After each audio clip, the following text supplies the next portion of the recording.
Hey kid, don't ever let them get inside your head. They'll tell you what to do in life instead of everything you know that you could get. Don't let them guide your life towards regret. I'll fight for what I love with every breath. My past is filled with things I won't forget. I use them all to push me to my best. So treat the worst of times just like a test. If only I could go back in time, I'd tell myself that everything will end up alright. Just push yourself, test yourself, figure out what you like, and find your limits, don't be rigid, always work towards a prime. Surround yourself with open minds, people can change your life. A few friends with intent can help you feel alive. Find a passion, take some action, and with a little time, just be patient, make a statement, try to enjoy your life. They'll try to kick you while you're down. They wanna rise up while you drown. They wanna fill your head with doubt. They're silently scared that you'll figure it out. I'll make it look like I'm losing, won't bother hiding my bruises. And when they finally think you're wounded, then it's your chance to be ruthless.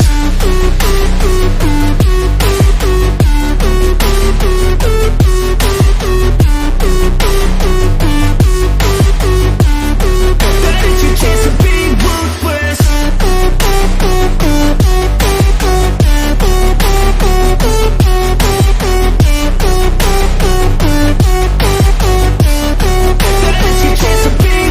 They don't wanna see me naked, they don't wanna see me care. Anytime I make some progress, I can see that they compare. I think everyone's against me, maybe something in the air. Am I paranoid? I swear a void is forming and they're scared. I walk a straight path, not many can say that. I like to play fast, cross me and there's payback. You better pray that I don't see your face at any place that I go. I know you hate that. I've been doing fine, I'm not wasting any more time. I live for the fight and the climb, and I think that the pain that's deep inside is what defines. So I won't give up, I'm gonna make it to the top. I don't care what's in my way, I swear I'm never gonna stop. I could fall flat on my face and I swear I will get back up, cause I don't deserve a thing and the road ahead is tough. They'll try to kick you while you're down. They wanna rise up while you drown. They wanna fill your head with doubt. They're silently scared that you'll figure it out. I'll make it look like I'm losing, won't bother hiding my bruises. And when they finally think you're wounded, then it's your chance to be ruthless.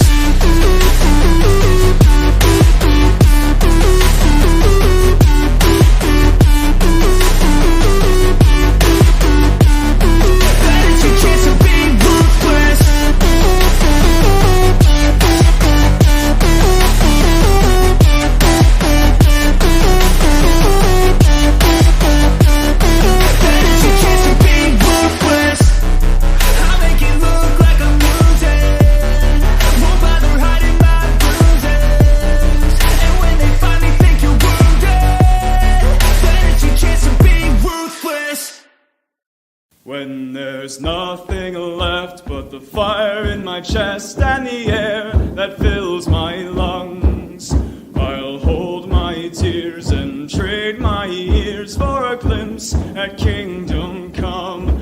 On the other side of misery, there's a world we long to see. The strife we share will take us there to relief and sovereignty. Oh, by God, we'll have our home again. By God, we'll have our home.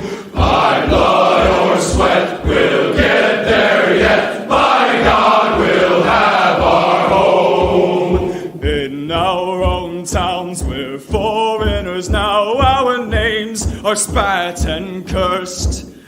The headline smack of another attack, not the last and not the worst.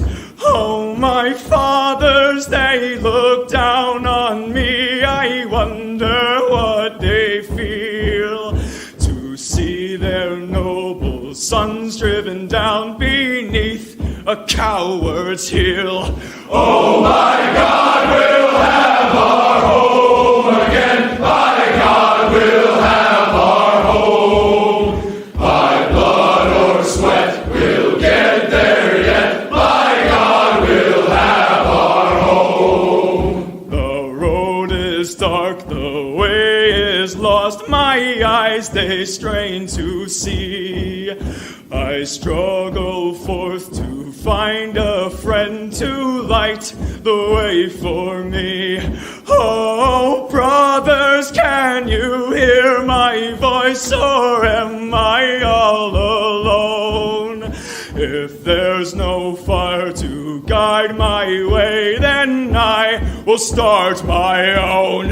Oh my God, we'll have our home again. By God, we'll have our home. By blood or sweat, we'll get there yet. By God, we'll have our home. Oh, by God, we'll have our home again. By God, we'll have our home. By blood or sweat, we'll get there yet. By God, we'll have our home. Oh, you know we will, baby. Today, swashing through, as we pull that banner down, today, swashing through is the great Brant Danger, so make sure you're keeping an eye out for him.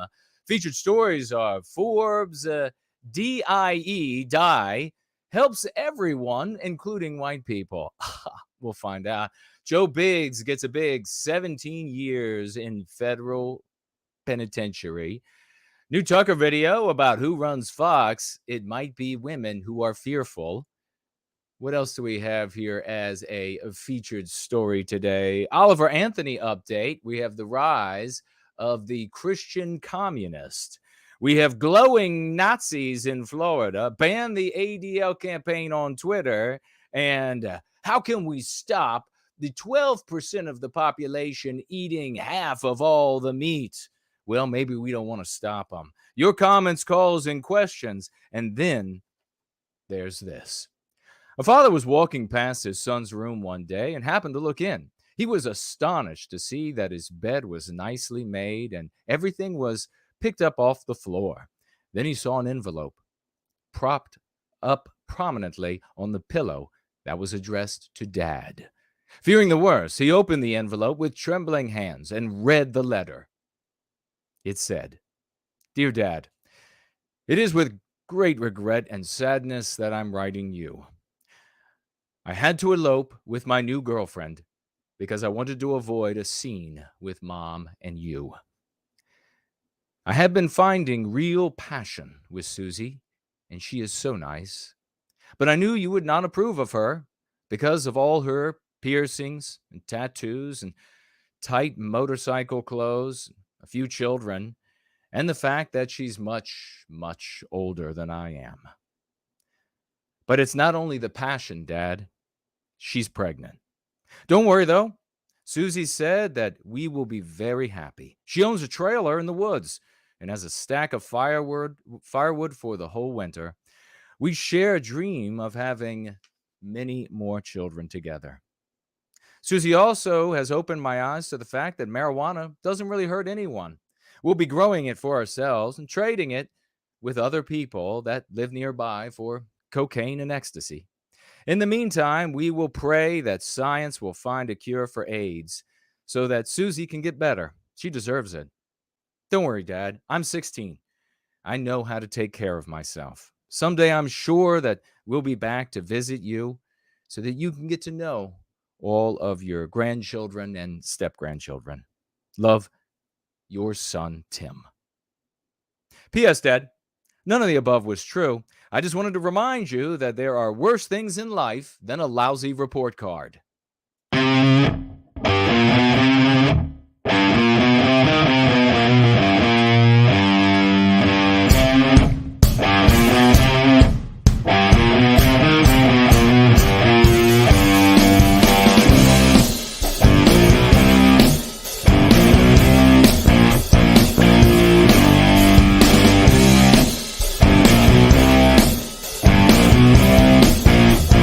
No white guilt. yeah, Dad. Right by the short hairs with that one. Good Sunday evening, Monday morning, across the globe in service to white well-being. Ladies and gentlemen, we are going free. It's 5 p.m. in the once great state of Virginia, across from Mordor on the Potomac, 7 in Sydney, 10 in London, and midnight in Moscow. But those time changes are coming, so we'll be off for a little while when that happens. But that's okay, because we are still global and people will be listening to us worldwide. It's great to be with every one of you today. Hey, over the course of our gathering, you can reach out to me and you can tag me as No White Guilt with a question or comment, a concern. And if you do so respectfully, it will stay. And even if your comment has to be deleted by one of the troll slayers because in some way it makes us look differently than who we actually are, or it's a threat to the work that we are doing here, I can still see your comments and I might speak to them. Anyhow, God bless the troll slayers. You may also financially gift while we are together, and that's a glorious thing. And you can do so over at Entropy, which is up and running right now. So check it out at a price of 15% to you, which goes to those wonderful people that keeps free speech alive. Thank you very much for that. You can also financially gift over at D Live and their cryptocurrency. It's cute. It's little. It's a cryptocurrency over there at D Live. And Odyssey also has its own little cryptocurrency, but you can also financially gift there in cash. I'll be looking both of those places, and I'll be keeping an eye on Rumble. I have it up on a monitor here, and I will see if you tag me, although I don't think you can financially gift on Rumble. If you can, somebody will have to let me know. Of course, on monitors to my extreme right and your left, I have Cash App. You can also financially gift there. The URLs are in the description below. You can financially gift there in cash or a cryptocurrency. If you're looking for a cryptocurrency that you don't find available on Cash App and you want to do so anonymously, you can head on over to nowhiteguilt.org. Nowhiteguilt.org. You can click on the financial gift tab and you will find the wallets that I use, and I will celebrate you anonymously subsequent week. We have a new platform that I'm going to be keeping an eye on over the course of the gathering, and that is not new to our monthly financial gifters, which we will be celebrating in just a moment, but new when we are talking about financial gifts over the course of the gatherings, and that is Subscribe Star. It's up and running. I will keep an eye on that. But why don't we go ahead and jump on over to celebrate our honors roll call as we do at the beginning of every month. Who are the people on the honors roll call, and how can you become a member of the honors roll call and maybe even climb your way to the top where you could be an all-star on the honors roll call? How can you do it? Well, you just drop down into the description below and you will find Subscribe Star, and you will also find the other platform, Gumroad. And if you get onto those and you financially gift monthly there automatically without thinking about it, we celebrate you at the beginning of every month. So God bless everybody who's doing that as we are at the beginning of the month. Get out your raucous emojis, ladies and gentlemen. We now celebrate these folks who give without even thinking about having to give. And we're going to be beginning with the All-Stars. We will then get into our swashbuckling announcements and right into the news, which is hard and fast and sweaty and strong. Interesting things going on. We'll check it out, though. You have things you need to know, and I'm here to provide you with those things. Let's begin with the top of the All-Stars, shall we? The name you know and love. Get it out. Quadruple 07's Promethean Healing at the very top of the All-Stars on the honors roll call. Continuing with the All-Stars, you know him well. Also, no White Guilt clips there in the All-Star section. So is the great Joseph.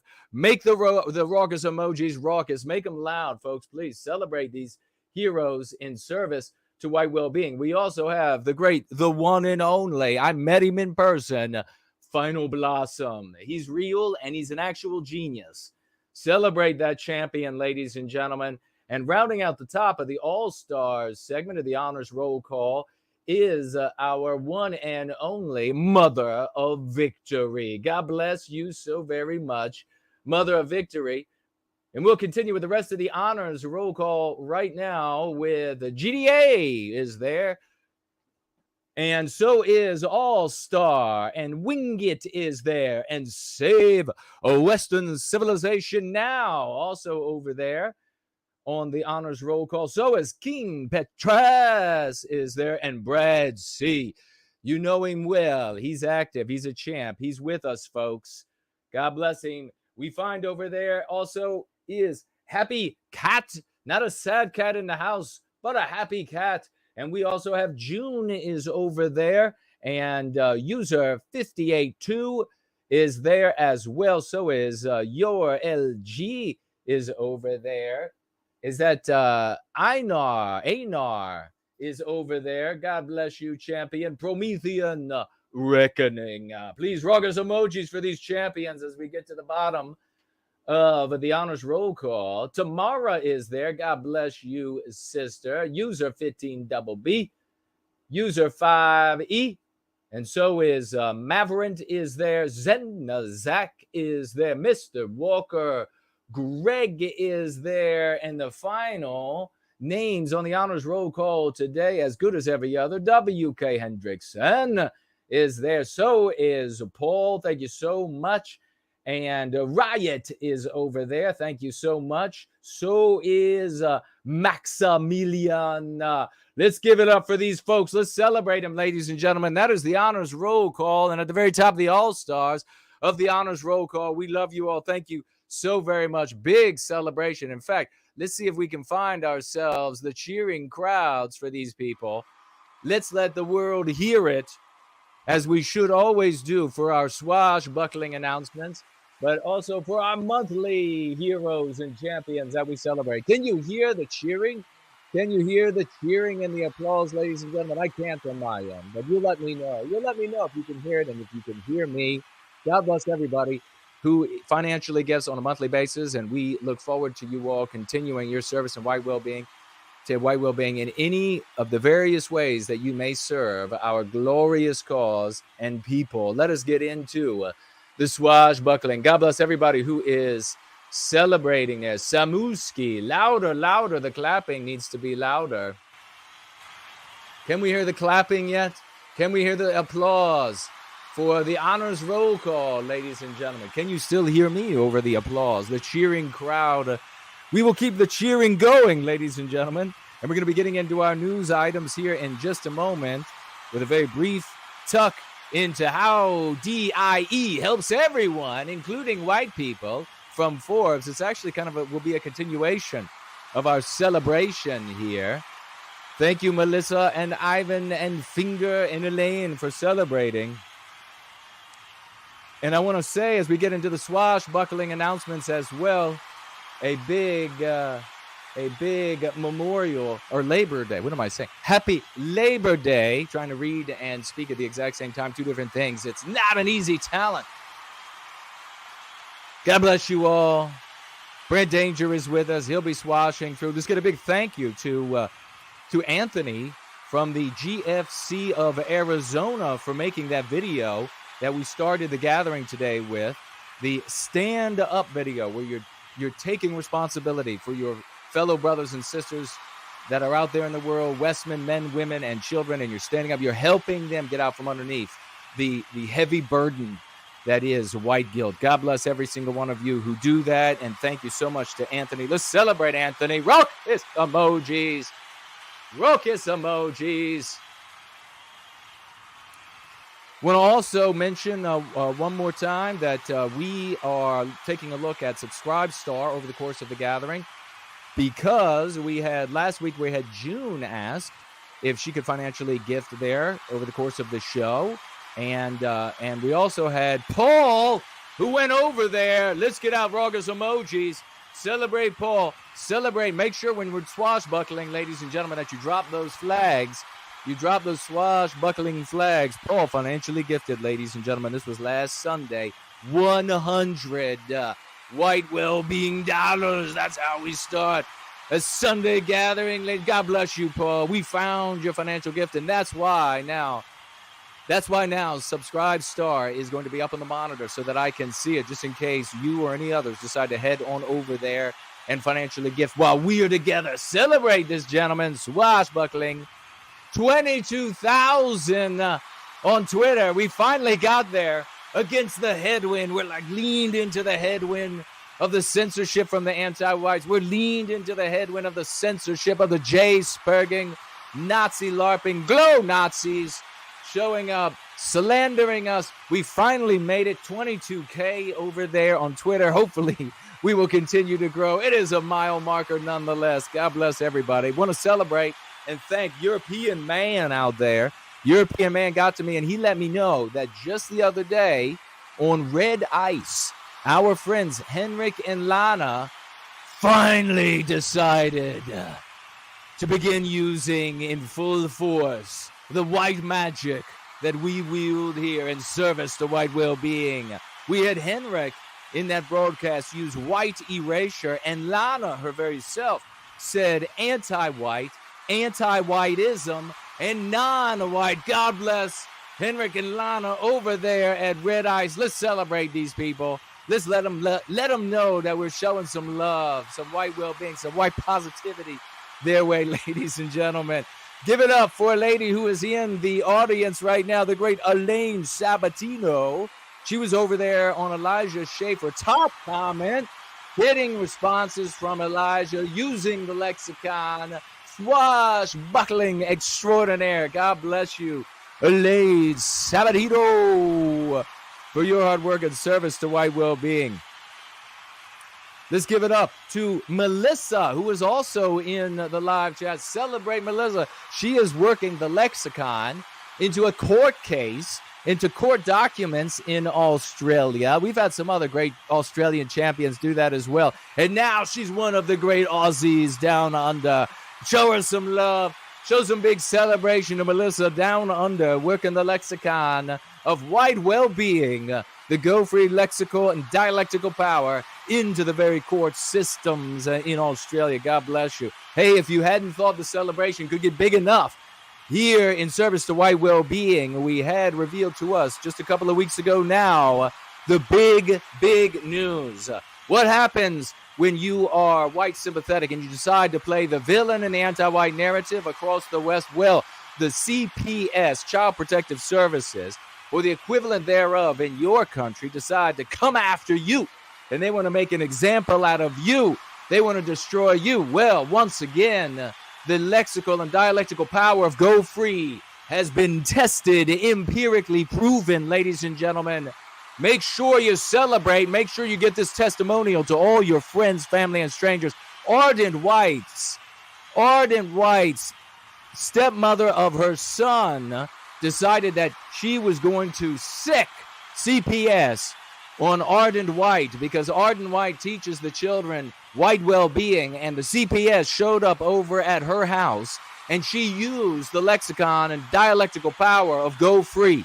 And like nothing else, like no magic that has been wielded before, we atop a high white tower have brought peace and happiness once again. Ardent White using the lexical dialectical power, and the CPS worker agreed with Ardent White with what she had to say. And Ardent White even sent her home with a bouquet that said, "No white guilt, nowhiteguilt.org" on it. Celebrate, ladies and gentlemen. Talk about a testimonial. Saving families, saving children. You're not going to be able to do that with any other approach to white well-being. God bless that wonderful development. And let's celebrate. We have the great Per, our great champion, Biospirit of the West. Let's celebrate our 3 newest additions to Team White Wellbeing. Break out your swash flags because they're doing epic work. We have good Charlie T, Golden Honey Bee, and the return of Southern Bloom. Ladies and gentlemen, celebrate those champions. We're almost done, and we'll be getting into our first story. Shout out to Southern Bloom for her epic White History Month daily postings on Twitter, highlighting the achievements of Westmen who made Western civilization what it is today. Celebrate that lady. Ladies and gentlemen, magnificent work over there. God bless you. Swashbuckling. The OT is also pleased to see the return of Patrick of Southtown. has come home, ladies and gentlemen, to rock the world in service to white well-being. He had to take a little hiatus for personal well-being. He's back, though, and he's slaying anti-white trolls on Twitter with his usual white positive alacrity, says the great biospirit of the West. With the hashtag ban the ADL trending for multiple days, we've found many high-profile influencers using anti-white and anti-whiteism, reaching multiple millions of views. Ladies and gentlemen, we'll be talking about that ban the ADL. Something very important you got to know about it. Celebrate the great work of these champions, Team White Wellbeing, Meme Queens and Lords Awards for the week and they go to Yiz the Unifier, No White Guilt Clips, The Franklinator, Ardent White, Homeless Bear as well there, Just the Misses, and Mestizo Car, ladies and gentlemen. Huge celebration. Team White Wellbeing is putting up stickers coast to coast. High fives to Franklin, Elaine, and Jonathan, who all shared photos of their epic IRL outreach this week. God bless all of these champions. Get out your raucous emojis and swashbuckling flags, swords and shields, 95s if you got them. Drop the crowns on their heads. You know the whole 9 yards, ladies and gentlemen. YouTube comment champions this week. The awesome Cool Papa, J Magic, the White Baron, doing amazing things. Franklin again, the doers, the champion, the folks that are really making it happen in service to white well-being. Victorian time traveler. Elaine Sabatino is also over there, as well as Maurice and Thunder from down under. Lunda was there. And right on his heels was Jim Bob, rocking it. God bless every one of you champions. Swords and shields, ladies and gentlemen, 95s, gems for their feet. With the last couple of sentences here in our raucous, celebratory swashbuckling at the beginning of our gathering. Telegram comment champions go to Medical Deutschland, Maurice, and Franklin again. These champions, I love it so much. And big thank you to the many solo activists of Team White Wellbeing who quietly do their outreach without our knowledge. We appreciate all of your dedication, love for every single one of our people, including the great biospirit of the West, team leader, watching over all of this.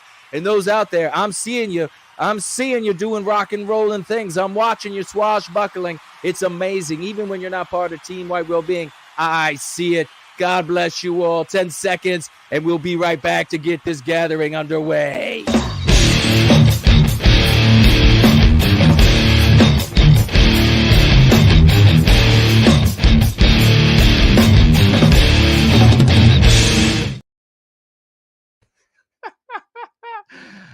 It's awesome, folks. It is so awesome. Let's see what we have here. I know you want to get into the items of the day. Boy, what celebration. Who else has celebration? You know what? We celebrated. We got started right away. And the crowd was cheering. And we're going to go ahead and keep the crowd cheering. Get out your crowns. Get out your crowns, lads and lasses, and drop them on the head of this lady. Nat Quinn, throw some gems at her feet. Gems at her feet, 95s, 007s, $50 financial gift over here on Entropy, right at the very beginning of our Sunday Going Free gathering. Can you imagine? I mean, just look at all of this stuff that we have, that we are doing, that is shattering this anti-white narrative, that is shattering the anti-white narrative that we live in, and that destroys our lives, that controls our minds and is controlling the minds of the scores of millions of our brothers and sisters out there. But we're getting out there in a way that could have never been done before, was never done before, still never being done. And you have pretenders and you have hangers-on that are trying to show up and saying they didn't do it. And those names, by God, these names, Biospirit of the West, Franklin, Cool Papa, J Magic, so many others, they're going to live forever because we're going to make sure of it. Nobody's going to take the credit. We are doing the hard work. We're doing the yeoman's work. And when folks decide to stand up and acknowledge that, my God, we will acknowledge them too. Nat Quinn, $50 financial gift. Thank you, dear sister. And we're going to be talking about how DEI helps everyone, including white people. Well, it's kind of like another swashbuckling victory. It's kind of like Jason is right for the 10 millionth time.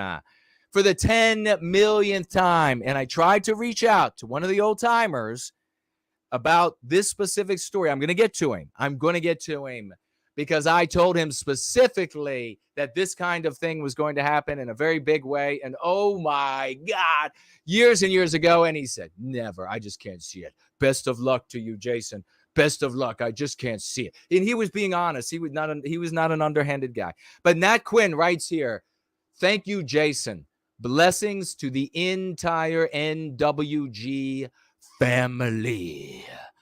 God bless you, sister. Thank you so much for that. And I'll be announcing a little bit later in the gathering today that I will be on a show that Nat Quinn has set up for me to be on with a South African champion, Loving Life, lovinglifetv.com. I believe his name is Scott. And we'll mention that again as we move through. That is this coming Friday, 2 p.m. Eastern Standard Time, I believe, if you want to catch me over there. And I'll be sharing the link. God bless you. Thank you so much, Nat Quinn, to get started here today. Let me see. I can't tell you. I got to tell you. Big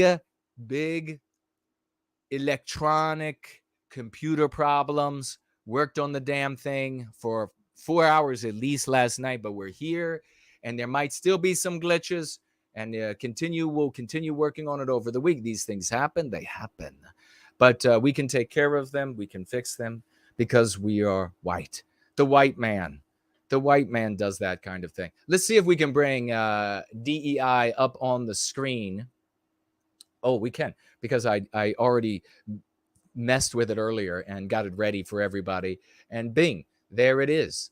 But why don't we do this? We'll do this. This is very interesting.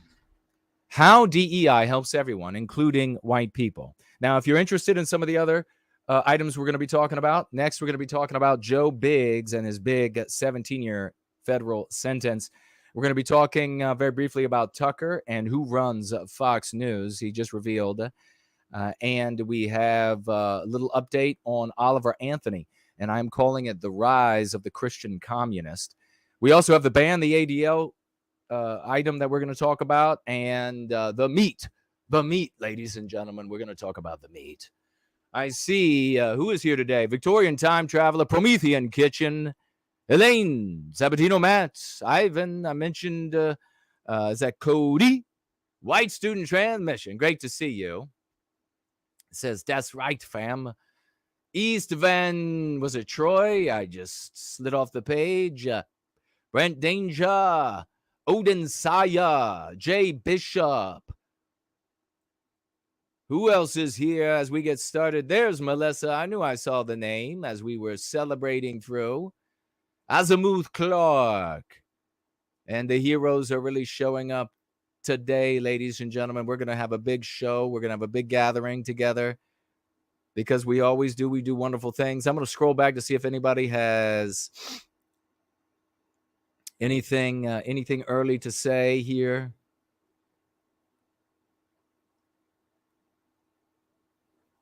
And just having a quick look, Diva is here. Hello and welcome, Diva. Are you a diva? Are you going to be floating through the crowd, demanding things and complaining about things? Diva said, Jason had his coffee and bacon. So true. Art Acrobats is here. Mouse Cat is also here. Great to see you.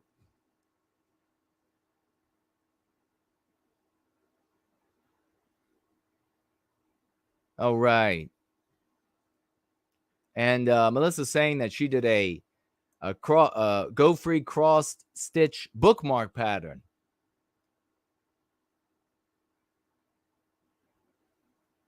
All right, ladies and gentlemen.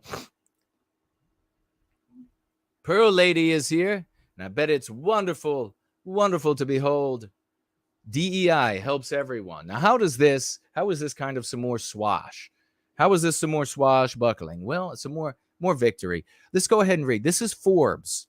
Now, if you will follow me in we take these stairs that are up. You can't really see them right now. That are up over my shoulder. I can do this. That are up over. We're going to take these stairs. We're going to head on up. We're going to walk by my palatial bedroom, and we head on over to the time machine. We're going to take the time machine, and we're going to go back, and we're going to have a conversation with an old timer who, Victorian time traveler. Great to see you. What does he say now? Carlyle has been training armies of attack squirrels to devour seagulls. What?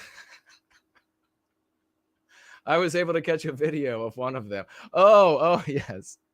The seagull who eats the squirrel. Yes. Fornall is with us. Yes. And you see, when you this right here, as you know, I spoke with Maximilian von Fock, and I asked Maximilian, my virtual assistant, artificial intelligence. I said, I need a portal. I need a wormhole to the great Fornelian castle. And he said, absolutely. And that's where this goes. And I can also access, there's another doorway in there that takes me on over to the Discordant Dragons, where the dragons live, from Yiz the Unifier's show that comes on tomorrow, Mondays, and it's 6 p.m. Eastern Standard Time. Make sure you don't miss it. That is the great Fornall, ladies and gentlemen, the champion who has done so much for white well-being. We can't even begin to tabulate it all. God bless him that he's here, the great Fornall. Hey, so I went back in time, and I was there in conversation, the one in particular that I'm thinking about, and I was saying we can get the biggest magazines, the biggest newspapers, the biggest news sites to use these concepts that I'm showing you in defense of themselves. And as you might imagine, the old timers were like, no, how could you do that? No, you can't do that.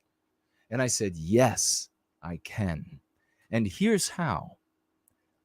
Because, and I'm gonna truncate this so we can get on with the items today. Because to propagandize us, our victimizers have to speak to us. If we decide that we're going to speak in a certain language, i.e. concepts, they'll have to use those concepts to speak to us. If those concepts harm their case, they will harm themselves doing it. And they said, oh, no, it can't be done. It can't be done. Critics of diversity, inclusion, and equity have launched attacks on all things woke, anti-white. In May, Florida Governor DeSantis stated that the acronym DEI, which stands for diversity, equity, and inclusion, should stand for discrimination, exclusion, and indoctrination. He's getting close, because it's none of those things to anybody but white people. You absolute little impudent shrew. What is wrong with you, DeSantis? You would have actually stood a chance of running against Trump if you would have, at the presidential debate, if you would have said, it's about ruining white people. It's about white erasing Western civilization. The entire population of the country, and indeed the world, would have stood up and listened to what you had to say. But no, it's about excluding it's about excluding non-white people. It's about discriminating against non-white people. And Lord knows, we don't want to have any discrimination against any non-white people. The conservatives will just break out into paroxysms over it. One former Black Lives Matter activist, Xavier, even went as far as to call DEI anti-white. Folks, the celebration for this, you have any idea what's going on when this kind of thing happens?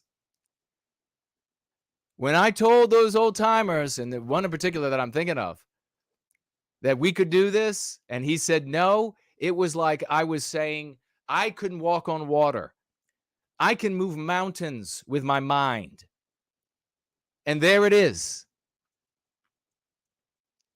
Since the popularity of anti-racism, in other words, anti-whiteism, ballooned in 2020, there have been a backlash, or what some might call as a white lash, against policies. Don't use white lash.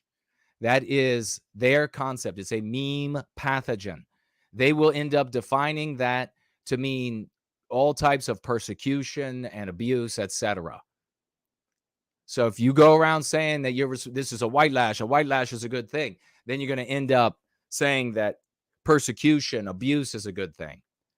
Against policy, and then they'll say the original white lash was when you were whipping black slaves. So don't fall for it. I'm here for you. I'm here for you. Don't fall for it. Let's make the anti-whites grind all the teeth out of their mouths, shall we? Against the policies and practices designed to rectify past harms and inequities. The article explores this in more harm. You know, it's the past. It's always to rectify. It's always things in the past you did in order to harm you now. That's always the excuse. It's always been the excuse for generations and generations and generations. Critics of DEI have claimed that it disadvantages white people, but the data may tell a different story. Okay, so here's we're going to go into the how it benefits white people to persecute them, discriminate them. And I don't want to spend here too long, but if you decide to go get on this article on Forbes, you'll see, like right here, they're using non-white right here. How is this happening? This was not the way that the establishment talked until us. Why is Forbes, where people get paid 7-figure salaries, why is Forbes talking like this now? Because I was fucking right all along. I was right then, and I'm right now, and I'll be right in the future.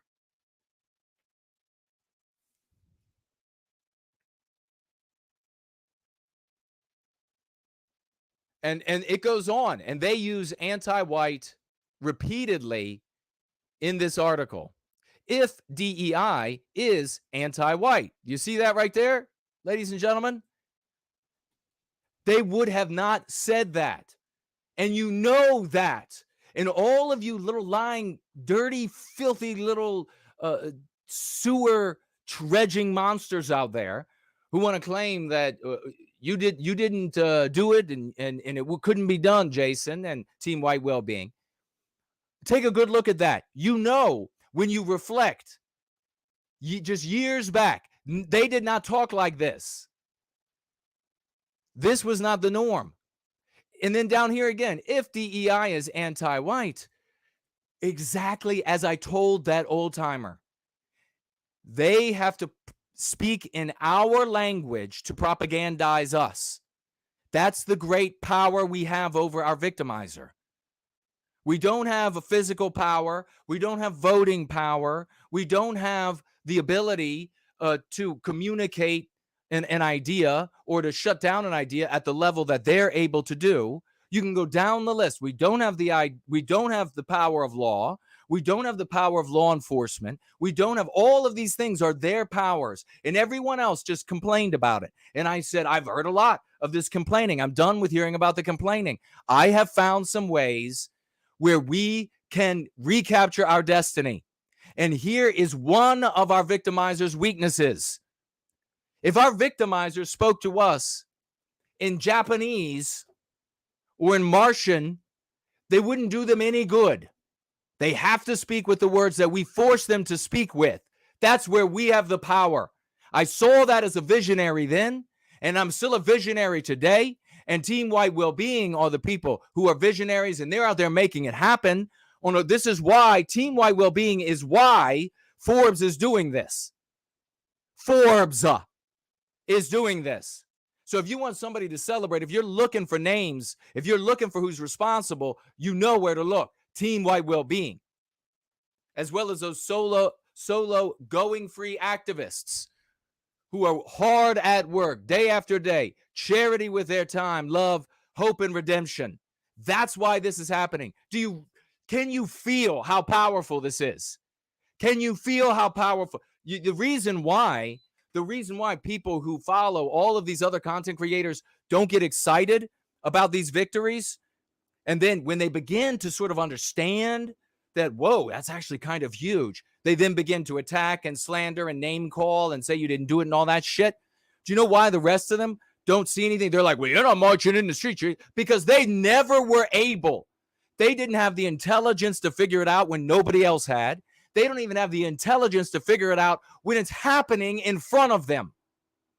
And those of them who bother now to come around have a modicum of intelligence that can finally see, oh shit, that is working. They're the ones who are slandering us. But the rest, they still don't get it. They're like, what's the big deal? And you encounter them all the time, don't you? All the fucking time on the internet, all the time, everywhere. They show up and what's the big deal? You got them to say some words. Big deal. Well, I know. Back to the set of Crayola. 24-pack. 64-pack is too big for your dumb ass.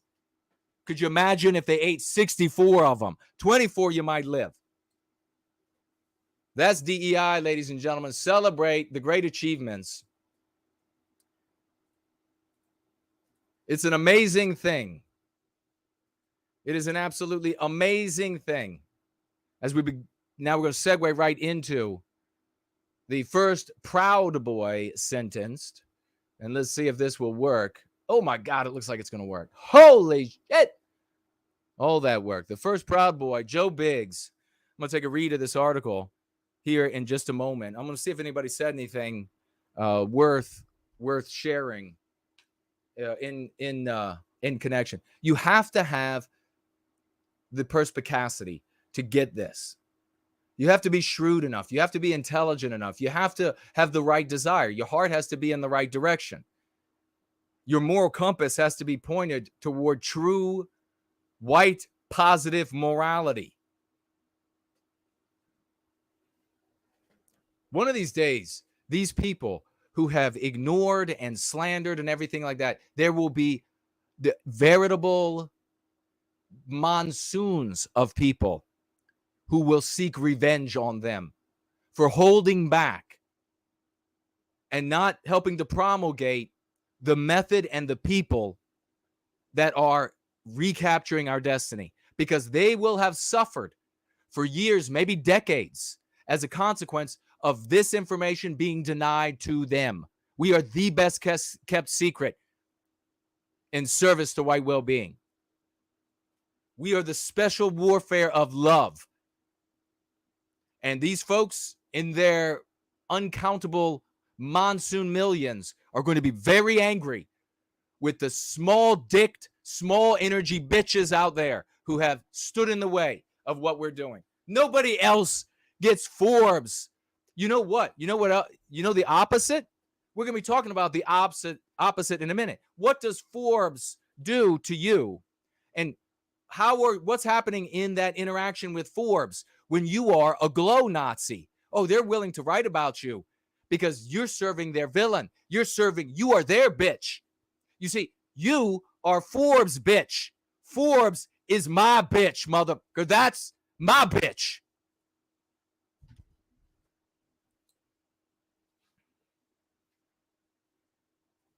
We're going to go follow all those people at PWR that decided they wanted to follow those bitches over there. Glow, bitch. Glow. You're going to glow all night. Can't even see the moon and stars for these glowing Nazis. So many ways to be dumb. And then, we'll laugh more about that. There's more to laugh about that later. Forbes makes a bitch out of them. I make a bitch out of Forbes. Team White Wellbeing makes a bitch out of Forbes. But what did we talk about? I got sent a clip of an exiguous content creator. And this little mother has no class whatsoever. I swear to God. He suddenly was trying to claim that he's always been against talking big and taking on the system And but in the same time, in his little commentary, he's saying, well, if you're not willing to have all this happen to you, then you shouldn't be here. Have all what happened? The potential to go to jail for 17 years or more, die at the hands of the regime. Yeah, how many people, by like a show of hands, how many people would charge a machine gun nest when there was no hope of victory whatsoever going that direction? How many people would just say, for stupidity's sake, I'm going to go run into the hail of bullets? Well, if you're taking flak, you must be over the target. No, you're in front of their gums, you dumb SOB. I told you all, we talked here, and I am so happy. I'm so happy to be able to relate that because of my intelligence, my morality, I attract people of high intelligence and morality, even higher, people with even higher education. I attract them. And so I get surrounded by good people, and we create sort of this brain morality trust. And we don't have to do a bunch of fake things like try to hide behind religion or try to all of this sort of stuff. We're just able to be who we are and project in the world. We told you. This is not a like this little exiguous content creator. It's not like him where he wants to come after the fact and try to claim things that obviously weren't the case. We have continuity.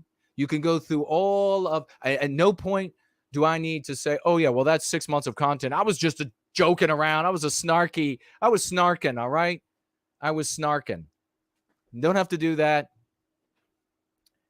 Told you all from I've been telling you long before I started live streaming, do not talk tough. Never tough talk. Never tough talk. Because number one, you're not going to do anything. You're not actually going to go out there and take on the United States. You're not even going to go and take on Wyoming or Idaho or Maine. You're not going to go take on or New Hampshire. You're not going to go take on New Hampshire. You're not going to take on any of these. But how about Vermont? You're not even going to go take on Vermont. Do they have anybody there that can fight? You're not even going to take on Vermont. So all the tough talking does is it fits and proves the stereotype of the antag in the anti-white narrative, which in fiction actually does go out and kidnaps people and then keeps them in their basement and tortures them under big swastika banners and whatever else. And then they go out and they take on the government and they kill innocent people just everywhere they go. That happens in fiction everywhere. And then you go out there, if you're a fool, and you talk tough about taking on, and now most of the people in like this Proud Boys, this multiracial, and what did I also tell you? Can some of you remember, if you can remember hearing my predictions about these things, you're in the live chat, make sure you tell people. Can anybody out there remember that years ago I was streaming? I know I've said this many times. I can remember specifically saying it during a stream, but I've said it many times off of streams where I said, if America were to collapse, and this was in response to arguments of waiting for the collapse, you're going to wait forever, buddy, to do nothing. It's just an excuse to do nothing, to be a little coward, to be a little honey and do nothing. Hide behind your wife's skirt or your daughter's skirt or whatever. I said, what will end up showing up over the hill will be some M1, A1, going all the way back, and not even the A2. Be a big stars and stripes on the top of it, and then it's going to be like this group of total multiracial, anti-white America, and it's going to be, do you want to join our brigade of anti-white America? No, thank you. Nope. And that's what these guys were doing. Proud Boys were, I don't know, people are like, oh my God, can you believe what's happened? Yes, I fucking told you. I told everybody. You know what? I don't give a, that's how I feel about it. Because I've been saying, don't do this for decades. Don't behave like this. Here are the reasons. And the exact, not like I didn't say, you know what, let me flip a coin. Oh yeah, let's not do this thing here. No, I said, here's all the logic. Here's all the reason. Here's how A to B to C, it ends up like this. And then you're going to end up in some sort of lawfare scenario. And who is your appeal being made to? Like when you finally get in trouble, who's your appeal? The God of fairness? And these are adults. These are adults. I'm like, wait a second. Aren't you smart enough to see? And if you're not, then stop thinking and start obeying. Aren't you smart enough to see that underlying all of your, the tree of liberty must be watered with the blood of tyrants? You know, all of that shit is sort of backstopped by this idea that there's some sort of fairness, that if you don't cross like a real line, then you will be treated fairly. By whom, bitch? The fair little fairy fairness?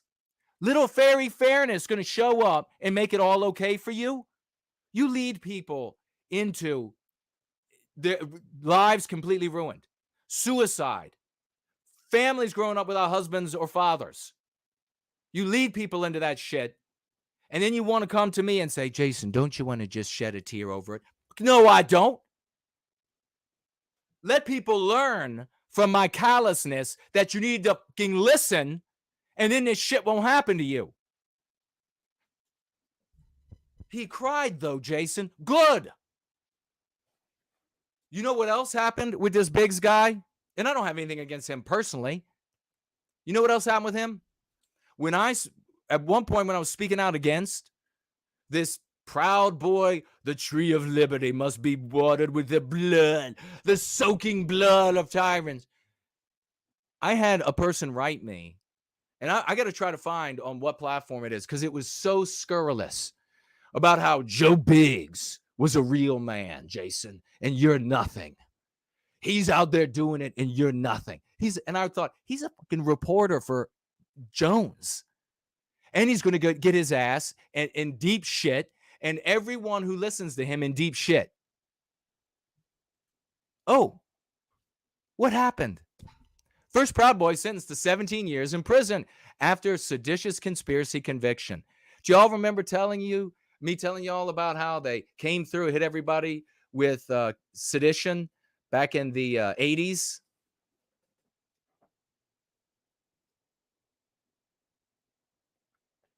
I'm like, what was that model's name? What was that model's name? It wasn't Brooke Shields. Cindy something. What was her name? Crawford? And she said, don't hate me because I'm beautiful. Well, I'm going to say, don't hate me because I'm right. Don't hate me because I'm correct. Proud Boy Joe Biggs on Thursday was sentenced to 17 years in prison, the second highest sentence handed down to anyone convicted in connection with the Capitol attack. What does everybody else do when they read this story? It's not fair. And then they do the comparison, the comparison march. Look what they did. Joe Biggs shook a fence, and they burned down a Ford dealership, and they were let out. And I say, in person, I'm like, so how many times are you going to say that? We know they hold the power. They are the victimizer. There is no court that is going to find in our favor, except as an anomaly. There are no mainstream organs that are going to side with us. The government is not going to side with us. The police, when they come to get you, they're not going to side with us. They don't care what you have to say. They don't care if you get into their face and you're like, but they're putting you down too. You're white. Don't you know that they're coming for your family? They don't care. They've got a job to do, and they don't want to become the victim of this system. They'd rather carry it out. Another day of peace. So let's be adults. And listen, folks, I am a very understanding guy. All right. I mean, I can put up with a lot of shit. I'm a very understanding guy. people's shortcomings and whatever they might be. However, when for years and years and years, I'm explaining publicly, very specifically, very deliberately, how things play out and how if you go this course, this is what will happen. And people decide, well, we're not going to listen to you. Not interested, don't care what you have to say. And then it happens not once, but again and again and again and again and again and again. They go to jail, they get arrested, they're unfairly treated. No, this is fair. This is fair. It's not unfair. Where the fuck do you think you find the fairiest godmother to come and make everything fair for you, child? Where does she show up? Where is the fairiest godmother of the land?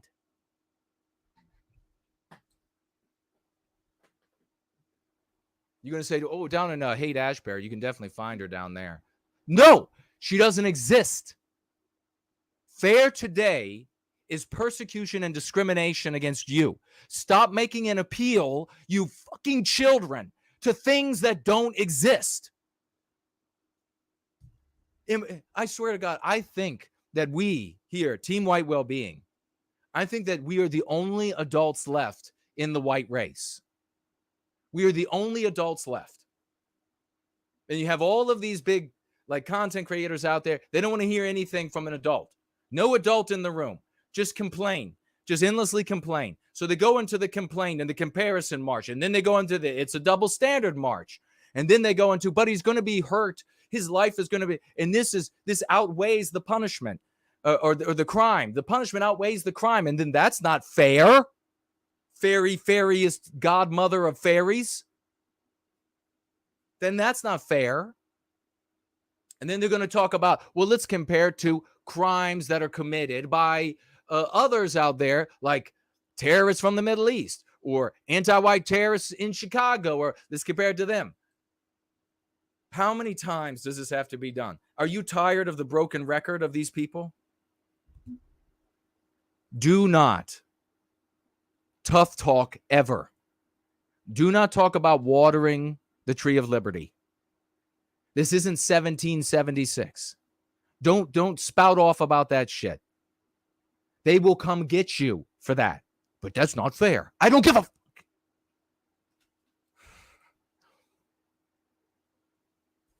Don't talk tough. Don't talk about taking on the government ever. Don't talk about stealing some of their land, i.e. secession. Don't talk about stealing the government's property. If you can't steal a corner of the front yard of the pound in your city, you ain't stealing any state, province, parish, region, jack shit. You're not going to persuade them to give it to you either. All of this is just a way for people to be cowards. And then you end up pursuing some of these directions, and then you end up getting hurt. And I made fun of these people, and I will continue to make fun of them. They go over there, a bunch of these men, and the ilk of that follow them, who say that they're the real men, or so these guys rather, they're the real men, the big tough talkers, and they show up, and then they talk tough, and they show up and they shove over some fencing and some signs. And they go into the Capitol building, and then what do? Like the conquering army that they are, all these tough talkers, they retreat to Citadel Olive Garden across the Potomac. I mean, this is not Washington, right? They didn't set camp on the Potomac and then sail over in the middle of the night to go kill the British while they were sleeping. This is not Washington. These are adult children playing and then convincing others out there not to find somebody like us, not to listen to somebody like us who's actually doing things. Got CPS to say, oh, I agree. There's nothing wrong with this. What you're talking about here, this white well-being stuff, nothing's wrong with it. You can keep your kids. They're not doing that No, they're busy tightening their belt underneath of that beer belly. Ugh, let me just get this fixed here. And then they're like, oh my back. Oh, my pancreas is hurting. My pancreas is hurting me. We're going to have to be quick with this revolution today and get back over there to Olive Garden. You know, they got the endless breadsticks. It's going to be a quick revolution today. Don't listen to the no white guilt guy. He's some kind of a racist. Mm-hmm.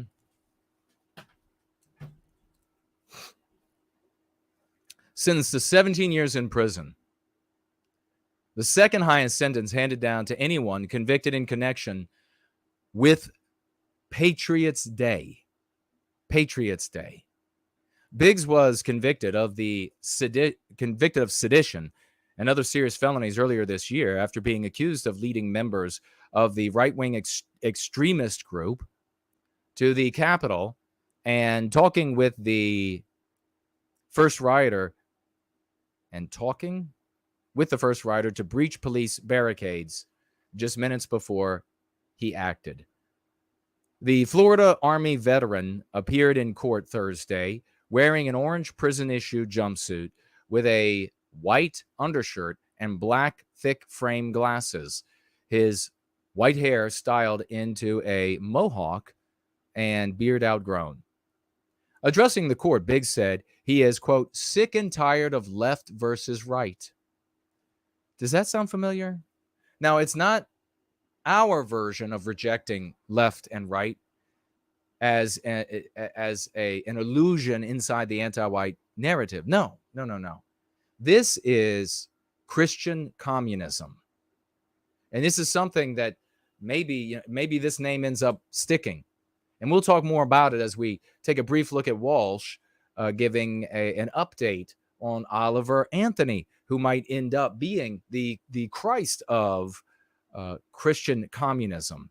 They won't like that name because they like to call everything communist, even when they're clearly not shouting communist slogans, but anti-white slogans, because these people are cowards. That's why.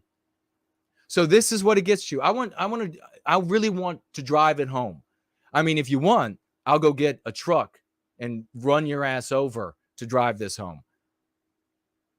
So if you're new, if you've been listening a couple times, you're watching in replay or whatever, get used to it, because I am a real man of the West.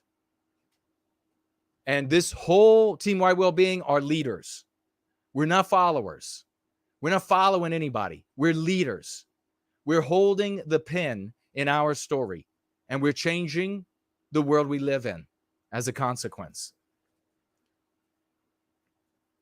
He's sick and tired of left versus right. Oh, he just wants to get together. So that's the victim. That's the victim of abuse saying, come on, abuser. It really should be both of us. We should be together. Let's stop abusing me. Let's be together. It really should be both of us. Against who? And that the only group he wants to be a part of in the future is his daughter's parent-teacher association. Oh, no, you didn't want to be a part of that. You didn't, Joe, and anybody who followed him into this idiocy. He's an adult. Now, look, here's the thing. We all grow up in the anti-white narrative. Therefore, we are all infected with anti-white ideas, i.e. meme pathogens, i.e. anti-whiteisms. We're all infected with them. However, when you become an adult, just like in all things, you become responsible for your actions and statements. You have agency. And so you look out at the world. And I don't know if Joe Biggs himself ever heard me or Team White Wellbeing or heard from our kind of, but if it wasn't him specifically, it was the other Joe Biggs between him and us that decided to shut us down, that decided to slander us out, that decided to not give us the, you can be a little fucking twat girl and you say anything, and people like Joe Biggs and Alex Jones and everybody else, they want to have you right on their program immediately. Immediately.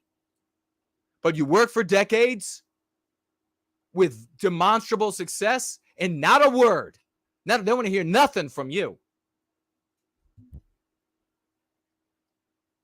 So if he wanted to be part of his daughter's life, then he would have been doing that before. He would have been doing that before, and he would have said, I'm not going to engage in things. He would have been mature enough to say, I'm not going to engage in activity that will jeopardize my relationship with my daughter. Why did he go ahead and do things that jeopardizes his relationship with his daughter? Because he was not smart enough, intelligent enough to see that what he was backstopping his activity with was an appeal to a fairness fairy, a fairness judge, that somebody would look at his actions. Well, I only shook a fence. That's it. That's all I did. Or I pushed a fence over, or whatever. Or I got in a fight with a cop. That's assault. And that's all that is. It's not a seditious tyranny trying to take over the United States. They will have to honor that. Of course not. Never. The devil is anti-white. It's anti-whiteism. There is no other devil out there. So for everybody out there who, if you practice religion, various types, and there's an evil force out there, it is quintessentially anti-white. If you are white, if you don't realize that, you're going to have to realize it. The white race is going to have to realize it. Westmen, which means men, women, and children that are white, are going to have to realize, even if you are an atheist, you have to realize that if there's for us and our people, because your well-being can only be obtained in any fundamental lasting way by way of our people's well-being. Therefore, you're going to have to understand that whatever intersects with our well-being in a negative way is the ultimate evil in the world. Does that make sense? How much further do I have to break it down? The thing that intersects with our well-being, for us, nothing else matters. The thing that intersects with our well-being in a negative way is the quintessential evil in the universe. God did not make you. And I'll talk to all my Christian brothers and sisters right now. God did not make you so that you could regard some other generalized evil in the universe as the ultimate evil. The ultimate evil is anti-whiteism. God made you to exist. He made you to be. He made our people to be, to exist. That means you have to recognize the ultimate evil in the universe. And it is anti-whiteism. Nothing saved. That is what rules America. That is what rules the West.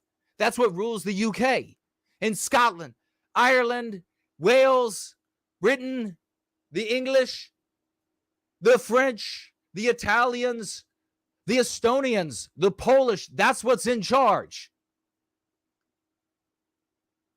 Anti-whiteism. That is the evil that stalks us at every moment. And just like you can say, oh, well, this person is, he's got the devil in him. He's possessed by anti-whiteism. If his actions are harmful to our people, the devil is in him or her, anti-white. The devil is anti-whiteism. It's not like an opinion. It's not like something's that's also a tool of the devil. Finally, atheists and religious people can come, and agnostics can come together in a recognition of what the devil is. It's fucking real.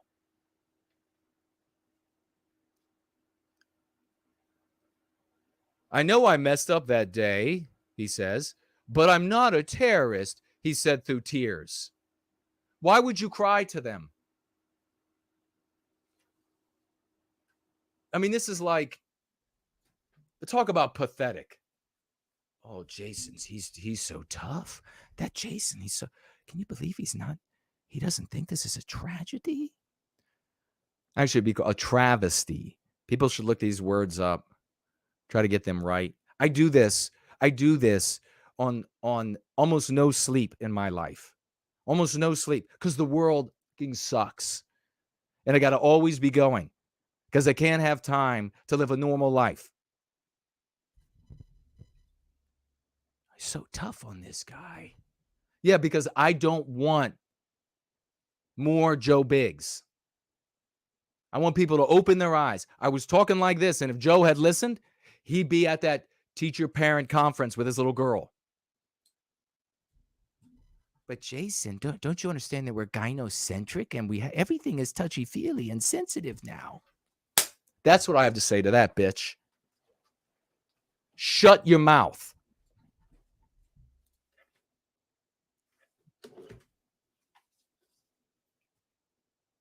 U.S. judge, could you imagine crying? And that's like an appeal to a terrorist. Could you imagine saying to an anti-white terrorist, pick the terrorist of your liking. You've been abducted. You're 10. And it's a rapist. Could you imagine trying to like appeal to them like this and crying and, oh, please have mercy. Now going into this, you know there's no mercy.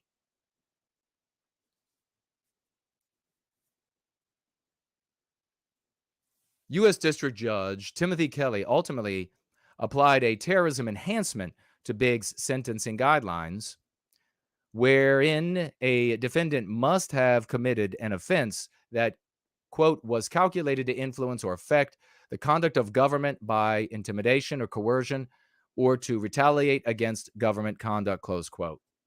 Do not look at something like this and bother to say, that's not what he was trying to do in order to make a case. Now, you can say, like, amongst each other, you could say, obviously, this clown was not trying to alter the government. I mean, he retreated to Olive Garden with the rest of the big heroes, right?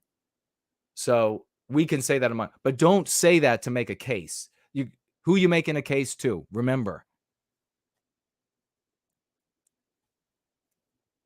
I mean, the day is going to come.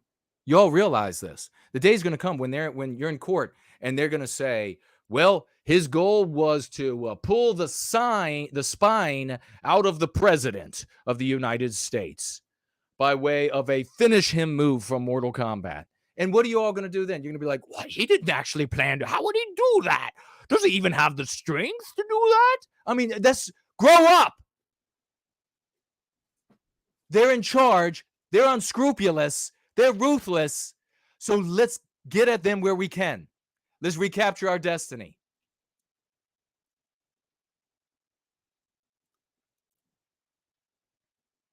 Kelly cited Biggs' efforts to tear down a fence separating rioters from Capitol. I'm going to be getting onto the next news item in just a minute. Quote, I really don't think this is a close call, he said of the decision. 204-month sentence was significantly short of what prosecutors requested. 33 years in prison is what the prosecutors requested. Of course they did. Why not more? Of course. 33 years in a room with rabid Rottweilers, big-ass male, horny Rottweilers. 33 years of that. Of course that's what they would request. The highest sentencing request for any defendant tried in connection with the Capitol attack.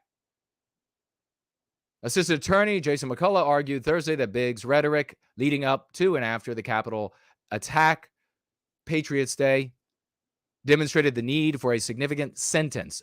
Of course. There's Jason McCullough. He said it. You should have, if Biggs had been listening to this Jason, he wouldn't have had that Jason reading his words and then suggesting 33 years in jail. You see that this is a tale of two Jasons. It was the best of times. It was the worst of times. A tale of two Jasons. And he listened to the wrong one. as so many out there are wont to do.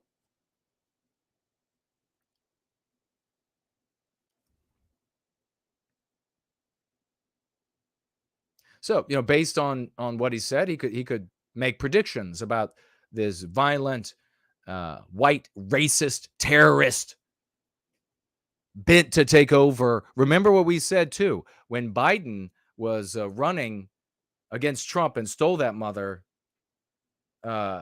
He stole something. I'm not sure what it was. He said biggest threat to the United States, white supremacy, the white male. And then we said, and at the FBI, remember we had the guy from the FBI, the under or what was it? He spoke out. Was he ever actually named? Where he said, we're looking and we're having a hard time finding the white supremacists that the Democrats want us to find. So we'll just have to go ahead and make some. Enter the glow-a-thon. Stuart Rhodes was sentenced to 18 years in prison, highest sentence so far. And then the guy who was in charge, even though he flipped on everyone, the non-white guy, because don't you know when you have a non-white leader, and a lot of these Nazi LARPers, they like the fact that it's kind of known without saying it that the guys in charge are either not white or half non-white or whatever, because they think that will provide them with some sort of insulation, some sort of protection. And the same thing happened here. They thought, well, we'll put this non-white guy in charge, and we can't be racist. 17 years in jail, really? You want 33 years in jail? So they're going to be giving that guy, they're asking for a shit ton of time for him. And that's really the story there. The story there, as has been the case for years and years that I've been with you, is listen to Jason more often. When you listen to Jason, when you listen to Team White Wellbeing, when you listen to these smart people, you end up coming to the truth of what's going on in the world. Very briefly, I don't even think I'll put it up on the screen. Tucker Carlson tells us who runs Fox News. But I'm going to take a look at what you're saying, look at the financial gifts. And after that, we're going to get to a brief update on the rise of Christian communism. Wingen Productions is here. He says, it is a far, far better thing that I do than I have ever done. It is a far, far better a far better rest that I go to than I have ever known. Did you put any more of that in here? Well done, brother. Jay Bishop, they're not hypocrites. Everything they say and do is to serve anti-whiteism. Precisely. Very well stated. You see, this is why I surround myself. These are the knights of the white table. The knights of the white table. Maybe one of these days I'll have to actually physically have that thing made. Knights of the white table. There's no hypocrisy whatsoever. There is no double standard, because there is a standard that is a very specific, clear standard that's applied to white people, specifically white males, and a different one for everybody else. The double standard implies that there is an unfair handling. No, this is fair. They're in charge. Trust me, if I'm in charge, anti-whites, they will rue that day. If I'm in charge, anti-whites will be begging for a painter to come back. Some painter. Melissa says, your expressions are classic. I get bent out of shape. Democrat Poop City is here. Corey is here. Valentine is here. Azimuth Clark, all I something or other is here. Doxastic JC Denton, great to see you all. Strolling through the crowd. Just Say No says, Christian communism, love it. I'm telling you, that's what it is.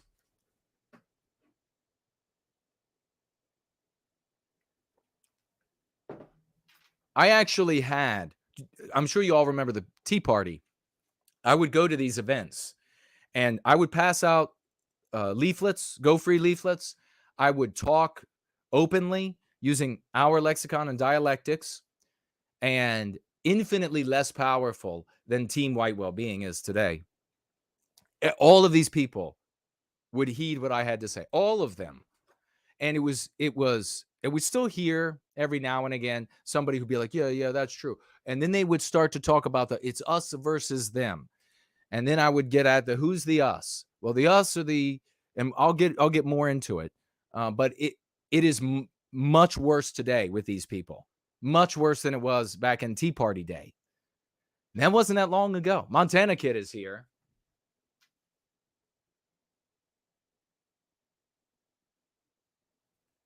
Just Say No says, what exactly are glow Nazis? We need somebody we have so many meme lords and ladies. And we're going to need maybe, I don't know for the point of maybe every now and again, maybe, tweeting or whatever, gabbing. But there was a toy back in the day, a glow worm for children. Maybe like a, I mean, these are so fake. Oh my God. But what do we call them? What do we call? They are an anti-white op. People want to call them Fed ops. Don't call them Fed ops. Don't call them that. They're an anti-white op. Calling them an anti-white op serves our well-being. It crafts the conversation as it moves forward. When you call it a Fed op, you're undermining your position. Then you have an onus on you to prove, or at least in some way, logically articulate how they could be employed by the feds, specifically, because that's what you're saying. Whereas when you say anti-white op, it could be some rich guy who lives in Florida, one, anti-white. It could be several. It could be the ADL. It could be Israel. It could be Nicaragua. Who knows who's behind it? It could be the DNC. It's an anti-white op. Samuski says, tag Jason as no white guilt. Thank you for that. Foxtrot 1. Great to see you. And welcome. Regula. Hello and welcome. The great Franklinator is here. Wonderful to see you, brother. I am so pumped. I am so fired up for the gathering. Even with all the tech, 4+ hours I was working on this bitch. So fired up. I didn't even know it was going to work today for sure. And we're still not through the gathering. But when you grab the back of Forbes' neck, you know what I'm saying here? When you grab the back of Forbes' neck and you push it into the hood of the car and you're like, you're going to buy this fucking car. And Forbes is like, okay. Man, you are wielding power. You are wielding serious power over your civilization. And who the hell are we? My God. Take the credit. Take the bow. That's what work that we are doing.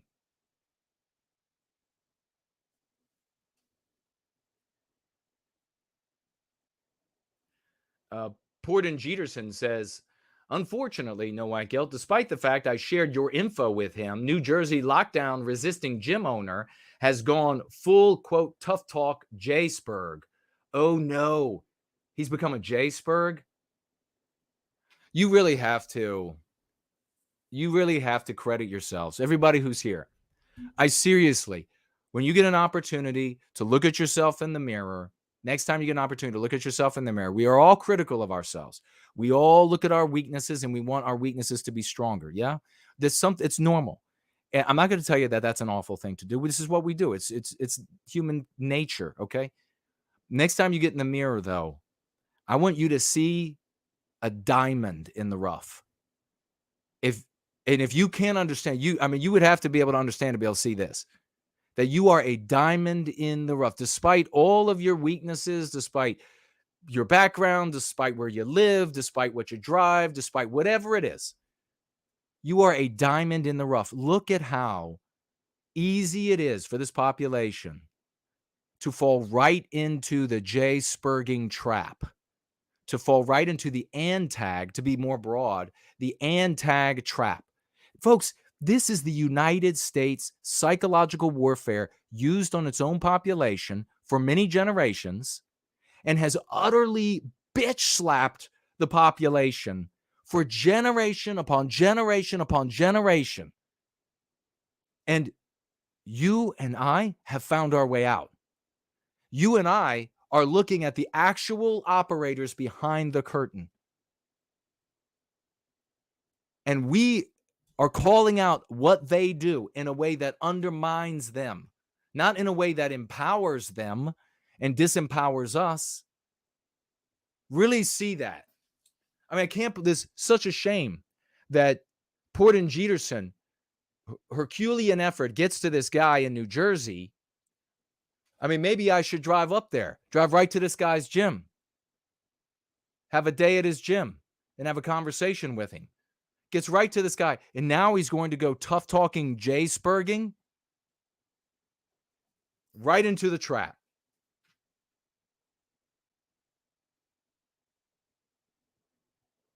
I heard about Christian communism before from a Catholic news show, talking about how most traditional Catholics fall under that category. That's, yeah, it must be. I don't know of it from Catholicism, but it's obviously something that is visible in the population. And the thing about it, though, is, as far as I'm defining it, is that it's definitely not all Christians. And it goes also beyond people who are regular churchgoers, people who might call themselves culturally Christian, but even to people who are atheists. But that's really like the core of it are these hard, and we'll talk more about it. But it's something that we have to keep an eye out moving forward. Because do y'all remember people would ask me all the time, is there going to be a civil war? It's going to be a civil war. Do you remember there was a time it was like a real popular conversation? And I was like, there's not going to be a civil war where we're going to have a side, because there is what? No gravitational center for us. So there cannot be a resistance that could be organized, etc., like that. But I told you all, if there ever was a civil war, the only possible one would be one between two competing anti-white factions. And both of them would be harmful to Western kind. And now you see increasing evidence of such a possibility showing up on the horizon.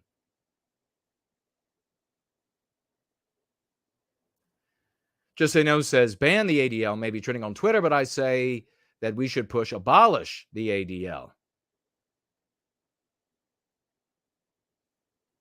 Art Acrobat says, I want free Doc Martens. I will be a Fed crisis actor for boots.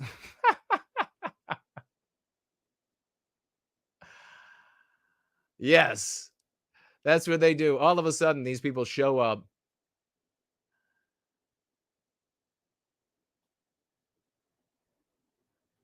All of a sudden, these people show up. Okay, let's keep rolling. Very briefly, I want to say Tucker Carlson was streaming the other day on Twitter, and he was in a conversation with, what's this guy, Dave Point something. And he owns this gambling company, Barstools, something or other, Portnoy. And anyhow, while he was talking, well, maybe I could just read it on here. Former Fox News host Tucker Carlson took a shot at leadership at the network, which fired him earlier this year, saying the conservative media giant is run by fearful women. The conversation should not end there, ladies and gentlemen, because your marriage is run by fearful women. You're a fearful woman. I should say marriages is run by fearful women. Your fatherhood is run by fearful daughters.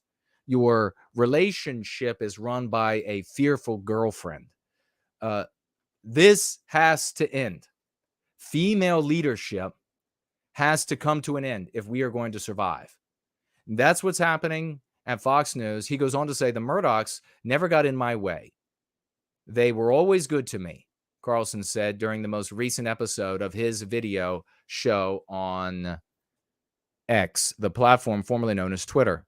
Quote, but there were always small-minded He trailed off. It's a company run by fearful women. You know what I mean? So I think those were the pertinent statements. And really, that's all there is to it. So this is a great example of how speech. Now, do you really doubt? Do you really doubt that the company is run by fearful women? What happens when you're at the restaurant? And this is not obviously doesn't hold true for the women in service to white well-being. The women here are women of the West. So these are the girls out there in the world. But what happens when you're out at the restaurant with a girlfriend and you begin to talk about our world, how you're angry about it? Maybe you're using verbiage. You're not using our words because you're new here, so you don't know of our concepts. But what ends up happening is she most likely to double down and to say, here, here for you, and speak up as well? Or does she immediately begin shushing you? Does your daughter immediately begin shushing you? Or your son, because he's really a daughter, does he begin shushing you? We can't allow those who are motivated by fear to control the decisions of our defense. And that's the reason why I wanted to talk about, just mention this story when it comes to Tucker. We cannot allow the fearful, the afraid, the scared to be mollified. We have to be adult enough to say, shut the fuck up and get behind me. I'm not listening to you. I'm not going to make sure that we mollify your fear until there is no Western civilization anymore, because the day is going to come. And for all of you little girls out there of both sexes, if we don't recapture our destiny, the day will come when there is no way to mollify your fear anymore, because your fear will become palpable and real, and it will happen at various moments for all of you. Some of you sooner, some of you later, when they gang rape you to death, when they abduct you, when they take one of your children, when you are forced out of your job and you're living under a bridge somewhere, unable to get health insurance or a place to live. That's going to come for all of you. So, obviously, don't go out there in the world and say things. The last thing I'll say about this, don't go out there in the world and say things that are going to cause you to be jumped at the restaurant because you're ignorant and you're using slurs for other races or something like that, or speaking ill of other races, or all these other white negative things. But you damn well do not allow yourself to be shushed, to be controlled by the fearful females of both sexes when you're talking about white well-being. If you're at a restaurant and you're on a date with a girl and you say, it is disgusting how anti-white this government is, how anti-white my employer is, how whatever it might be. And if she goes, shh, shh, shh, you say, hit the road. Because I'm going to talk even louder about anti-whiteism now. Because we don't have any more time for you to be mollified in your childish fear, in your desire to appease anti-whites. There's no more time for that. So here's a roll of duct tape or hit the road. Tape it up or hit the road. So you want to know, why is Fox News not saying more that's real and pertinent? Fearful women running the outfit. And I can tell you what, if you've been involved in conservative politics, you'll find that it's females in charge and the most effeminate males, because the females want the effeminate males in charge. And they end up having their way. So you end up with a guy that is basically a female in charge if you have a guy. Or it ends up being fearful women.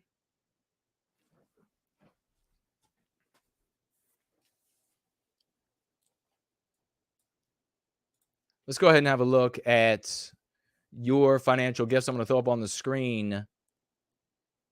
We're going to tap in briefly into the rise of Christian communism.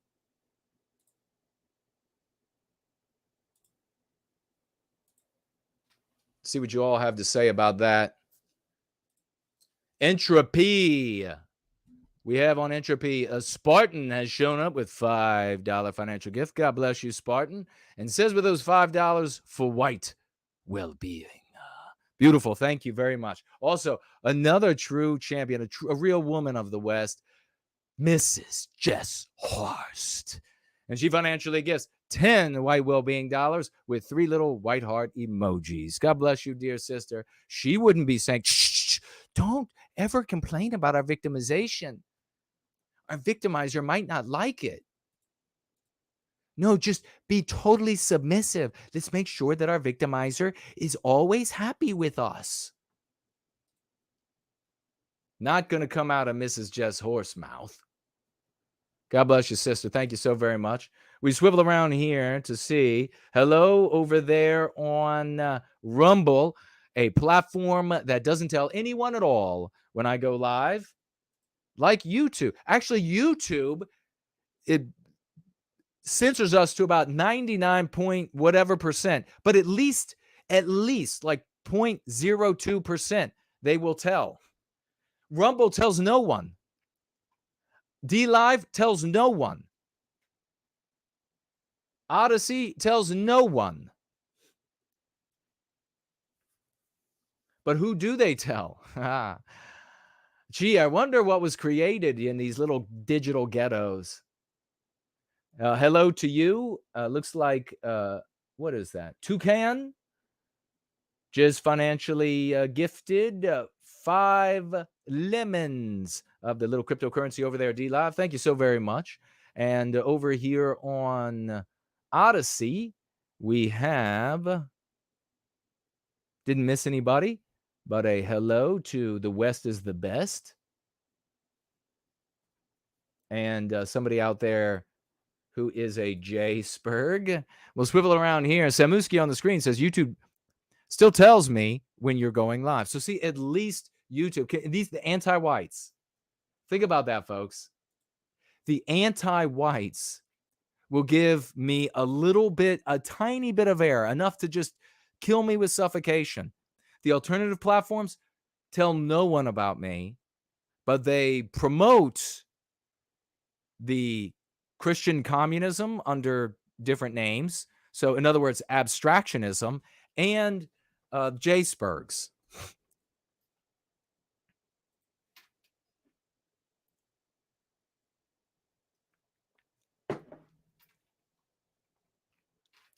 Make it loud, make it proud, drop the crowns and the gems strewn before their feet, ladies and gentlemen. Quadruple 07s. We're talking about raucous emojis. Get out some flags for the one and only First Last, ladies and gentlemen. Financially gifting this good day, $100 for the white babies. 100. We ain't ashamed at all to say we love and protect them white babies. God bless you, good brother. Looking good as always. Oh my gosh. Lordy. Keep it going loud and proud. I really want to see some raucous emojis showing up. Those who celebrate are better than everyone who doesn't. We had First Last walk in, and he's celebrating $100 right behind him. We have Ace matching him at $100. God bless you, sister. Thank you so much. Gems for her feet, crowns for her head. Are you hearing that over at DLive? Gems for the feet, crowns for the head, $100. And she writes, with those 100, protect her white baby dollars for Western kind, with a happy emoji. God bless you so much. And if you thought it was a duo, my friends, it is a trio, because right behind those two champions is no white guilt clips. The man could breathe fire if he wanted to, but he's already beyond it into dark matter when he destroys the anti-whites. God bless him. No white guilt clips financially gifting, protect also the white baby dollars and the white elderly dollars, 107 of them. God bless these quadruple 07s, crowns dropping, rain them crowns down. One of these days, I'm going to have some sort of little thing that happens and crowns rain down on the screen and gems come up from the bottom for these heroes. God bless these folks.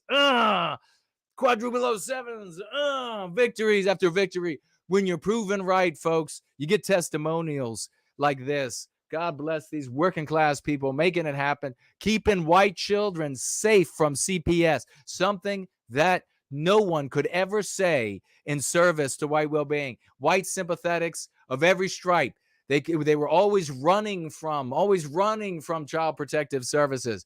Well, you don't have to run anymore.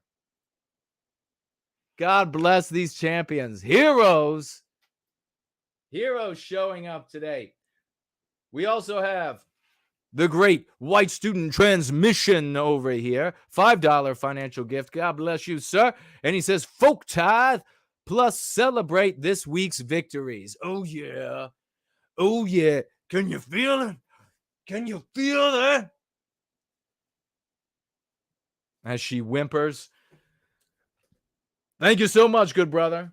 $5 over here. And we also have the great Yiz, the unifier, financially gifting.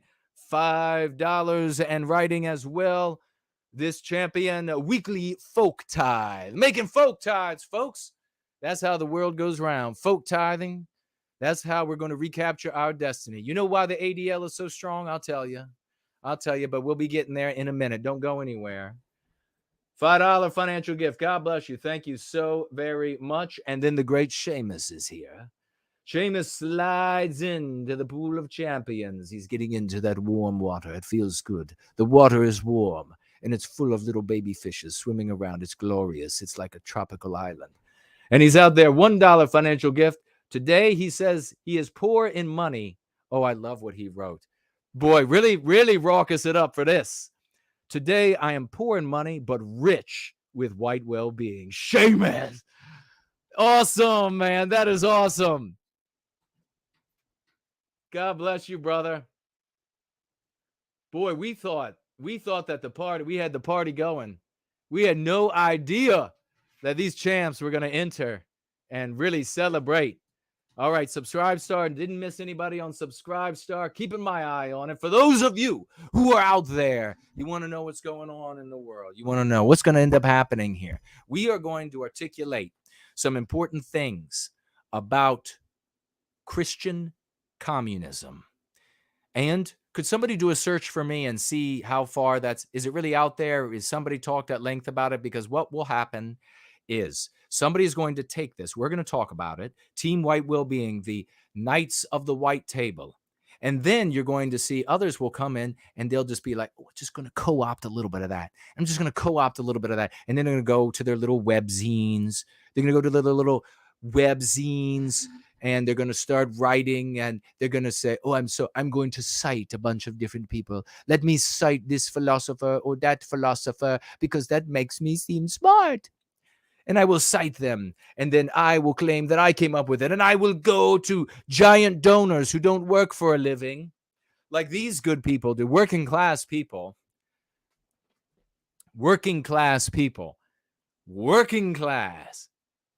getting paid that measly wage and then giving testimonials like this. Think about the difference. When you say, I know I've been in the white sympathetic sphere for years. I know who shows up and pays for these webzines. I know who shows up and funds these organizations in the background. These people are not working class at the bottom. Some of them do go to work.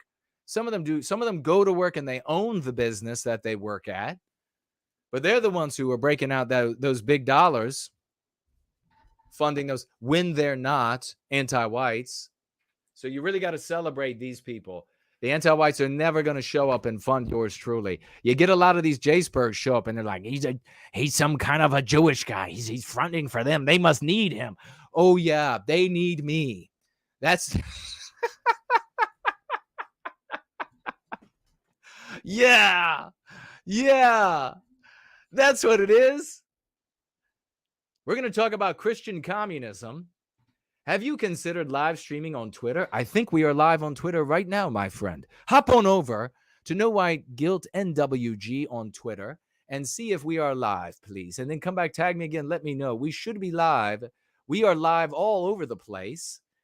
Thank you, everybody who is celebrating. We are live everywhere in many places.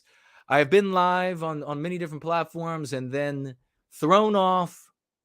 And there's nothing that can be done about that. I get back on, throw me off again, but it's okay. We're going to keep pushing because there's nothing that can stop love. There's nothing that can stop love. All these people that come out, I had another one the other day writing about, you got to hate. You just got to hate. And I'm like, there is nothing that I would do that I would risk for hate in the world. Nothing, not a single thing. And neither would you. And that's why you do nothing except yabber your ass off all day long. You just yabba, yabba, yabba, yabba, yabba all day long, and you do nothing because nobody does anything for hate. People live for love. They fight for love. They sacrifice for love. They charity for love. They white well-being for love. That's why we don't stop. And here is Oliver Anthony. And there is this, we're just going to do a quick update. We're going to speed this up because we want to talk about what's going on here. And we'll see. We'll put it on 1.5. And Walsh, the good gentleman, we hope he continues to grow in use of the lexical dialectical power of white well-being and that he keeps his job at the Daily Wire in order to speak to more and more people out there. But he raises a very important point in this video that is worth mentioning, along with, of course, the discussion, a brief discussion about Christian communism. What is it? Don't just look at those words literally and then conclude that they're putting up the hammer and sickle with a crucifix on it. Don't do that. There is more to it, but this is what it amounts to, and it also is a very eye and ear catching statement. Oliver Anthony, if you all have been in a coma recently, any of you have been in a coma recently, was a nobody who wrote a song, Richmond North of Richmond, which he sang passionately. It was full of conservative socio-political arguments. This whole song, full of conservative socio-political arguments, patriot, nationalist socio-political arguments, which anti-whites, who call themselves by various names, wage war against with the objective of inflicting injury on Western kind, physically as well as by way of white erasing our norms, our mores, our customs, our standards, our statues, our history, our civilization, erasing it to make it something very different, something that is antithetical to us and who we are inside of us, what we project out onto the world. As a consequence, a lot of good people saw, well, as a consequence, probably a man or two conservatives saw, content creators saw this guy's song, and they decided to share it. And then other big conservative content creators saw this guy's song, and they decided to share it. And as a consequence of all of these big conservative content creators sharing the song, Oliver Anthony suddenly had millions and millions of views. And I want you to think about this. Since he has, unlike me, who is not monetized on YouTube, demonetized twice a very long time ago, unlike me, Oliver Anthony is monetized. And it's estimated that he's making somewhere between $20,000 to as much as $40,000 either over the course of a couple days or as long at the greatest length of time, a week. This is how much money this guy is making. So we could say, worst case scenario, he's averaging somewhere around 20 grand based on views a week. $20,000 a week at a minimum. It could be as high as 40,000 or more. And that this guy's making because of conservatives, because of patriots around the world, because of nationalists around the world, folks, because of victims of anti-whiteism around the world. They'll call themselves also by different names, but they are shouting out in pain because they're victimized by anti-whiteism. They either are directly victimized because they're white or indirectly victimized because they identify with the projection of Western kind, the norms, the mores. They want those things to remain, and they're seeing them get destroyed. So that's the people who responded to Oliver Anthony and have now made him filthy rich. He's not a poor guy anymore. He stopped being a poor guy a couple of weeks ago. He's not poor anymore. All right. So he then decided, for whatever's going on in his background, it might be fear of the anti-whites or whatever, he decided to run a sword into the backs of conservatives, to disavow conservatives, and to avow that he agrees with the left about the poor. That's what he did in his big video. I know he said in a Telegram post, he said, I'm neither left nor right. He is a Christian communist. He's neither left nor right, but in his video, he disavows all the conservatism and he avows that he agrees with the left about poverty and that it's not the fault of poor people in Richmond who are all black when they eat things that are deleterious for their health. So let's see what Matt Walsh has to say quickly. Listen up. Okay, now Anthony has come out and clarified his political stance since that video, kind of restating that he's a centrist and that he said the song's not about Joe Biden, but it's not just about Joe Biden. He meant it's about, it's bigger than Joe Biden and all that.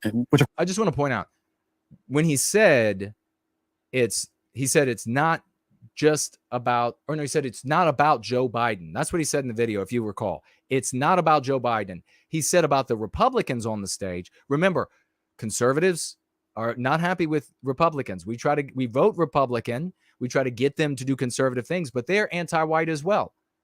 Oliver said it's all the Republicans on the stage, but it's not just them. So logically, to take it to its logical conclusion, he meant the rest of the Republicans. He didn't say the rest of the Democrats. He said the song's not about Joe Biden. Let's continue. Of course, the problem is bigger than Joe Biden. But what he says in the video is interesting because it seems to have divided conservatives. And there are some who say that they like the guy even more now, that this just makes him even more real and authentic and anti-establishment and all the rest of it. Somebody who would actually say it makes him more real and authentic? Of course it doesn't, what he did. But, I mean, Walsh has to speak to the idiots out there, doesn't he?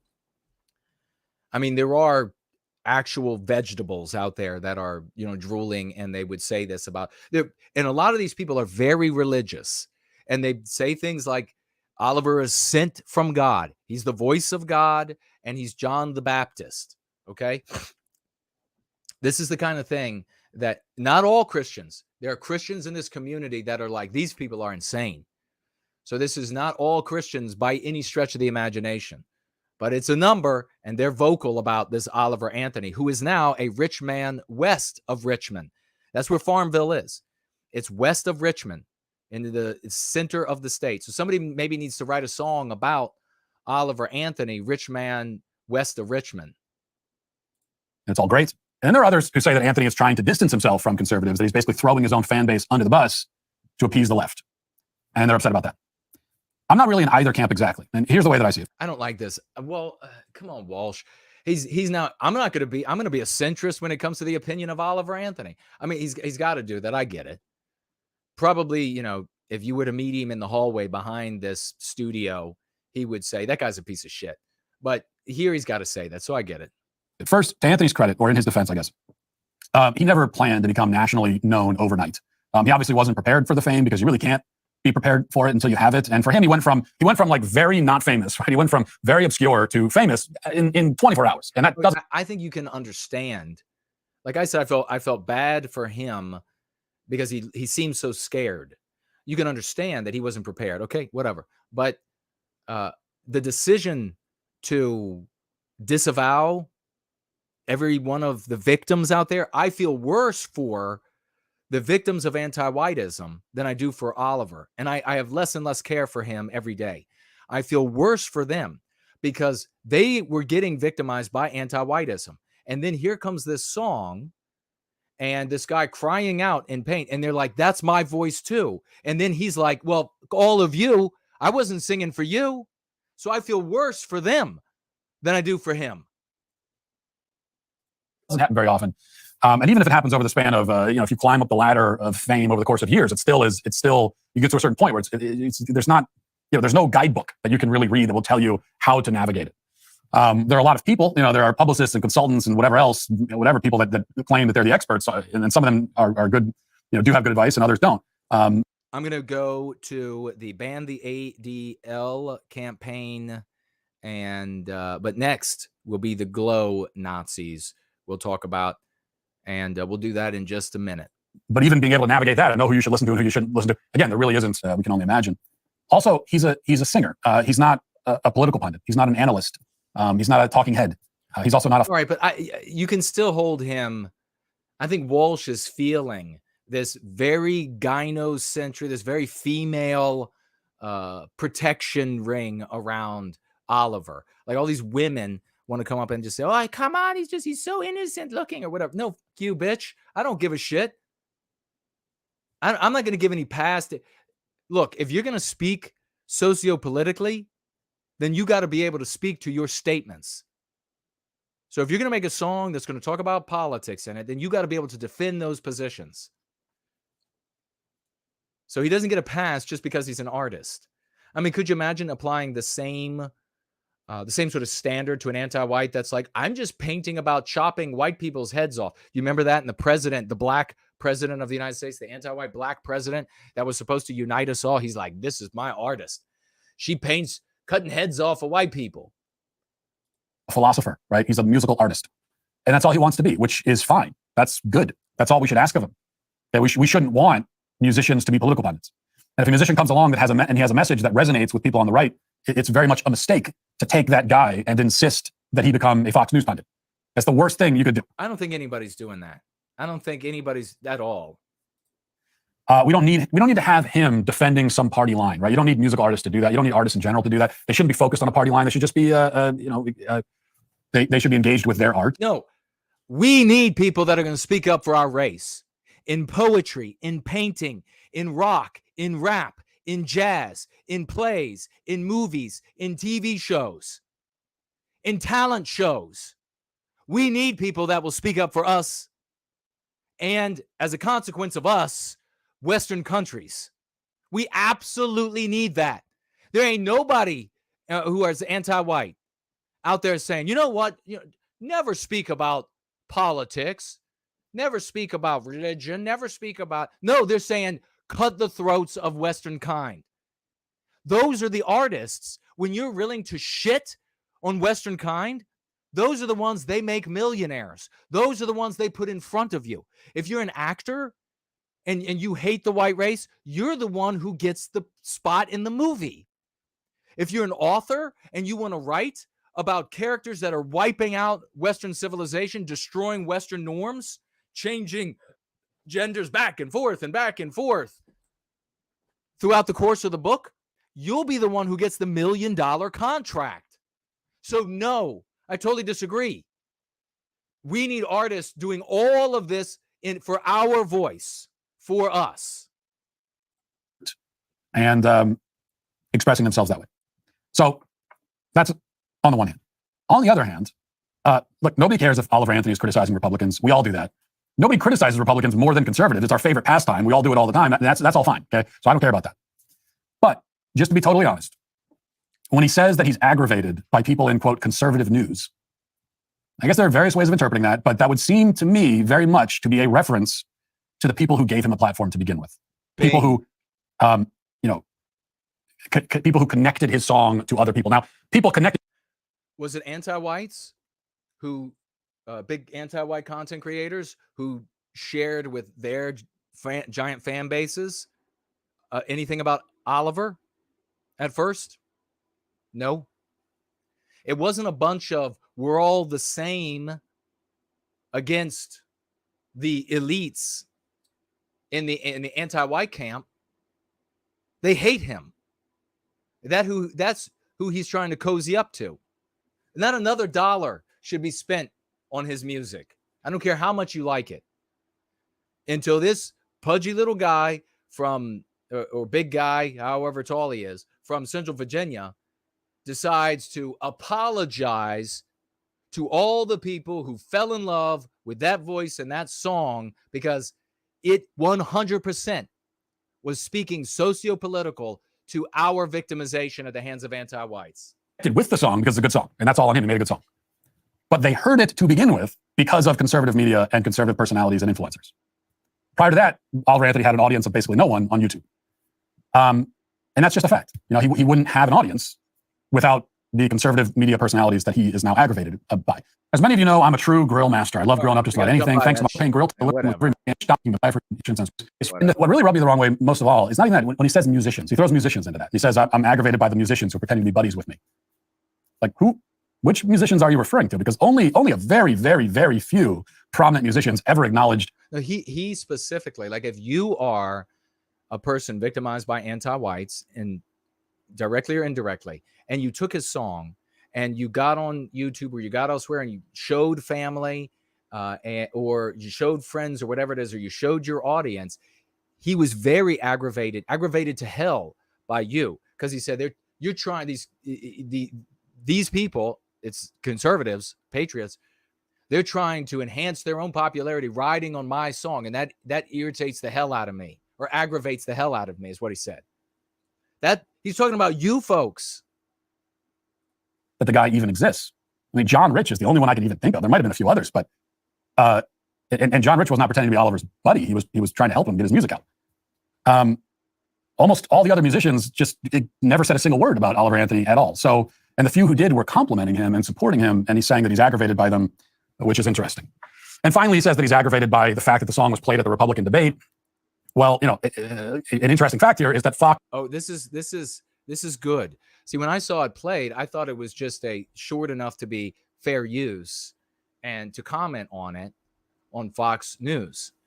Listen to what they found out. So there are two big points that Walsh raises, this one and another. Fox called him and asked for permission to play it at the debate.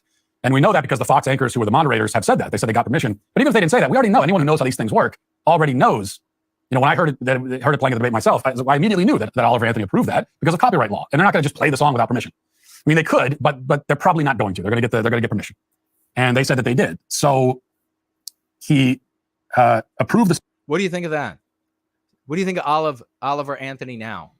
Fox News reaches out, can we play Richmond, north of Richmond? And he's like, sure, you can play it. And then he goes out to the anti-whites and he says, oh, it makes me laugh so hard they played my song, when it's about those people. Song being played, and then said he's aggravated by it, and then said he doesn't want the song politicized, and he approved it being played at a political debate. So it doesn't make a lot of sense. So that's where I'm at here. You know, I do think he seems to be playing sort of both sides of the fence a little bit, and I don't mean politically. I don't care that he's a centrist. Centrism is incoherent. It's never made less sense to be a political centrist than it does today, when the two sides are so fundamentally opposed on the fundamental realities of life. There really is no middle ground on these issues. An issue like, for example, is could a woman be a man or not? Like, there's no middle ground. It's just, it doesn't exist. So you really do have to choose a side. You just do, period. So centrism makes no sense, but I don't care about that. You know, if you're a musician and you say you're a centrist, whatever, who cares? That's not the point. It's what could be perceived as throwing people who've helped and supported you under the bus. That is ingratitude. Is that a virtue? I mean, he's going to be this like big Christian communist now. Is that a big virtue? Ingratitude. Is it also virtuous to stab people in the back who gave you the wealth that you now are accruing, who gave you the fame that you now are enjoying? That's the thing I don't like. But then again, you know, the guy doesn't have a PR firm helping him through this. That's the point. So it is what it is. That's what we're left with. That's my take. Hey, YouTube, thanks for listening to the show. All right, so two big points. He should be, Oliver, that Walsh made here, Oliver should be grateful to these people. He should be thanking them. Instead, he's disavowing them Instead, he's disavowing the totality of the victims of anti-whiteism. And that he gave Fox News permission to play his song, and then goes public and says he's very aggravated that it was used in this political way. It's not a political song, and it makes him chuckle, makes him giggle, that the song was about them and they're playing it on their stage. Here's the question, or here's the point I wanted to make about this, is that basic bitch types out there, nationalists, patriots, conservatives, you'll run into a lot of these they're good people. You run into a lot of folks out there who will refuse to acknowledge that white people are the ones targeted. They will refuse to acknowledge it. And the reason they refuse to acknowledge it is because, A, they have been told by the anti-white narrative that it is immoral to be concerned with the well-being of white people. And that should be kind of a clue as to the objective of those who are in charge. They're not saying it's immoral for different races of people to come together and work together. They're not saying that's immoral. They're not saying it's immoral for black people to have well-being. They're not saying it's immoral for Jewish people to have well-being, or Arab people, any non-white people. In fact, they think that is, they will tell you your whole life, it's preeminently moral for them to get everything they need, want, and more, a superfluity of whatever it might be to make them well. And I want them to be well. Not at my expense, though. Not at my victimization. So it tells you about the character of the victimizer in the West, what they say is immoral when it comes to the peoples. And when it comes to us, it is not this effort to keep everybody apart. That is a creation in the minds of these people who, as I say, number one, have been told that it is immoral to care about well-being of white people. And number two, are cowards. This connects directly to the scared women who run Fox News and the scared women who run the household you live in or the relationship you're in. Fearful women. They're afraid.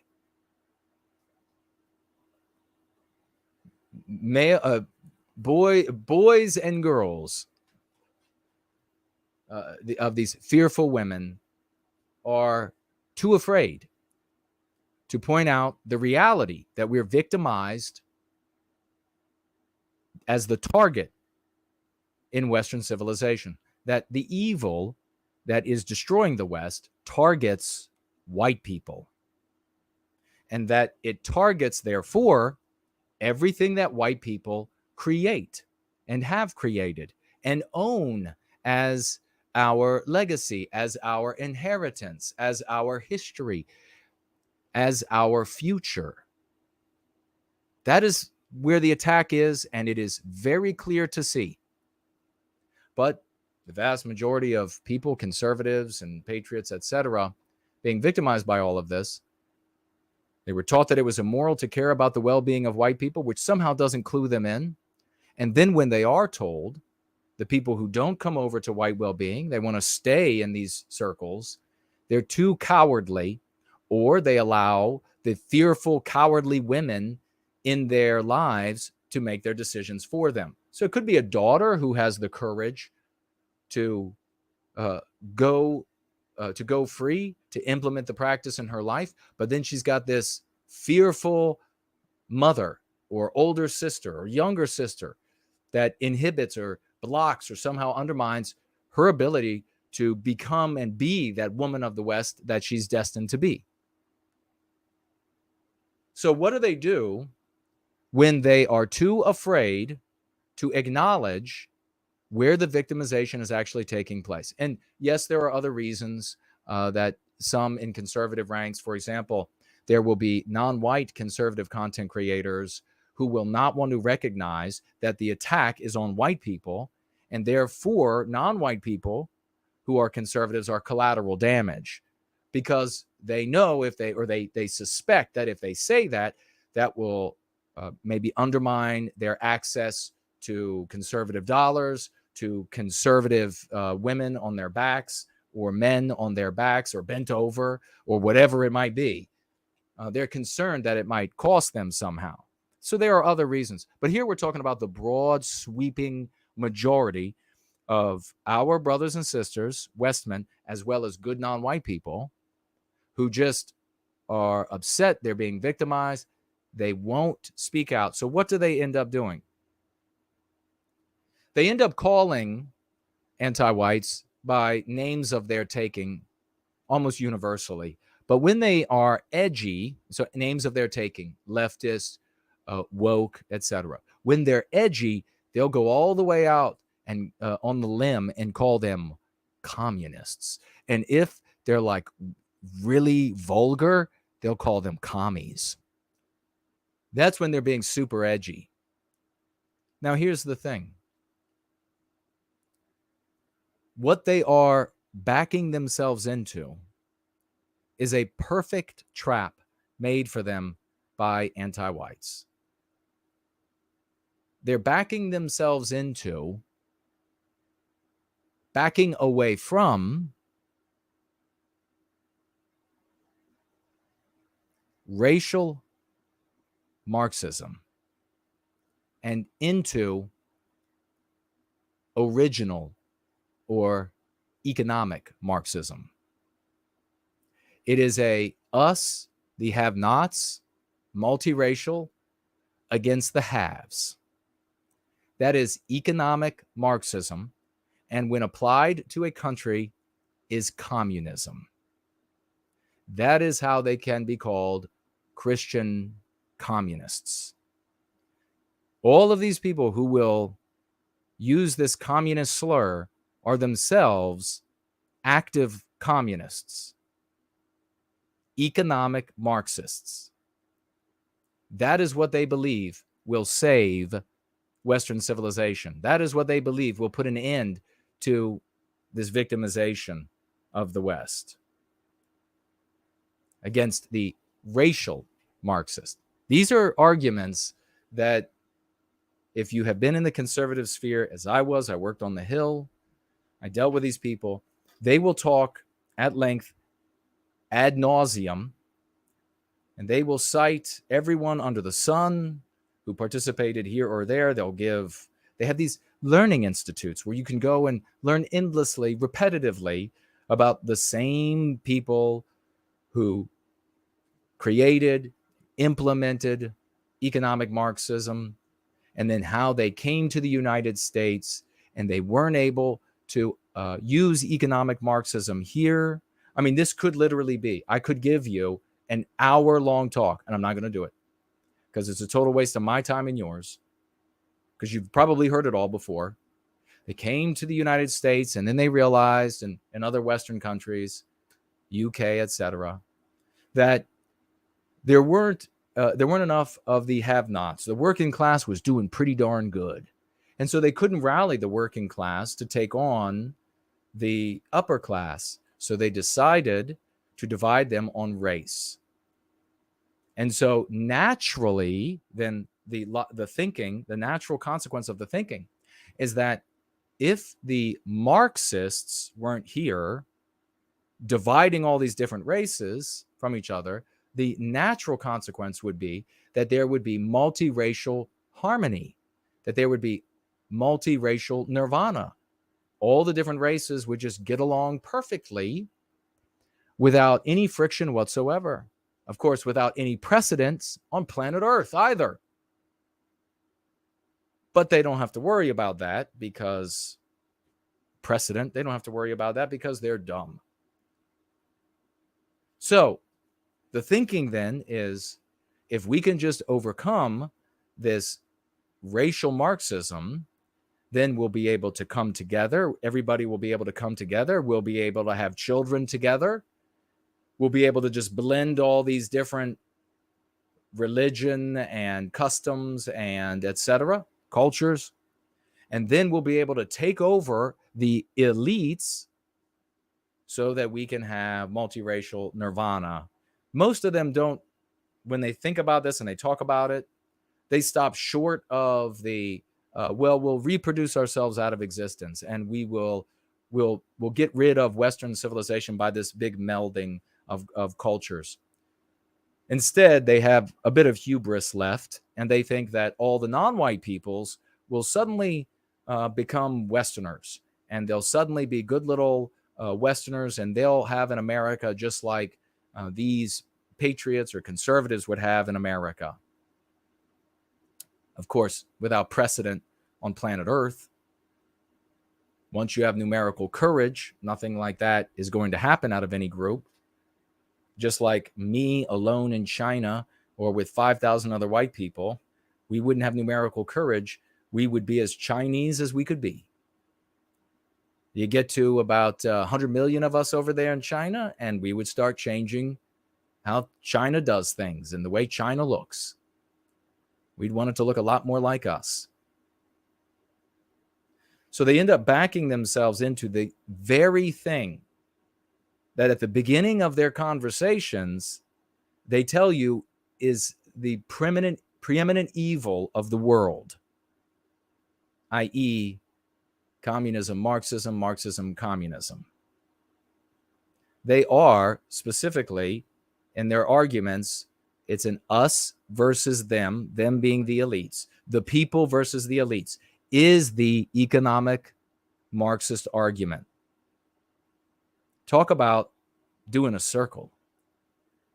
They spend so many circles, they must be endlessly dizzy.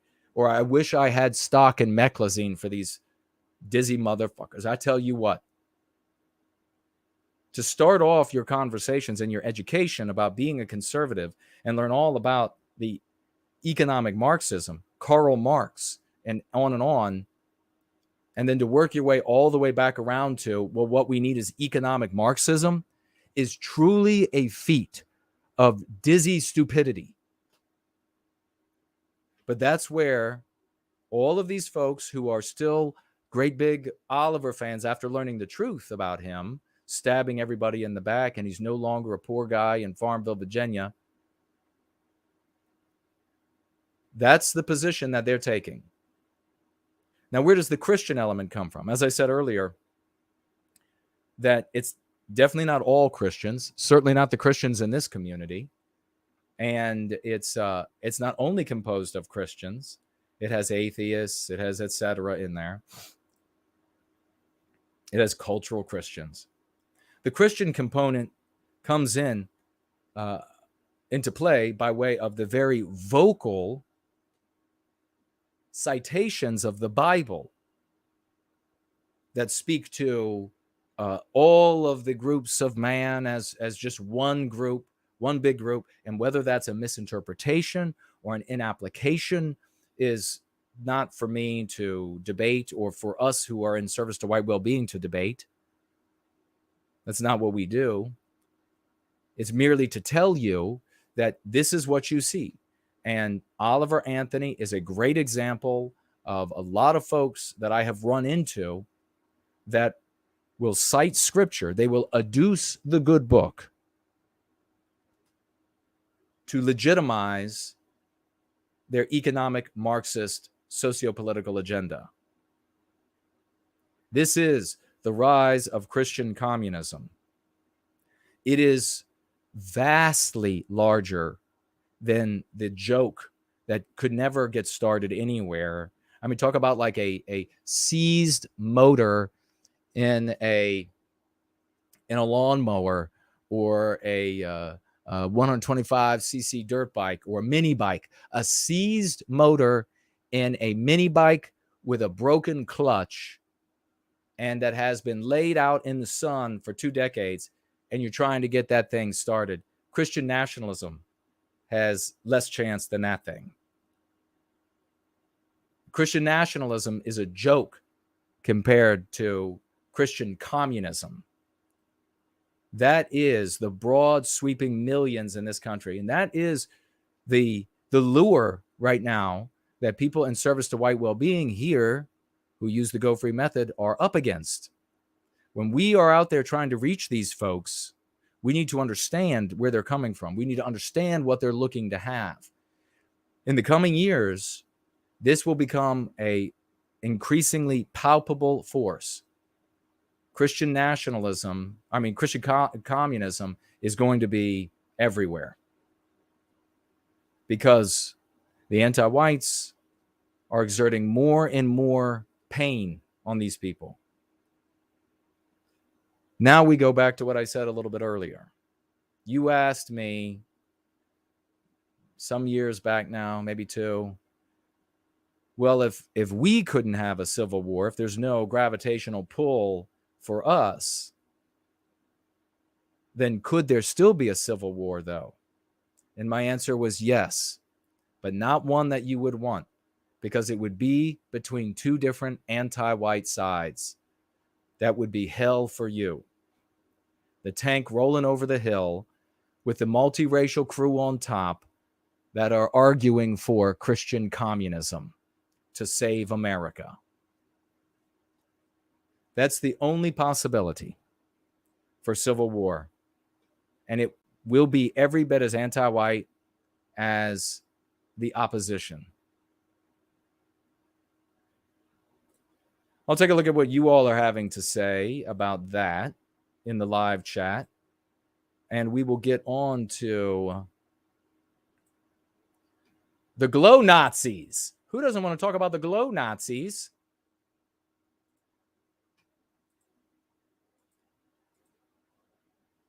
God, look at these losers. Now remember this is Rolling Stone, I'm sorry. So Rolling Stone there was another article though, but this is I have up the Rolling Stones one.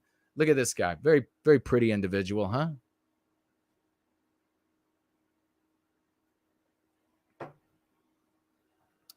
Great Fornell here says, Jason is presenting amazing analysis. This is brilliant. Thank you, brother. I appreciate it. And now watch studiously as all the other content creators say nothing about what we're talking about here. They'll just co-opt it, and then they'll be like, well, I know one in particular that'll say, we have video of him, 6 months ago now, 5 months ago. He's like, I've been thinking lately.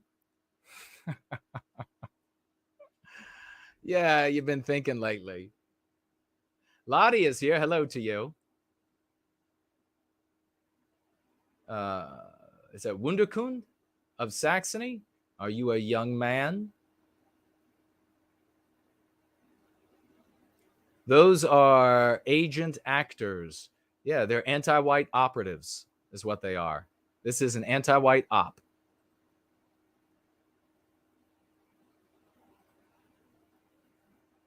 We don't have, and let me just make clear, we don't insult each other's religions or lack thereof.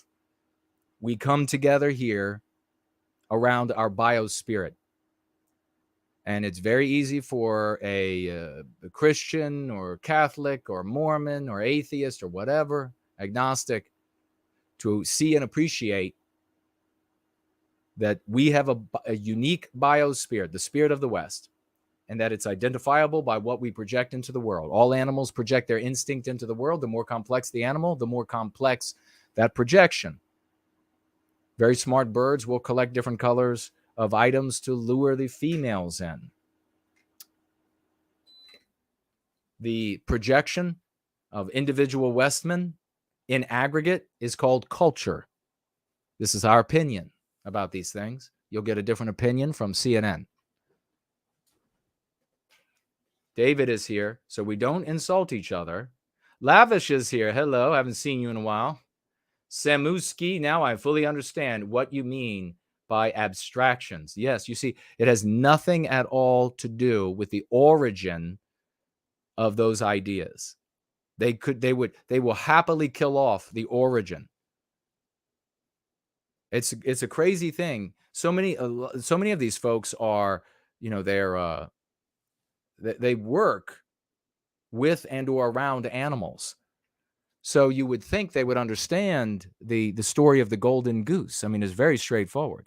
But the power of anti-whiteism, the and if you actually do the practice like you're supposed to, you'll learn that there are attendant emotions, and these are the most powerful, with meme pathogens. A meme pathogen just doesn't come to you as this like sterilized verbiage.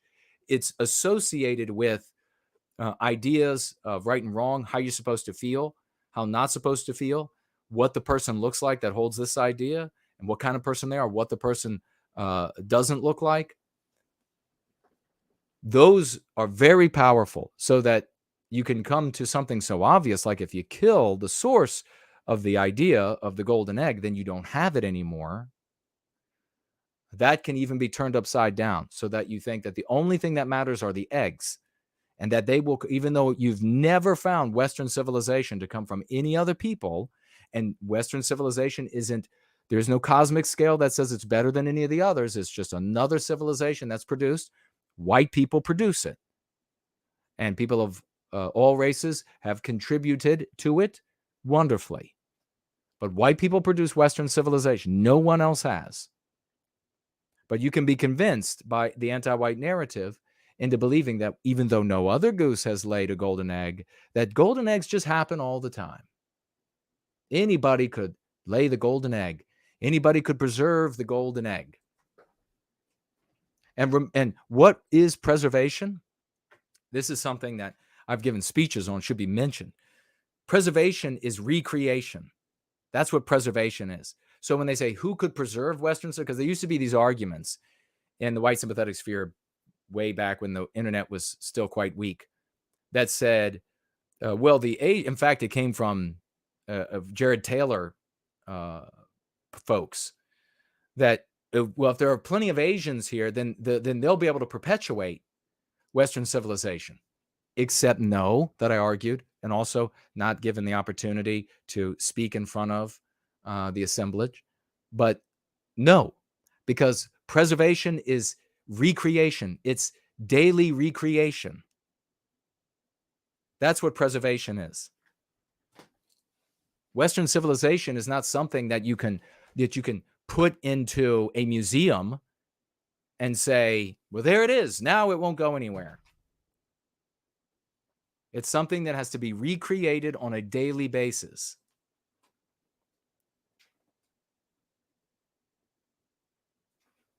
Brother, a while ago, says Windekind of Saxony, you've spoken out against using the term elites. Yes, don't use the term elites. Has anything changed in that regard, or how should we call them? Thank you for asking. They are called the most, all of our victimizers are anti-whites. They're the anti-whites. When we're talking about really powerful anti-whites who are of all different races, we're talking about, oh, you know what I should tell you all about? This just struck me. How can I remember? Because it doesn't fit here. Let me just write.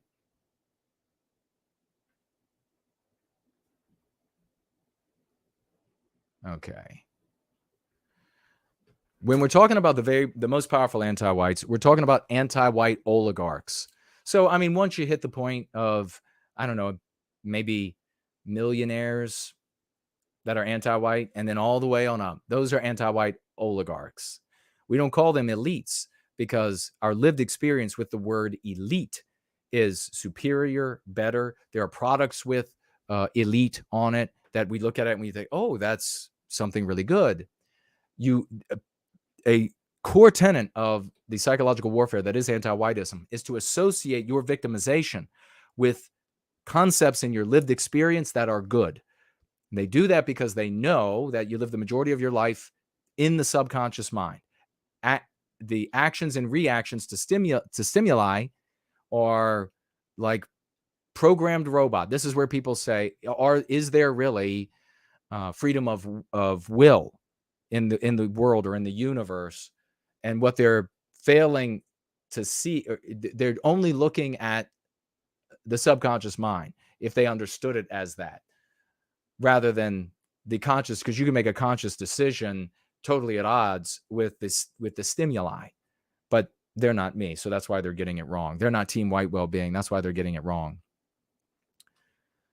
So that's if you and I go to a club and they say, sirs, would you like to eat in the elite dining or would you like to eat in the regular dining? We're going to say the elite because that's better.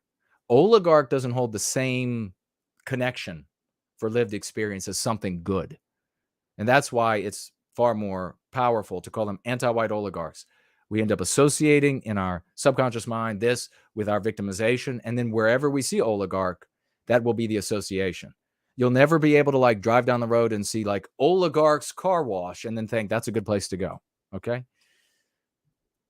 Now, if you are coming into contact with what we can correctly see or is this burgeoning Christian communist movement that may not be, the participants may not be Christian, or they may be culturally Christian, or they may be fair weather Christians, all right? They could be atheists. If you come into contact with them, there is a practice that works very well called pacing and leading. And so what you do is you use some verbiage that they know, and that will get them to feel comfortable with you. And that's when you can introduce something that can be beneficial to them. So a meme, for example, that would refer to the elites would be a meme aimed at these folks. If you're in a conversation and they're talking about the elites and you would then maybe say, yeah, the elites are horribly anti-white. You would only use it there to pace them so that they feel comfortable. You're not speaking in a completely different language.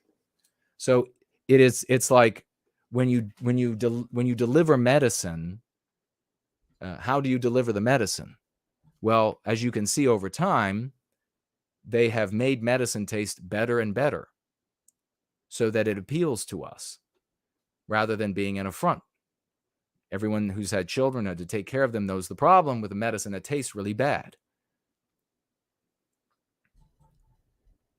As a just a side thought, my mother was away.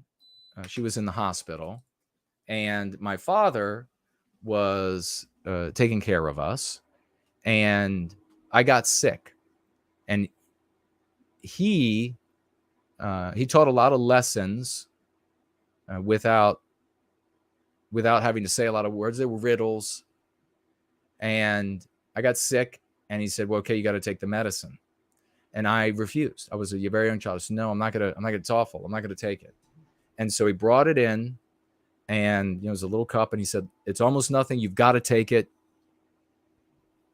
right now. You don't get to say no. And this is Dad, so you have to do it. So I drank it, and it was the nastiest tasting thing I had ever had. My face curled up, and I swallowed it, and I couldn't believe how awful it tasted. And then he's standing there looking at me, and I looked at him, and I finally started to put together that something wasn't right. And he said, that was Coca-Cola.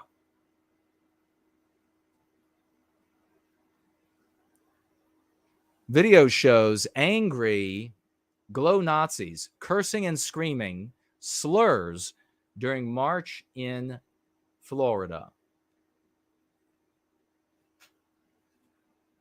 Quote, this is just the beginning, the anti-white operatives said. I mean, I'm not going to blow this up because he has a swastika on, a great big swastika. And of course, that is something that YouTube will naturally have a problem with.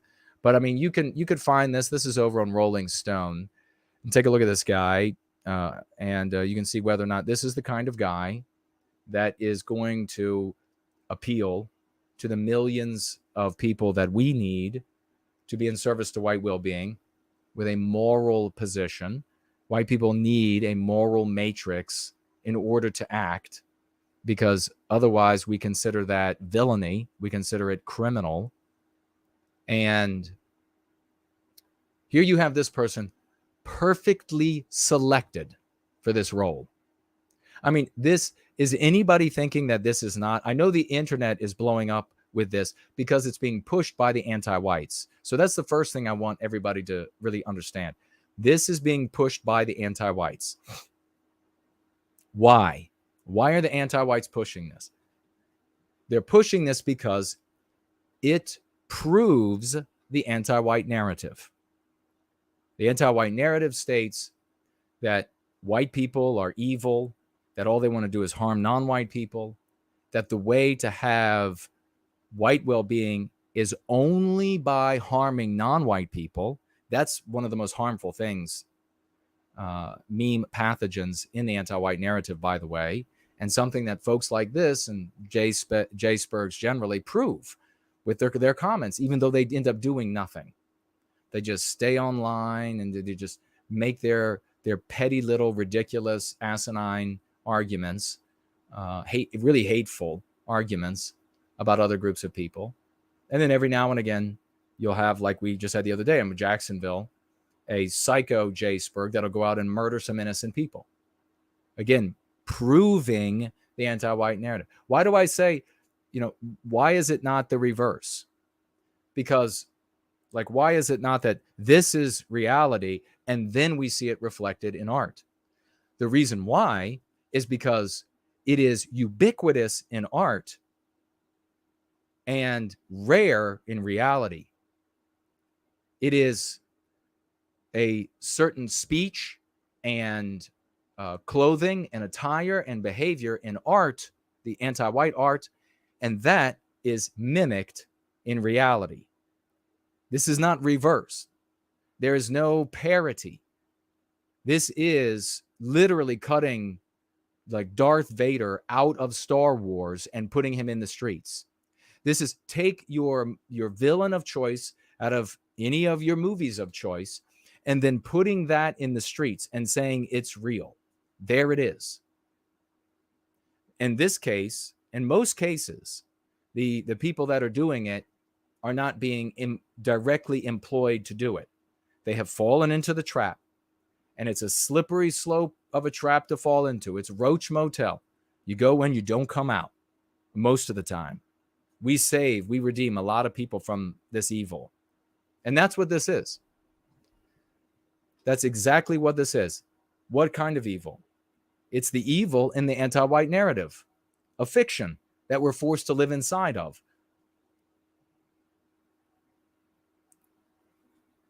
This specifically, though, is not an accident. These people out in the streets is no accident. This perfection of playing the villain in the anti-white narrative is no accident. These aren't people who just fell down into the trap of playing the villain in the anti-white narrative. These are people being employed to play the villain in the anti-white narrative. Now, there's no way to know for sure how deeply their knowledge of that employment goes. They might not know that the guy or guys or woman or women or government or organization or NGO or whatever it is that's bringing money to them to do this, and probably promises of protection and threats of harm, they have no way of, we have no way of knowing how much they know about that. They could be totally ignorant and think that the money is coming from some rich Nazi LARPer who wants to instigate the Fourth Reich. Or it could be all the way down to the point of agents meeting with these people. We know when they have been interviewed in the past after their years in service, that those who have been employed have told their stories. They told even that one guy from war, White Aryan Resistance, was Tom Metzger. He interviewed a number of such people, and those cassettes, this is before the internet was robust enough, were circulated and sold across the states, and interviewing these people after the fact that they were handled by the FBI or the feds, and they literally went places. They literally met up with agents, at least they claimed, and were promised things and were paid, travel paid, and they would also get gifts from the government, assurances of various types. The kinds of things that they wanted were always just bizarre. Like you would imagine a very low IQ person, the kind of things they might want. And then invariably, the feds, or what they believed were the feds, if the feds were involved, would abruptly drop them when they were no longer useful. And right now you have anti-whites dominating the federal government, state governments, etc., of these once great United States, of course, the other Western countries as well. And here comes the presidential election. And what would be very useful when your president and candidate is telling people 5 days even before this march that the greatest threat to the United States is white supremacy and white males. And there are no giant white supremacy marches. There are no giant marches of white men that want to murder all the non-white people. We do get these psychos that fall into these traps and end up doing like what this Jay Spurg did in Jacksonville, if that's what it was, murdering these innocent non-white people. That does occasionally happen, but not nearly enough to be convincing. You need video footage. You need to be shocking. It's not lost on me that these people show up at the exact same time that we're being told that another pandemic is coming, and that they're going to shut down freedom of movement again, and that they're going to be shutting down the businesses, and that they're going to be forcing people to wear masks. Once again, here comes the election. They have the contender wrapped up in numerous court cases, trying to schedule them for right after Super Tuesday, and in the midst of everything that he has to be doing to run for office. And these people show up right on cue. In fact, they show up, interestingly enough, right after the other Jay Spurg goes to a Dollar General. First, he goes to a black school, and he's run off from there by armed guards. Then he shows up to a Dollar General, and he's run off from there because there was an armed guard. So he goes and finds one where nobody is practicing the right to self-defense, and then murders innocent people, including a father of a little girl, 4 years old, that'll never see him again. And then these guys show up. How ugly can you make the white race look? How immoral can you make the white race look? This is what the anti-whites are doing. They want to show to the world. They want to put in the world's face. And who is most important to the anti-whites with this? Who are the people that are their primary targets? Which is why it's all over the media right now, which is why people are saying they're breaking the internet with this story. It's the Christian communists. Because they don't want these white people and the good non-white people in that group heeding a message like ours or going any other direction that could be challenging or difficult for anti-whiteism. Is Christian communism difficult for anti-whiteism? Of course not. It absolutely serves the goals of anti-whiteism. It's just another subset. They want these people in their scores of millions to see that face, to see this ugly motherfucker with his swastikas and his neck tattoos all over him, and the other ones out there, full face and head tattoos, full, the whole thing, and masks when they don't have it, angry, shouting, bloodthirsty, so that when you show up and you say, this is about victimizing white people, they immediately see him. You could be beautiful like me, articulate, erudite, wildly intelligent, a former star athlete, should have played in the minor league baseball rather than playing college football. It was a mistake. You could be me, and you go before these people, and if within the last week or so they've seen this, and then you start talking about white people being victimized, that is what they see. That is what these things are. These guys are glowing so hard, you can see them from Jupiter. These guys are glowing so hard, the sun was a candle to their glow. People wonder where the glowing thing comes from. There was a handicapped guy who was some kind of computer super genius. And if somebody knows the guy's name, but he was handicapped, and he came up with this, saying that the federal agents glowed.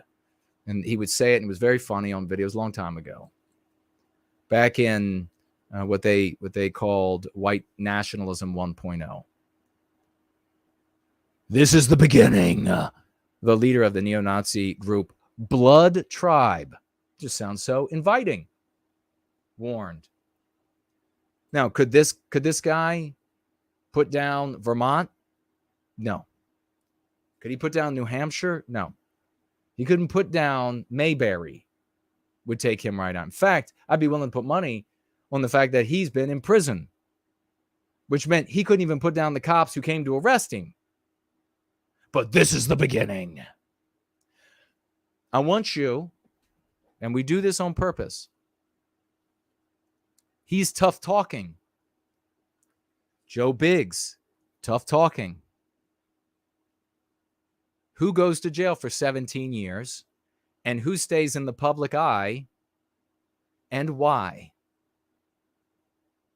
Both of those things serve anti-whiteism, don't they? They're not contradictory at all.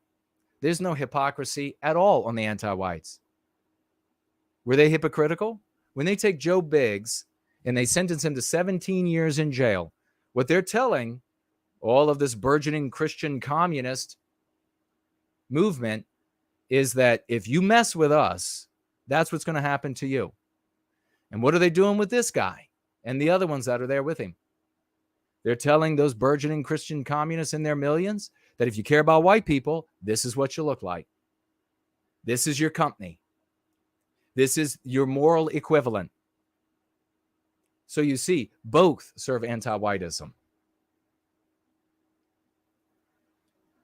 My apologies for anything that you may see. Not my intent. This is Rolling Stone magazine that I am reviewing. I did not put these images or statements in here, and I will not read anything that's truly objectionable, but I do not have an ability to tell Rolling Stone where they can stop with the imagery they use. Members of white supremacist and anti-Semitic hate groups marched outside Orlando, Florida. To translate that, white supremacist and hate groups, to translate that, we say anti-white operatives marched outside Orlando, Florida. That's what we say. Anti-white operatives marched outside of Orlando, Florida on Saturday, screaming invectives, raising the Nazi salute, and yelling, Heil Hitler and white power. End quote. Quote, we are everywhere. Now, that is, and I have been telling people this for 20 years. The moment you hear them say, we are everywhere, that's given them by an agent. Every time they say, we are everywhere, an agent has told them to repeat that. There's certain things that they want them to say. And one of the things they want them to say is that we are everywhere. Why? Because they want the average viewer of this article and all of the others to believe that they've just seen the tip of the iceberg, that there are swarms of people that look just like that. Whenever you read them say, or a sign that says we are everywhere, you know you're dealing with I mean, I can almost say at this point that it is either Democrat Party or Fed or something that's more organized, in my humble speculation, than just some like random rich anti-white that's like, okay, I'll pay you to go out there. I mean, it could be like an anti-white organization, an anti-white NGO. You got to think, who's going to be making sure that the statement or the placard that we are everywhere is going to be plastered when they know they're not everywhere? They know. They know they're not everywhere. They know that it's not believable in the slightest that they are. That's like them saying, I'm 20 feet tall. And then the other guy's saying, I'm 6 feet tall, and you're not even 6 feet tall. What do you mean you're 20 feet? They know this is not true. This is psychological warfare. Neo-Nazis can be heard shouting in a video shared by former Florida House Representative member. Oh, I didn't even see this part of this. Later in the footage, they yelled, okay, I'm not going to read that again. That's the crankish Ant Nat Nitwittery.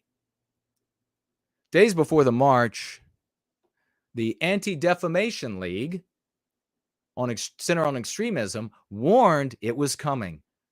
You know, it's kind of like, it's kind of prescient, isn't it? It's kind of like, you know, you fill in the blank, okay? It's kind of like that. You fill in the blank. Don't write it, but it's kind of like you fill in the blank. The ADL, we have the ban the ADL hashtag going around, and it's kind of like the ADL when it came to these guys showing up. They just were there to tell everybody, hey, they're going to be marching. It's going to happen. Quote, two extremist groups, two anti-white groups, the Goyim Defense League. I mean, and talk about living in someone else's story. Taking the name for the soulless animals in another group of people's story. How more pathetic and of a bitch do you have to be? And how much more of a signal do you have to be that you're controlled? And Blood Tribe, BT, are planning to get, I'm just waiting for the day that the anti-white ops operators that pay for these guys say, okay, here's the name of the new group. It's the Butchering All Non-White Babies Crew. Okay. Whatever you say, boss.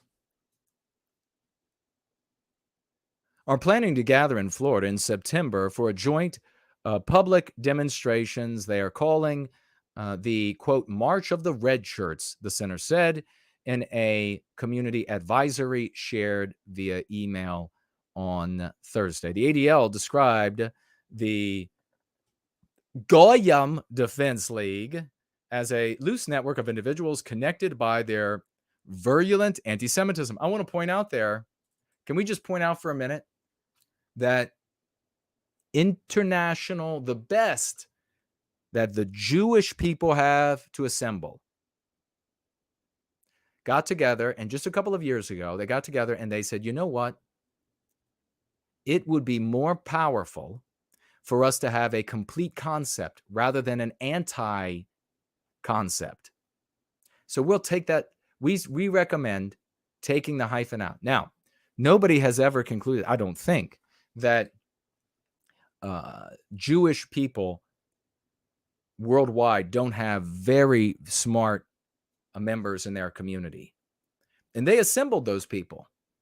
And they concluded that. It just so happens that I concluded the same for anti-white and anti-whiteism in 94. So just to put that into perspective. With an overarching goal to expel Jews from America. That is their goal. That is, J-Spurgs want to harm Jewish people. Slandering Jewish people is harming them.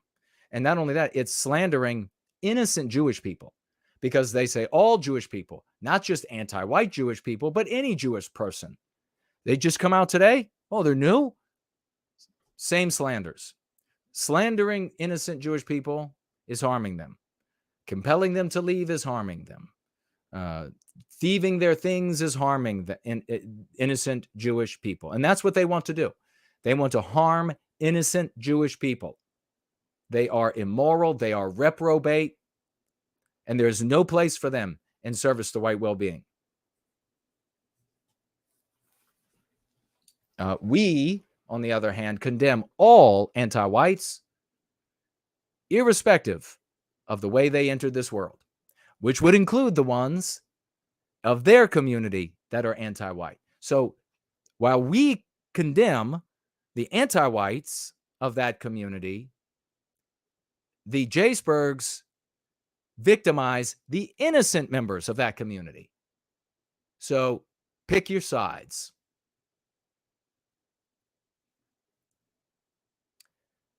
Okay. And then you had the organization characterized Blood Tribe, led by this guy, I'm not going to bother saying his name, as a, quote, growing neo-Nazi group that claims to have chapters across the United States and Canada. Quote, Blood Tribe presents itself as a hardcore white supremacist group and rejects white supremacists who call for softer optics. Then do you see how that's valuable to the anti-whites at the ADL? And we're going to be talking about them with their hashtag in just a moment, because you're certainly not talking about the good guys here. It's going to be difficult. The human brain is divided into two hemispheres. It's got two sides. And as a consequence, even since I was in junior high school, and I found out many years later, I could have been going on before, but of course I didn't know then. I concluded that people are wont to dividing everything into two because of the way our brain is shaped. Now there are scientists speculating about the same thing. So don't do that. Don't fall into that trap. If you are inclined to, then just heed what the geniuses in Team White Wellbeing are saying. You don't have a good guy, bad guy here. You have both are bad guys. In video captured by News 2 Share, the group chanted, and I'm not even going to bother to say the chant. Okay, so they say that these people won't replace, and they also say that these people will get the rope. So it sounds like it's a bit more than just noticing. All I'm trying to do is notice. Fuck off, liar. Yeah, just like the girl you went on a date with 6 months ago, you're okay with her noticing with a claim that you raped her, telling everybody that at your work, your family, that you raped her. She's just noticing it. These scum. So the one guy said, we have to, okay, so the one leader says, quote, we have to start a fire. We are the kindling. Once we set the fire, we get the fire hot, and then we get the rest of our brothers blazing. Now, why isn't he immediately jailed? He's in Florida. There's a law there now that's in place because of the other leader, John Menadeo, right? Because of that guy's anti-white antics. And I want to come back to that other point. There's a law in Florida now that enables prosecutors to round these people up and arrest them. You think it's going to happen? No, because it's serving the state's interests. By the way, for all those people, I have to laugh at you again and again in the PWR audience who rejected me for that guy. Rejected me for that guy. So much estrogen in his body, he grew tits that he had to have taken off his body by a non-white surgeon. You fucking losers. You, every one of you who rejected me for him, he is an anti-white operative and had so much estrogen that he had to have tits taken off, you fucking losers.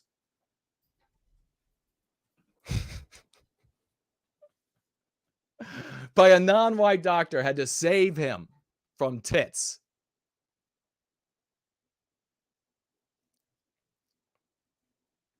So they want to say, the ADL, that if you are standing up for white people, if you want to put an end to our victimization and you're not behaving like these guys, then the reason why is just optical.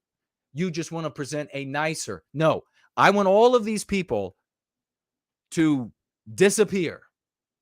They are the enemy of Western kind.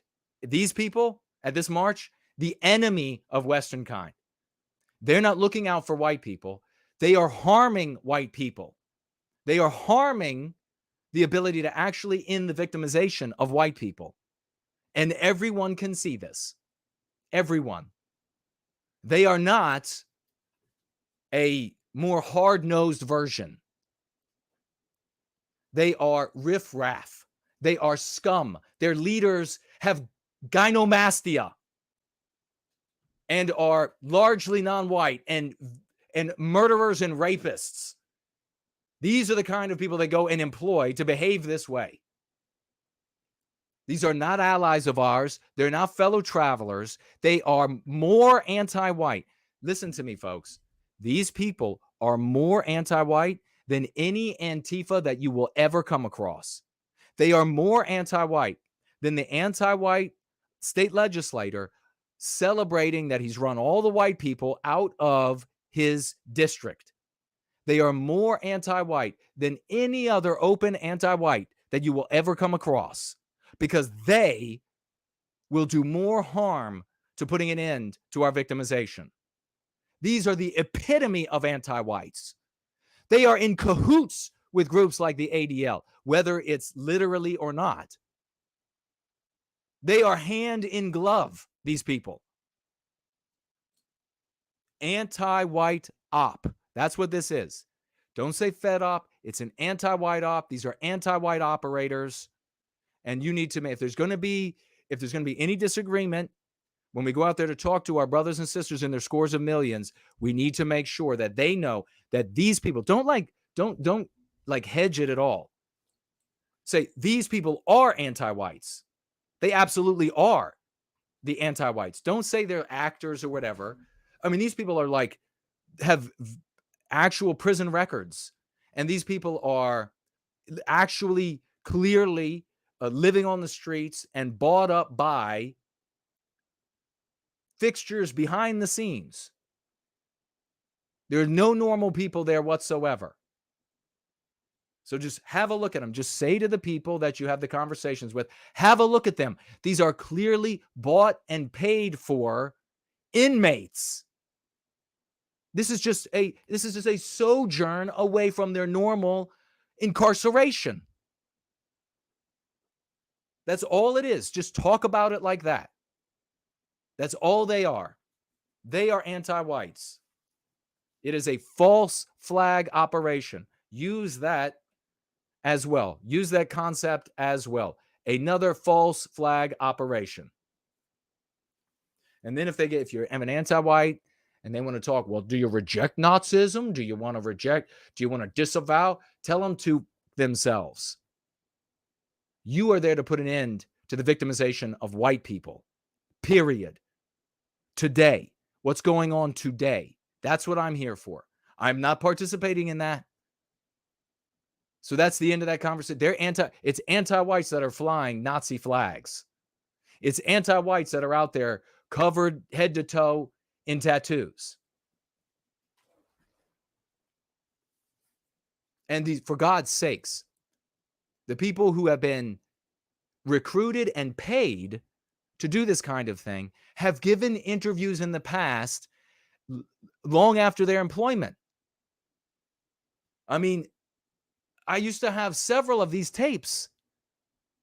I guarantee you that even Tom Metzger, and he's no white positivist, let me tell you, but he absolutely would disavow these people. He's long dead. He would absolutely disavow these people if for no other reason that he did interviews with some, and he wasn't the only person who did interviews with these people after the fact. These are anti-white operators.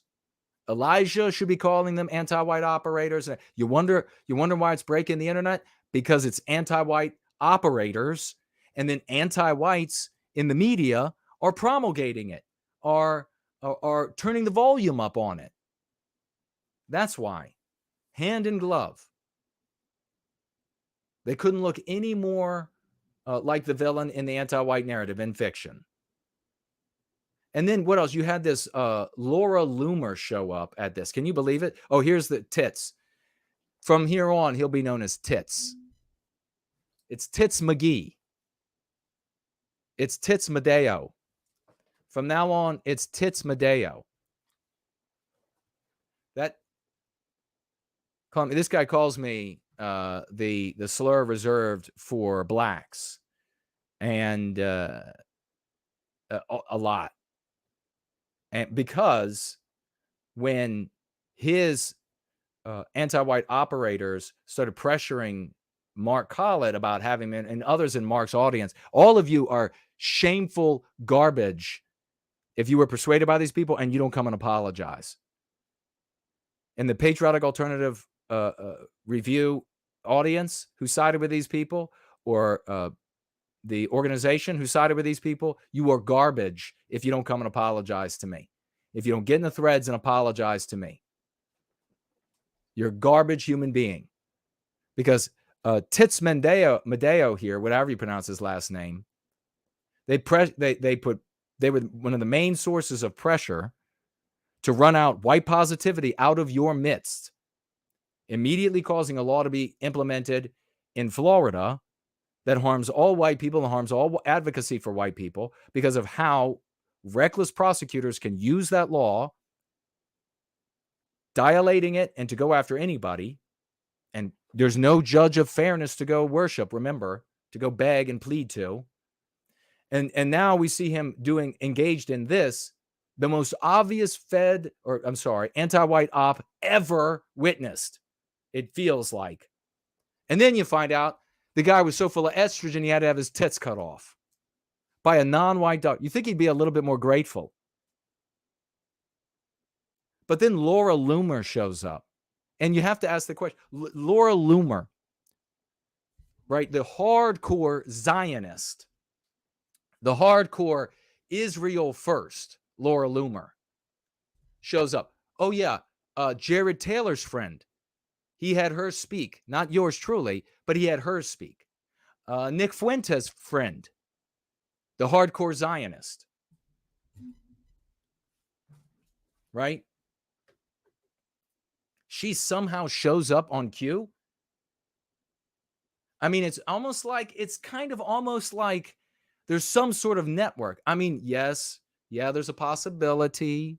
There's definitely a possibility that, she was just driving down the road, or one of her friends were just driving down the road, and boy, they saw the Blood Tribe marching, and Sig Heilin and a bunch of geese marching along there.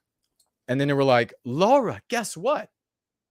Why don't you loom on over here just in time for the TV cameras?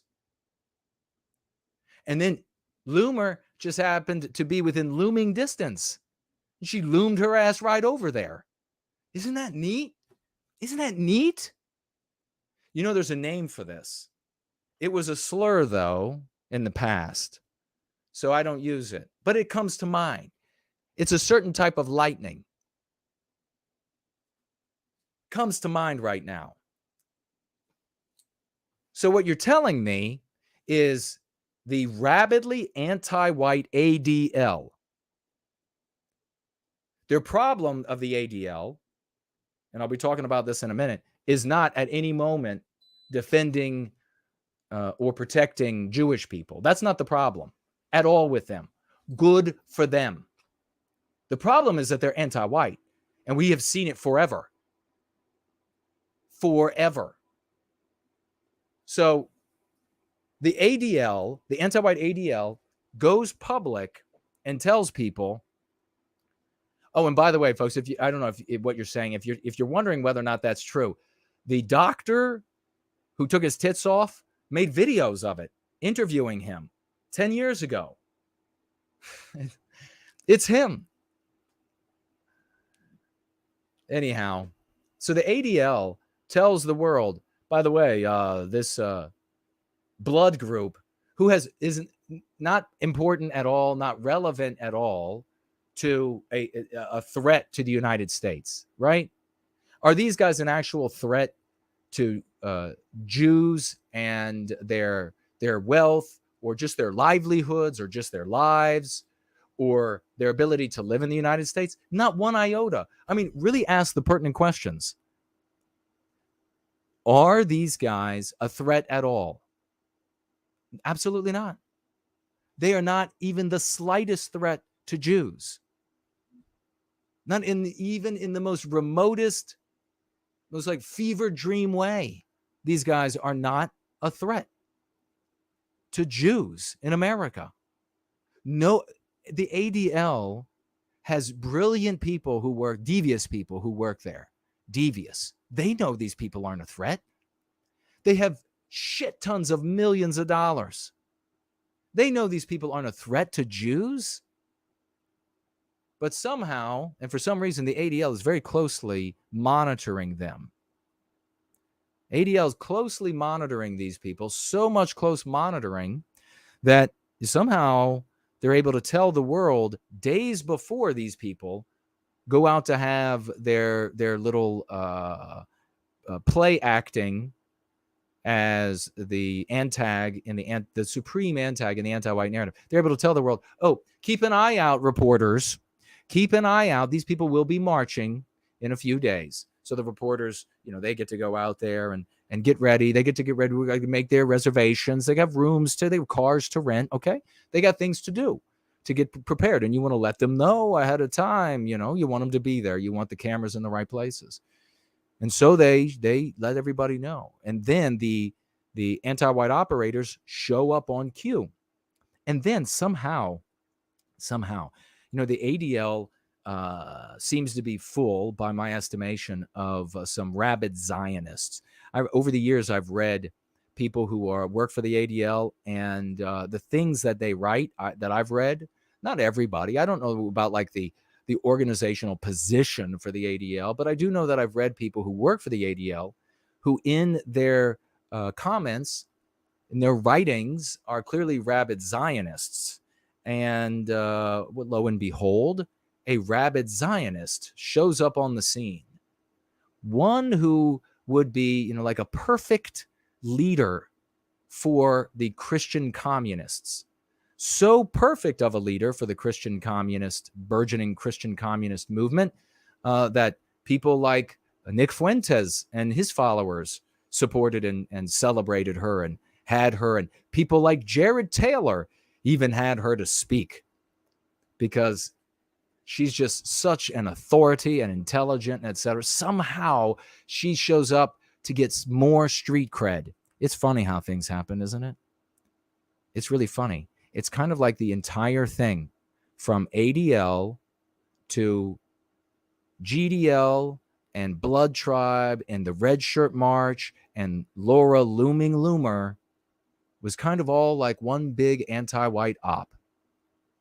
It's interesting how it kind of came together. Oh, and I'm forgetting, of course, the fact that massive social media engineered views across the internet, breaking the internet. Massive discussion about it. Kind of like it's one giant anti-white operation. But, I'm not even going to come down one way or the other because to me, it doesn't matter.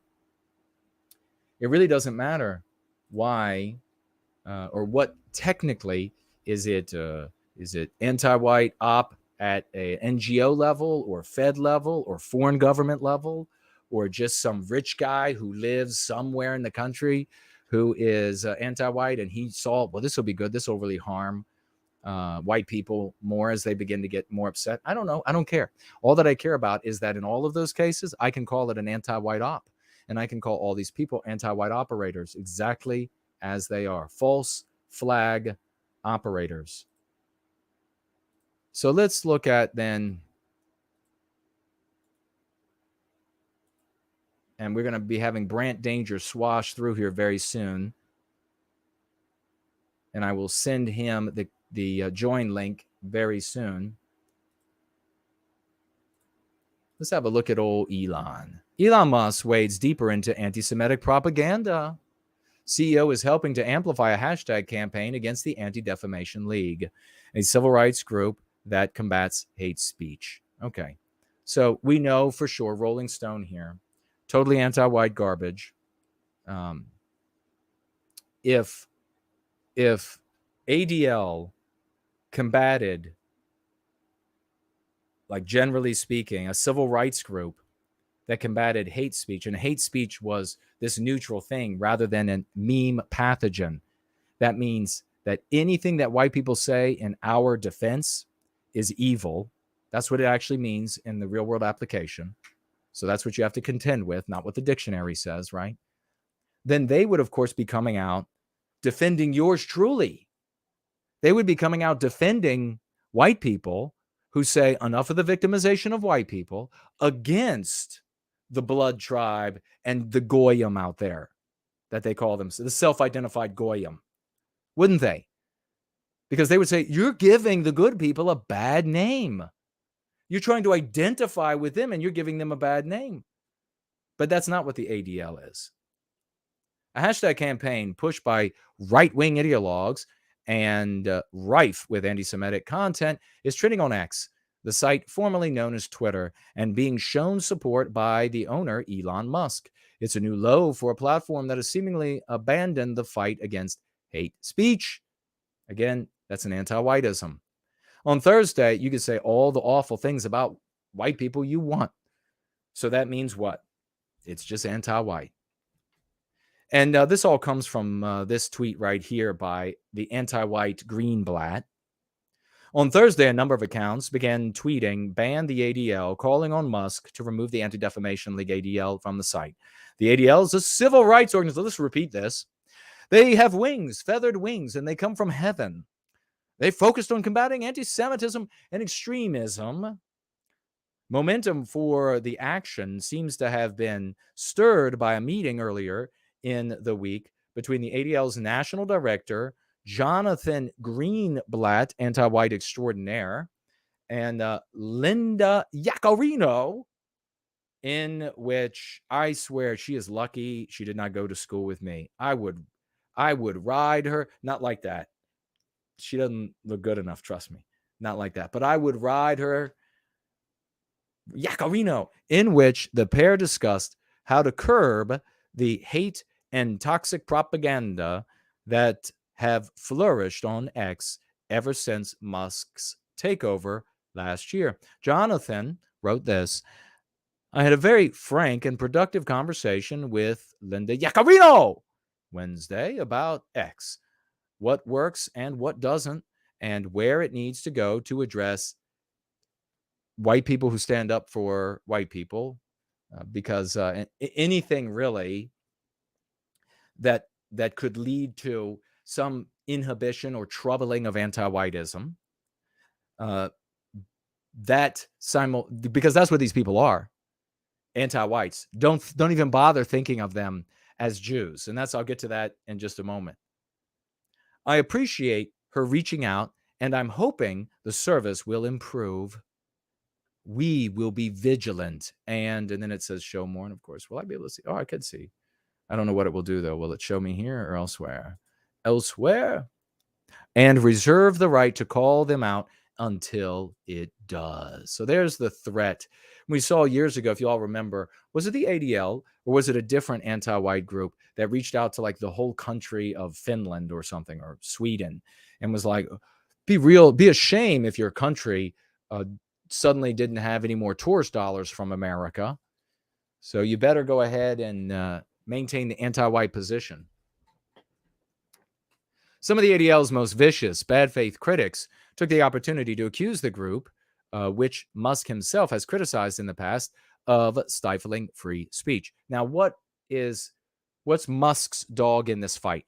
He owns Twitter, and this anti-white group shows up, and they say, hey, we want you to ban this whole list of people, to silence them. They're not allowed to participate. Their presence is not allowed in the free discourse of peoples.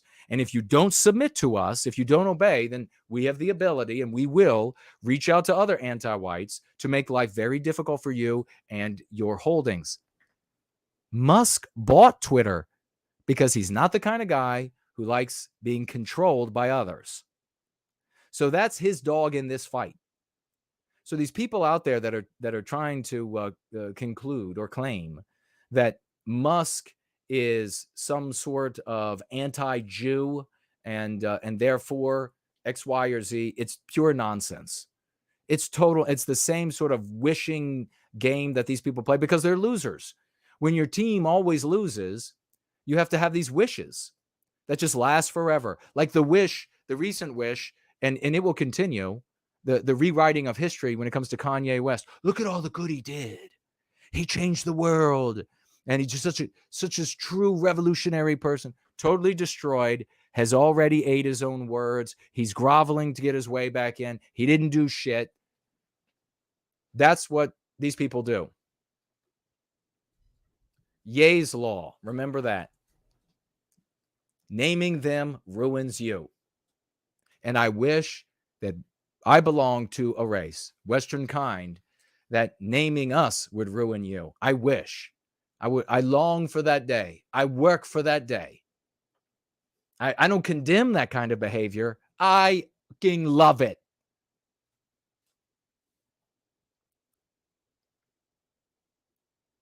Among those who worked hardest to amplify ban the ADL were mixed martial artist who has railed against the nonprofit on social media. Of course, they're a nonprofit. I'm sure they're not taxed. Any of it is taxed. Probably the workers. Nobody has taxes. He says nonprofit for the better part of a year, at times alleging that they push children to be, quote, gay and trans. And Keith Woods, which was king made by Musk, because Musk decided to mention him or retweet him, and now he king made him. Here's the thing, and I'm going to speak to that in a minute, that Musk needs to, I think, what in Musk's view, when Musk looks down at the ants populating the earth from his billions, he doesn't want to be alone in being vexed by the ADL. So he'll king make time for people who are also going to say objectionable things about the ADL without endorsing their positions about the ADL. Like, I don't know exactly what Keith's position is, but most people, when it comes to the ADL, hate them because they're Jews. When they want to complain about the ADL, it's that they're Jews, and that's really the end of it. They Jews there. That's as shallow as their brains are, because they're just envious. Who is envious? Selfish individualists are envious of the individuals that compose the Jewish people or Jewish community, because the Jewish individuals that compose the Jewish people or Jewish community work together. Some of them do, not all of them, but a percentage of them work together in various ways that at times benefit the individuals that compose the community. In other words, it's not uncommon for a Jewish person to celebrate the increasing number of Jewish people in the hierarchy or the echelon of a company. That's not uncommon. for them to celebrate that. If they celebrate it, is there the possibility that they are also facilitating it, or that they would facilitate it, that they would bring in people that they feel comfortable with, that they identify with? Might they do that? Well, it seems to be a lot of places. And so you can draw your conclusions about whether or not a percentage of Jewish people work for individual well-being by way of group well-being. So selfish, individualistic white people, and they believe their individualism is one of the most important principles, that selfish individualism is one of the most important principles. When they look out at individuals of other groups, and it's not only a percentage of Jewish people that will do this, there are other non-white groups that will do this too. It's only white people that don't, that I'm able to see. They look out and they get intensely jealous of it. And then their jealousy, and so the Jews are right. Some of the Jews, when they are right, when they say, well, they're all jealous. They are. I'm not. I want that for my people. They look out and they're jealous of their success. They're jealous of what they perceive to be of them helping each other out. And then, lo and behold, they would want to order their environments so that it would benefit them, or at least not harm them. How dare they, right? I mean, what do you mean, how dare they, dipshit? We should do that. So their criticisms of all these selfish, individualistic assholes, and I'm criticizing white people to benefit white people, not to protect or help any other group of people. They don't need any help or protection from me. These selfish individuals, they look out at that and they're envious, they're jealous of it. And then they get hateful over it.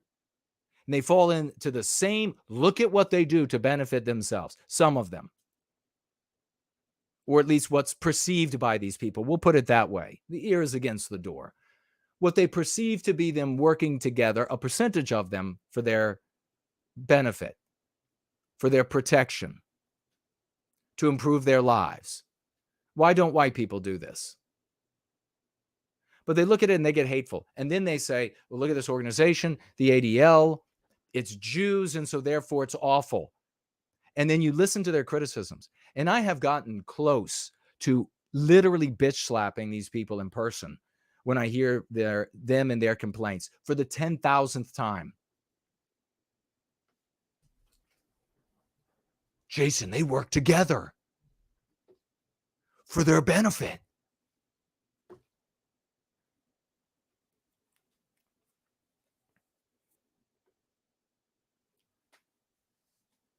The problem with the ADL is not that they're Jewish. And that, for us, needs to be preeminent in our objection to the ADL. Our objection to the ADL is that it's anti-white. We don't care if they're Jewish. I don't care what pair of legs they popped out of. I don't care how Jewish or how little Jewish. I don't care what their story is. I don't think about them and their Jewishness. I don't think about what they think happened 100 years ago, 5,000 years ago. I don't give a shit. What I care about is whether or not they're anti-white. That's where I will come in and say no more. And as you can see, I don't have very much force power. I got another kind of power, white magic, that's changing the world. But I don't have the power to just say, like, call up a congressman and tell him, quote, you're going to shut these people down.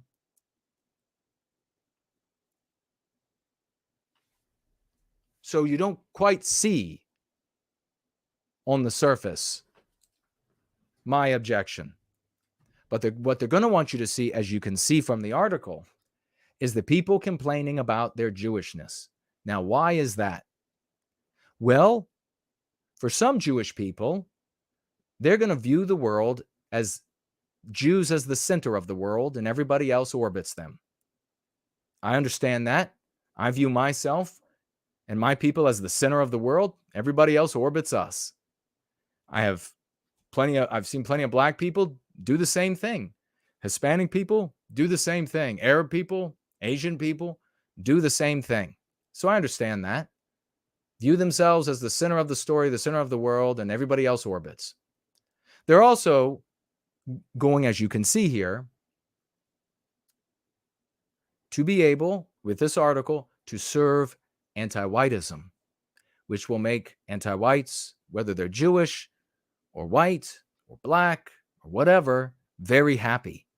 That's why anti-whites don't need to be Jewish or working for a Jewish-owned organization to be insanely anti-white and to talk incessantly about anti-Semitism, because it's another way to demonize white people.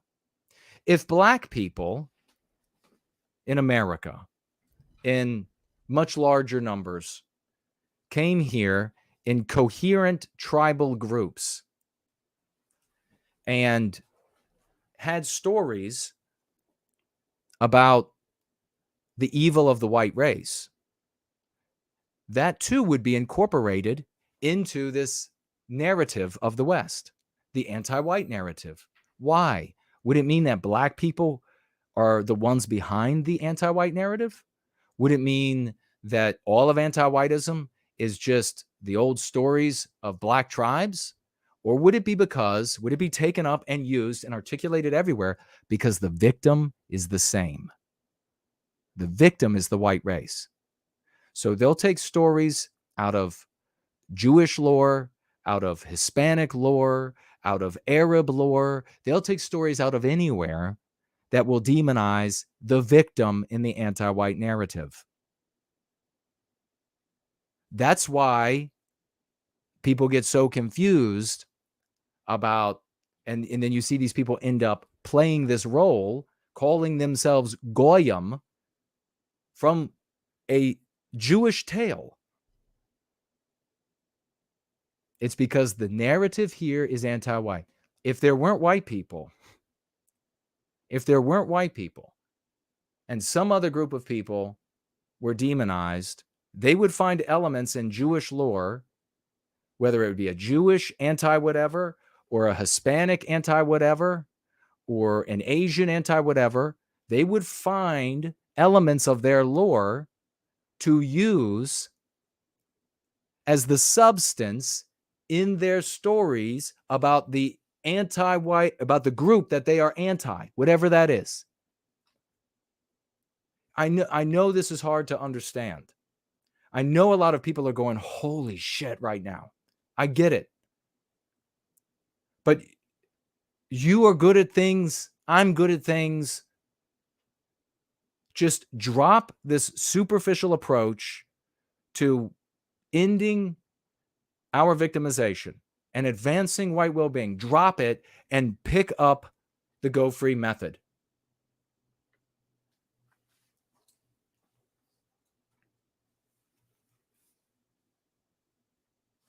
And then look, you work your way down here. Then they talk about Keith Woods, Irish YouTuber, with connections to a prominent white supremacist, including Richard Spencer, who we just saw with Adam. We just saw Adam conduct an epic interview where Spencer said, yeah, he played the villain role. Yes. So Jason was right all along. And so now, what do they have to quote? Who is Richard Spencer to you? Who is Richard Spencer to Thelma in Kansas? He is nothing. He's not a real human being. He is a character that he played for a period of his life. not because there was a script writer who came to him and said, okay, Richard, from this day to that day, you are now employed as our actor, and you are going to do X, Y, and Z and say X, Y, and Z. But because Richard found himself in an anti-white narrative where fame and fortune, or I should say infame, were given to those who played the villain in the anti-white narrative. And so he made the conscious decision himself to play that role. He is alive, but as far as Thelma is concerned, he could be dead. He could have been dead years ago. He could now be a female black woman in the Sahara after a surgery. To Thelma, he is a character forevermore in the anti-white narrative. And his character was to be a handsome and a white supremacist that could speak well. And they sometimes look like this. They sometimes look like the Blood Gang. Sometimes they look like, they also name here, Nick Fuentes. So sometimes they're just little snarky, little exiguous guys. And they've got like this big band of micro penises that follow them. But really, underneath it all, they are the Blood Gang.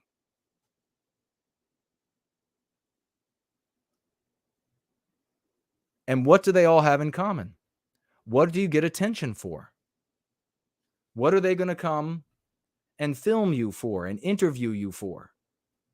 Are they going to come and video you and interview you when you talk about white well-being? No, that doesn't help them.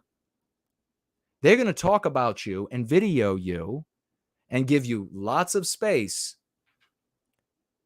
when you concretize, when you make real the fictional character in their narrative, the antagonist of various stripes. So, if you complain about the ADL because it's Jews, they'll give you time.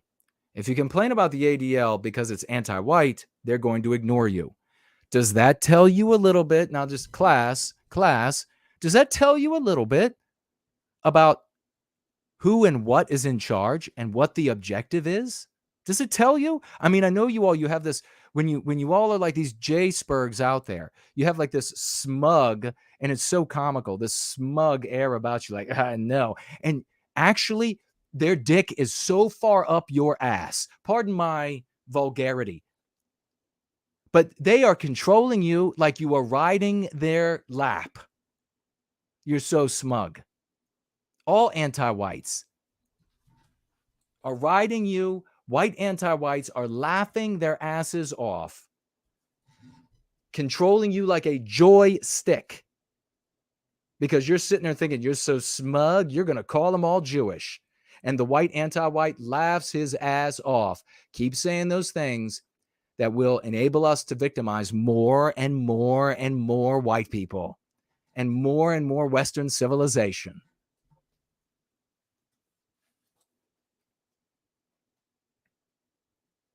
The campaign also found allies in failed Senate candidate Lauren Witzke, who has been known to push anti-Semitism. Andrew Torba, CEO of Gab, a web platform, he's gone nuts with Christian nationalism that'll go nowhere. That caters, his platform Gab caters to neo-Nazis, and Matthew Parrott, co-founder of the Traditionalist Workers' Party. So now you're getting to like a guy who is, kind of like a really like Rice Krispie treat. I mean, seriously, they're like covering the gamut of, they all are just like these blood marching. It's all the same thing. And what unites them? The stupidity to J-Spurg. The stupid to fall right in their trap. You never know. You'll never know in your lives somebody that looks more foolish than somebody who is smug about a thing that is absolutely controlling them. They think they've got them. I've got it figured out. And they are actually totally controlled. Like a joystick. Like a joystick. Howl again, baby. Like a joystick. Howl again. They have no idea. You know the reason why? Is because they're sitting on the anti-white lap facing away. They don't know. They're sitting on the lap and they think all of that pain that they're experiencing, that's them being right. Oh, I'm so right. I am right. Look, I am so right. That's what happens when you ride reverse cowgirl. All right. You end up being smug, thinking that you're in charge.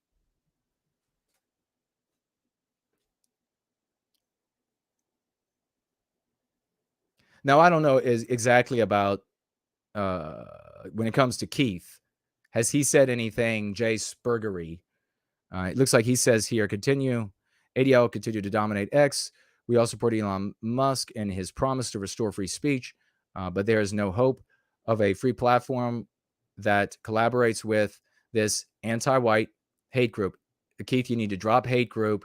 You need to take the hyphen out of anti-white, and you need to give the credit back to us.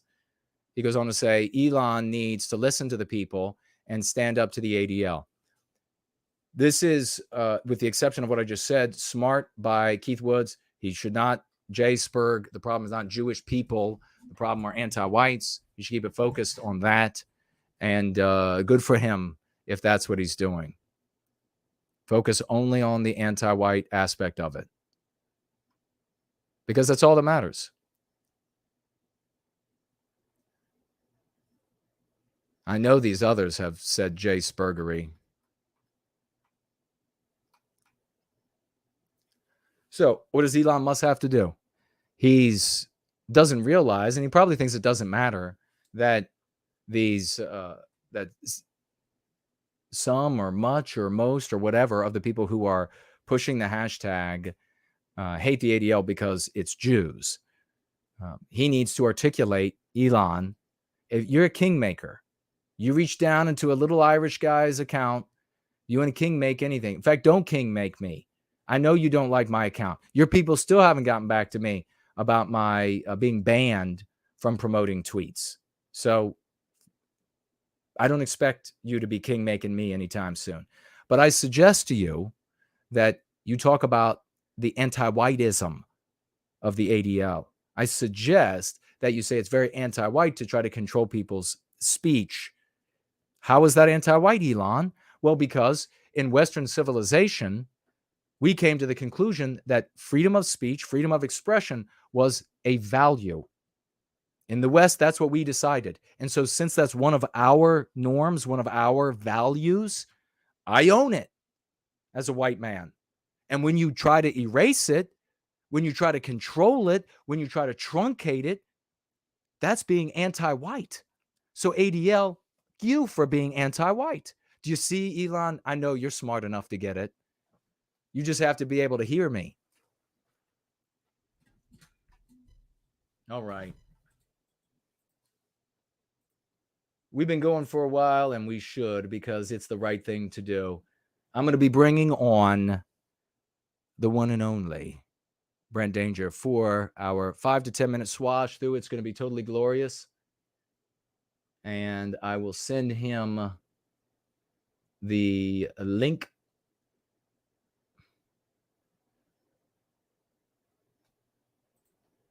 Let's see.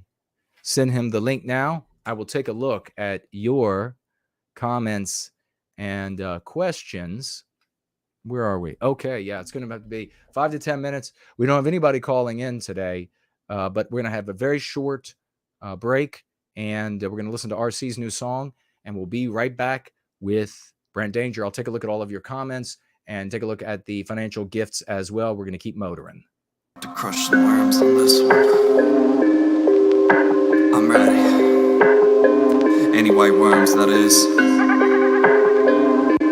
I don't usually use auto-tune, but in this case, we've been told so many lies. I'm glad I saved myself from. I do this for my people, try my best to up and help them. Any whites are getting mad and taking on and help from. They They say I should say sorry, but instead I'm saying go free is growing, you never will be alone. I'm not down at nobody, I am just up in my own. But if you aim at the fam, then I will release the bow. We all need to be protected, need to build back our home. That's why my people keep hammers. I'm not talking about guns, but all my people keep hammers. That time I was talking about guns. You wanting me to apologize, man, you're truly enough.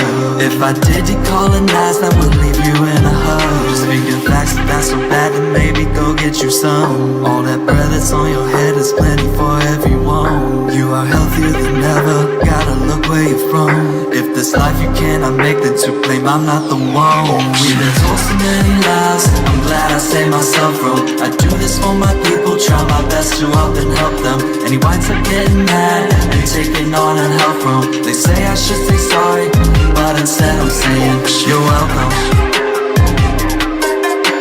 You're welcome. You any white scum, you're welcome. You're welcome. And to all you brain like cucks, you're welcome. For inventions that make you wanna hate me, you're welcome. For all the times that I told you go free, you're welcome. When I told you Hollywood's not history, you're welcome. All the times I warned you weren't listening, you're welcome. For the best countries up on the side, you're welcome. For your safety, yeah man, that came with the high, you're welcome. For the right to vote, that is not a joke. You're welcome, cause I'm not a cook, I'm standing up. Never did we hold you back, we only improved your life. Lesson learned, what we earned should be kept for our kind. You're welcome for your schools, cause they were built by us. You're welcome for those that even had a seat on that bus. We've been told so many lies, I'm glad I saved myself from. I do this for my people, try my best to up and help them. Any whites are getting mad and taking on and help from. They say I should say sorry, but instead I'm saying you're welcome. You're welcome. You any white scum, you're welcome. You're welcome. And to all you brain like cars. Check out that song over on RC. When I was a kid, I saw YouTube. all about this. White people got a water fountain, and then white people also made black people a water fountain and said, hey, you can't drink from our water fountain, but we made you another water fountain, and you can drink from that one. White people even said, well, we built a school, that's our school for our kids, we'll build a school for your kids as well. That seems mighty nice to white people. You're welcome. Epic new song by RC the Realist. Let's hear it for RC. You're welcome. Yeah, we did that. We have the great Brant Danger, Dean Danger, School of the West. We're bringing him on right now, ladies and gentlemen. Celebrate the great Dean Danger. What's going on, brother? Hey, can you hear me? Perfectly, man. Oh, okay. Great to have you back on. Let me pull up that video. Do you want me to play that video while I have you with me?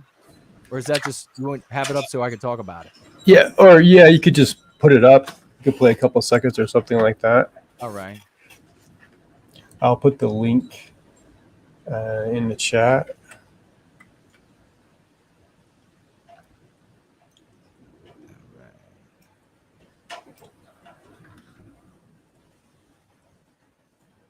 And here we are. Awesome, it worked. Okay, so hello everybody. Okay, now I've lost everything. Anyway, what I wanted to do is whenever I come on the show is highlight something that's on the website. And for people who don't know about the website, it's a website designed for white well-being for our kids, whether your kids are in public school or being homeschooled. And this video right here is the last video in a series about anatomy and physiology. And it's specifically about DNA and RNA, how that works. And I wanted to point this out because our specialists that put together this stuff on the website, you know, they've got white well-being in mind when they put together the material. So however comfortable they are and how knowledgeable they are in talking about that, they imbue the lessons with these little, you know, white well-being subtexts at the same time as when they're teaching. So after the Yeah, Sorry, that's the go sound ahead. of it. After the DNA and the RNA is introduced, he goes over the meaning of nation and ethnos and the origin of those and what that means to Western kind. He talks about how the maternal DNA and the paternal DNA is passed down from mothers and daughters. I'm sorry, mothers and fathers to the offspring. Right. And then he spent some time dispelling lies from both magazines and medical journals, which try to float the idea that there's no genetic basis for race, and they manipulate data, and they use these arguments like 99% of genetics are the same among the so-called different races, therefore there is no race, this sort of stuff. So this video does a very good job at speaking to these terms that are important for our people. And this can be used as an introduction for someone who's going to take a chemistry class and get more involved in this type of material, or just as a standalone video. So that's why I put the link in there, and people can find lots of information like this on the School of the West website. It's good stuff. Man, that is so fantastic. I'm really excited, always excited to see you in the live chat, always excited to chat with you, always excited to have you on for a swash through. It's so amazing that we continue, and the good folks that you have over there, over at schoolofthewest.world, whereas where you can find all of this, ladies and gentlemen, that you all are over there chugging away, giving your time, a beautiful testament to a work motivated by love. This is totally an outreach to our people as we are affected and inflicted with injury by anti-whiteism everywhere we turn in the world. And so that includes our education. And it can be, there are classes and lessons on schoolofthewest.world that you could be an adult and believe that you're done with your education, and you can still learn a lot from, and you can do it in an environment that's going to be white positive. There aren't going to be any anti-whiteisms, no meme pathogens in there.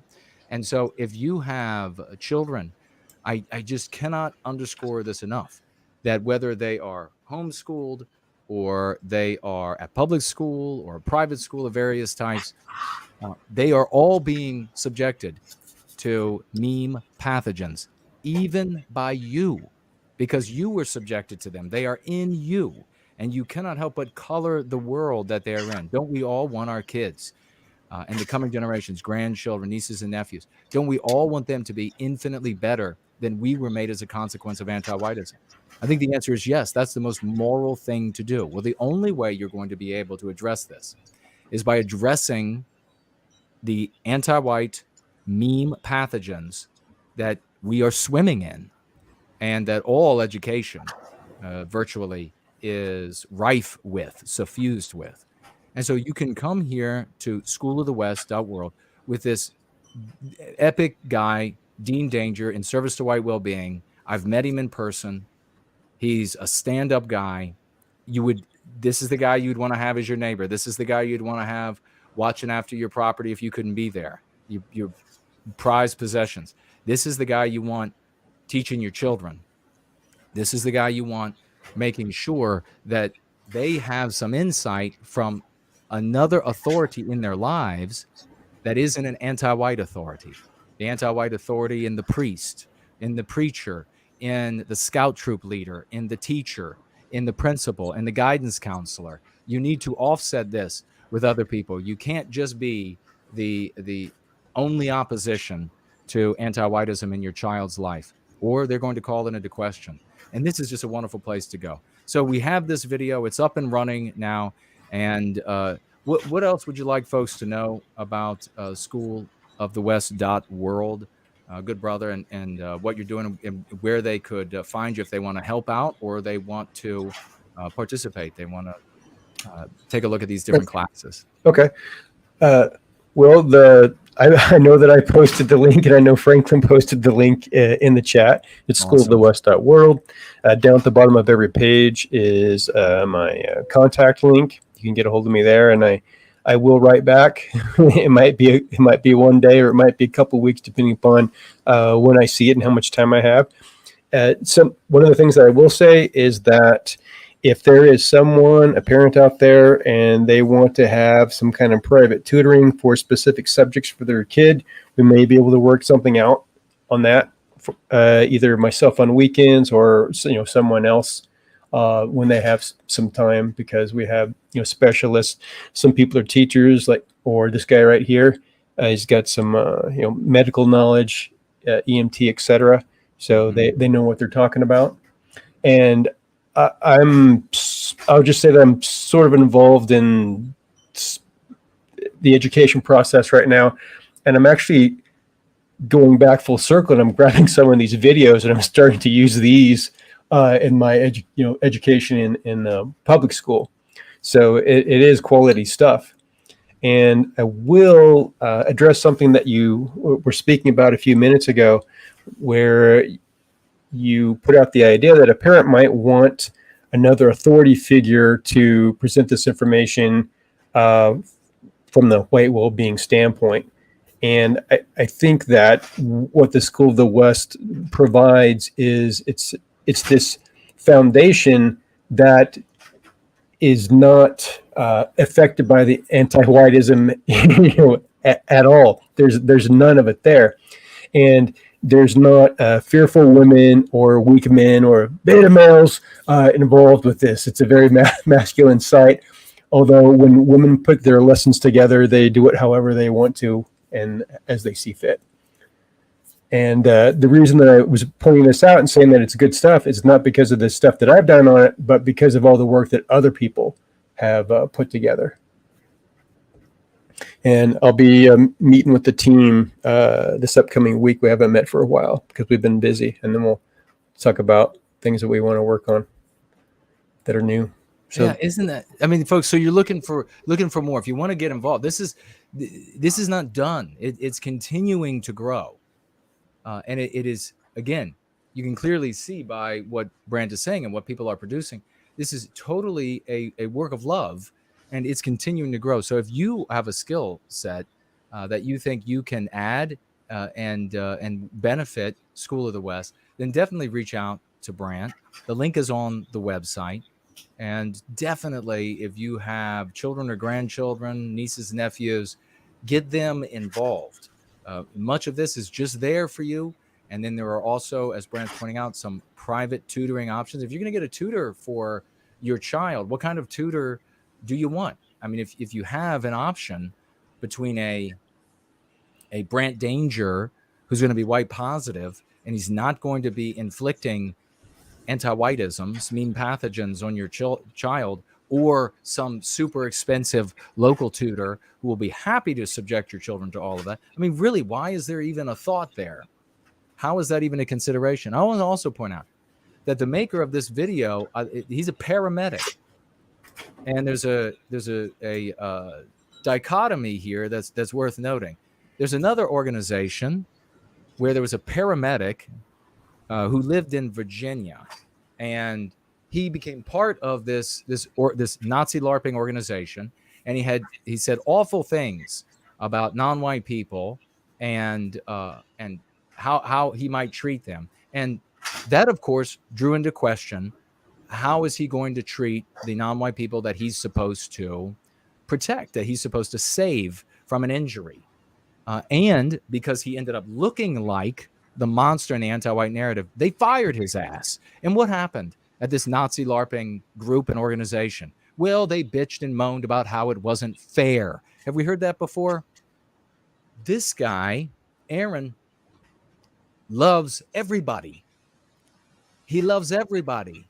He wouldn't be participating with us if he didn't want to make the world better for everybody. And that means that we have to end the victimization of white people. He is not the villain in the anti-white narrative. He's not going to play that role. And so therefore, he's not going to have to complain about being summarily dismissed for being that antagonist, for being that villain. So these differences are worth. And by the way, this guy hell of a lot better looking than that guy that was playing the villain. My God, let me tell you what. But those are the differences in life outcomes. We hope Aaron goes on to be in charge maybe at some point of the EMS and the team he's working on, and is able to help more people out there. And nobody will have any question about whether or not he's going to provide the right care for the right people, that are the right people being the injured people, irrespective of their background or race or religion. So God bless, man, the work you all are doing. And what a great difference between Love, Hope, and Redemption and playing the villain. My rapping career is underway. Before we let you go, brother, any other thoughts going on? We haven't had you on for a swash through in a while. Any thoughts about news or anything else? Or you could come back, you could think about it and then come back next week or the week after or something. We could talk about just anything you wanted to add before we let you out of here. Thanks for putting me on the spot. I think you nailed it with the whatever Anthony something Oliver Anthony guy from the former great state of Virginia, and Yes. I think that you're nailing it as well with the little glow Nazis down in Florida. I personally believe I don't normally follow that stuff. That's just kind of on my periphery, because what I'm trying to do is build a foundation with the guys and the women that are working with me.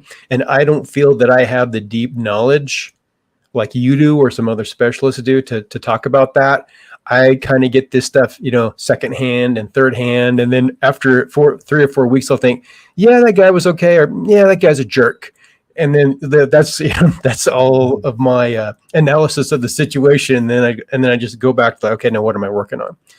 So I'm thinking about stuff from a lesson point of view, and I'm looking at things from a historical perspective. Like I'm looking back, a couple hundred years or a couple thousand years. Like if I am putting something together on ancient Greece or ancient Rome, working with some kids over the summertime. So I did that. And Awesome. And I don't know what I was going to say, something else, but I guess I'm kind of tired right now. And it was going to be brilliant. So I'm sorry that everyone is going to have to miss out on that. Well, we'll celebrate you because we knew it was going to be brilliant. And so we'll celebrate the brilliance in lieu of the brilliance being spoken, my good brother. Folks, this is the great Dean Danger, Brant Danger, ever in service to white well-being. We love you, man. You can find him over at now I'm thinking about the School of the West. Going to give out my website, School of the West. But if you did go to my website, you would end up being able to find School of the West, .world, because of course we are connected. And anytime you want to come back, brother, we'll have you. All right, thank you, appreciate it. All right, man. Promethean hails to you. All right, hails. Well, folks, I mean, look at that. You could end up over there at School of the West and getting educated, getting your kids educated. And you know what I just remembered is I wanted to mention, let me hit these announcements really quickly. I wrote down a note to myself and I just saw it. Let's make sure we send the announcements here. We had nothing in the mailbag. So let's make sure we send positive energy and prayers to Anders and his mother. She's most unwell. And so please, positive energy and prayers to Anders and his good mama. I want to mention again that I have Subscribestar up over the course of the gatherings now, and I will be keeping an eye. If you want to financially gift on Subscribestar while we're together, I will be keeping that eye out for it. And there was actually the $100 financial gift from last week. He also wrote that he is not ashamed.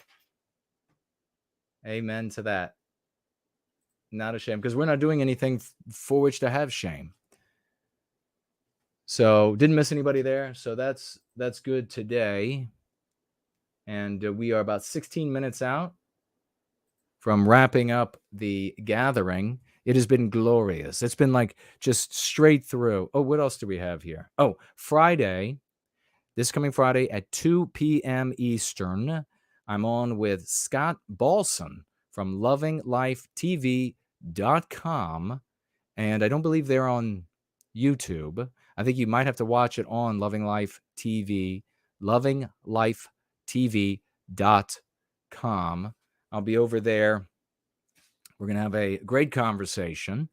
And I also want to mention again that our good friend Carol Swain's book is available, The Adversity of Diversity. It is it's thin. There's some legal jargon, but it's looking really good. Going to be perusing, and if you know what that means, it means to read thoroughly. A lot of people get that one wrong. That book, and maybe we'll have her back. We'll talk about it, and that'll be a lot of fun. But look out for me with Scott. We're going to be talking about all things white well-being, I think. It's going to be a lot of fun. And we did have some comments. I want to read some of your comments and get the financial gifts that are left. Don't want to miss anybody. And so let's make sure.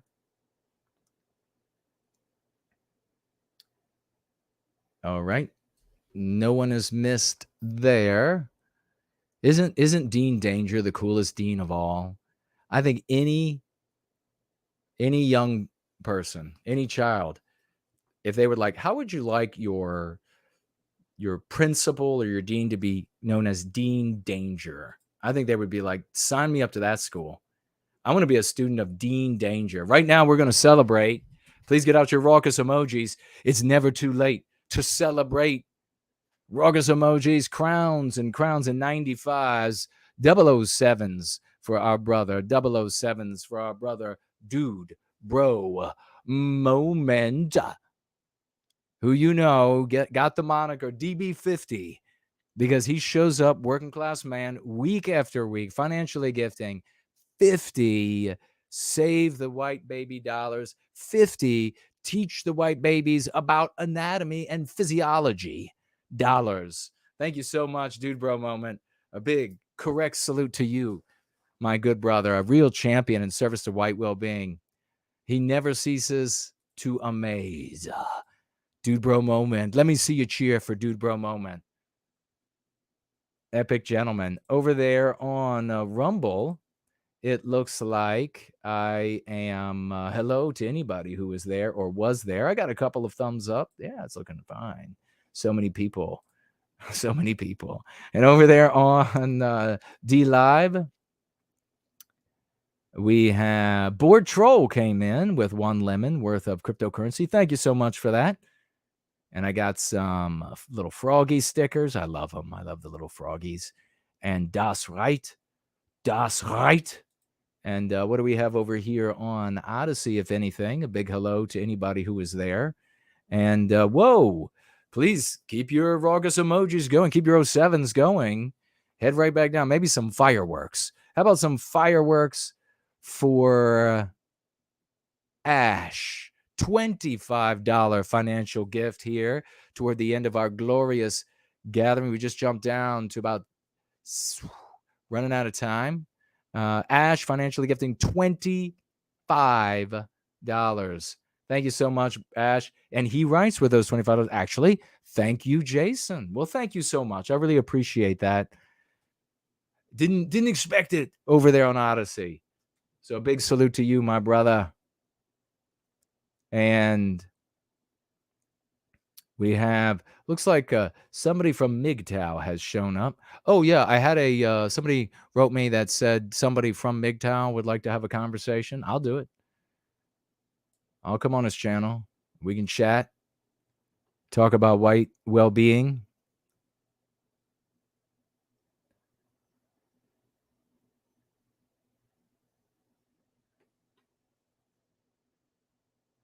What is this? I'm not.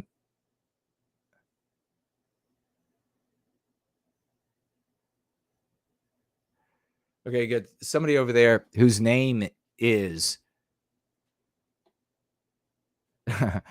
Somebody's over there whose name is Jews Genociding Gentiles. So ask the question that what he says, white people are anti-white, but isn't it true to say that Jews are leading them? Are all Jews anti-white and all Jews in leadership position? Are there more white people that have great wealth than Jews, and are those people helping us? Or are they anti-white, serving their own interests? So my recommendation to you is to focus on anti-whites. You can't do anything, like you complain about something that, think about this. If you complain about something you can't do anything about, what are you doing? You can do something about anti-whiteism. You are not going to get everybody to think nasty things about all Jewish people. You cannot evict Jewish people from the United States.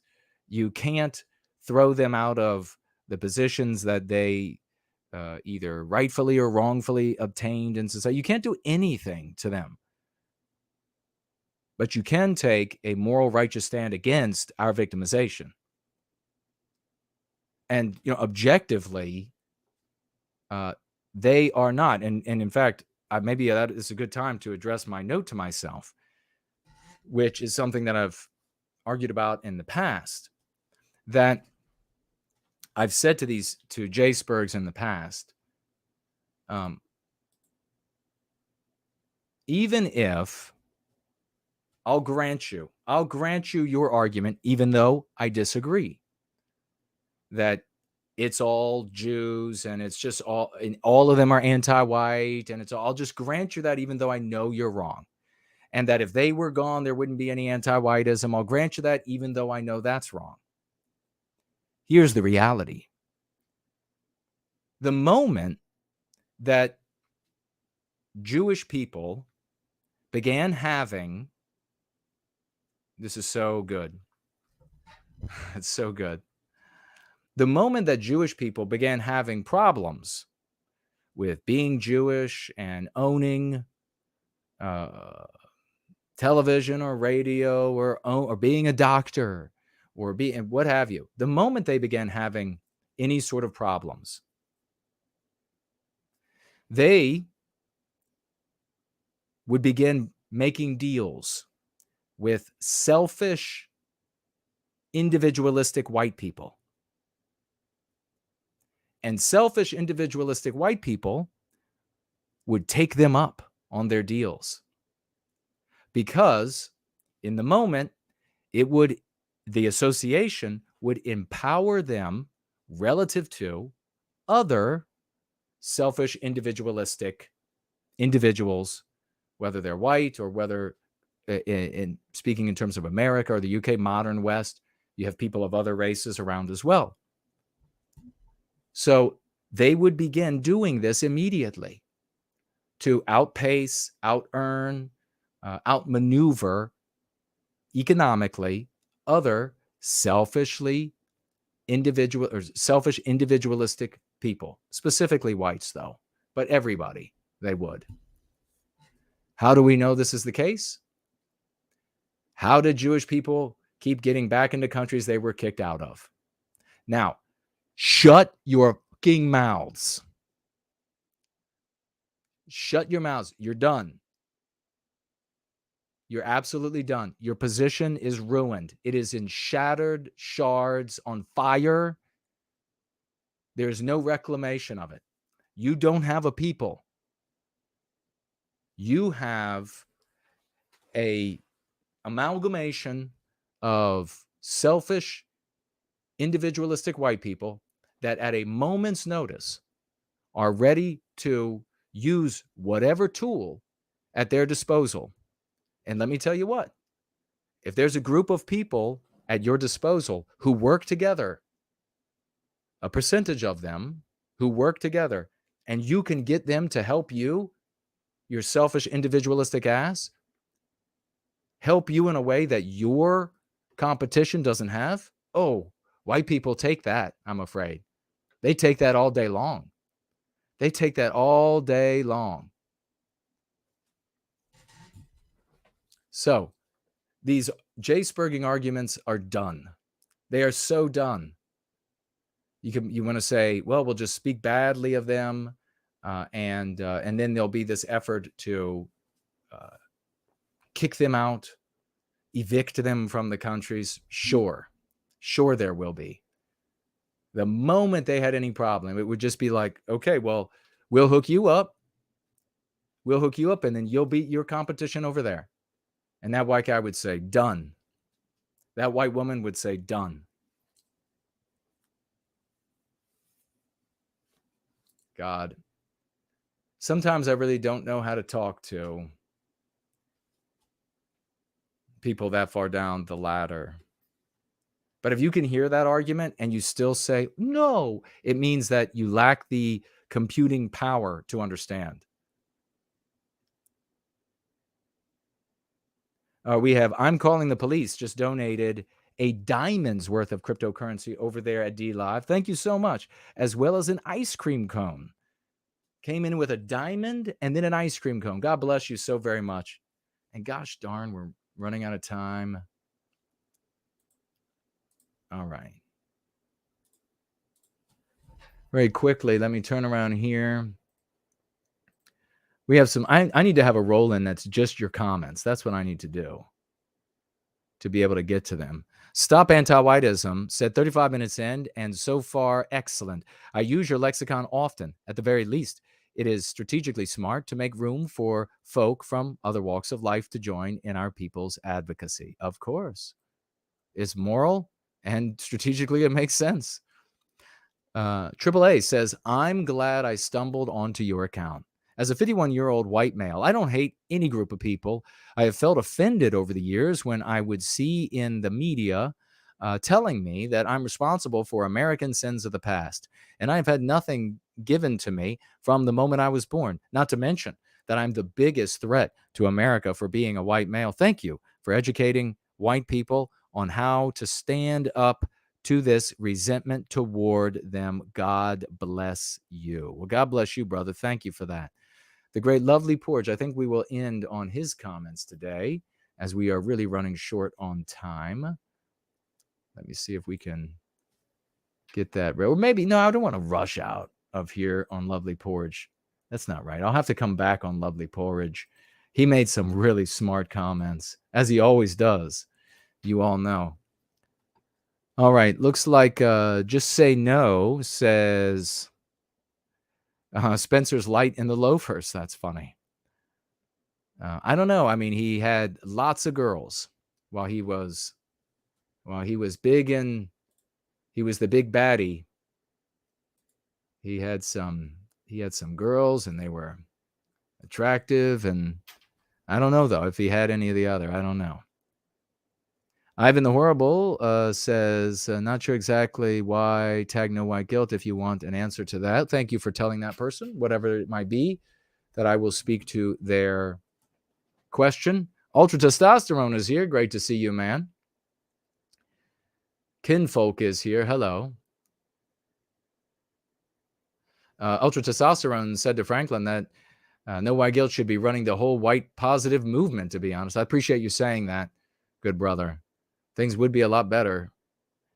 Thank you for showing white people that protecting ourselves doesn't require having hating an entire other people.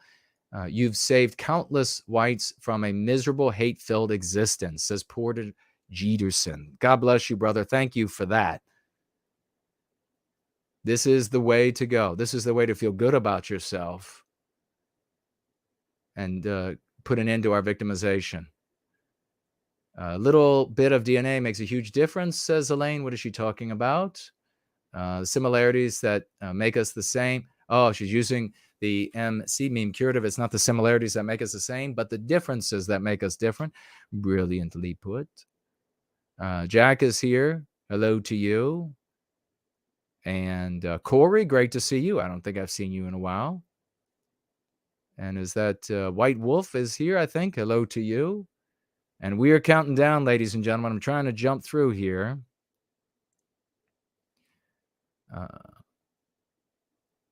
Melissa says, how does she get involved with School of the West? Brant will be talking with you. The great Thunder from Down Under says, I don't know if you know this, Jason, but your lexicon works. God bless you, man. Love it. Yes, it does. Walker Humphrey, what if we did a fundraiser for something else to do stream answering comments for you? I'm not sure what you mean by that. Come back to the thread on this video. Let's talk about it, though. We're running out of time. I hate it, but we're going to launch into this week. We'll be back probably on Tuesday. Make sure you launch into this week explosively for white well-being. You know we're winning. You know we're doing the moral and right thing. Make the points you have to make, and let's recapture our destiny for ourselves and the generations to come. I love you all. Let's go free.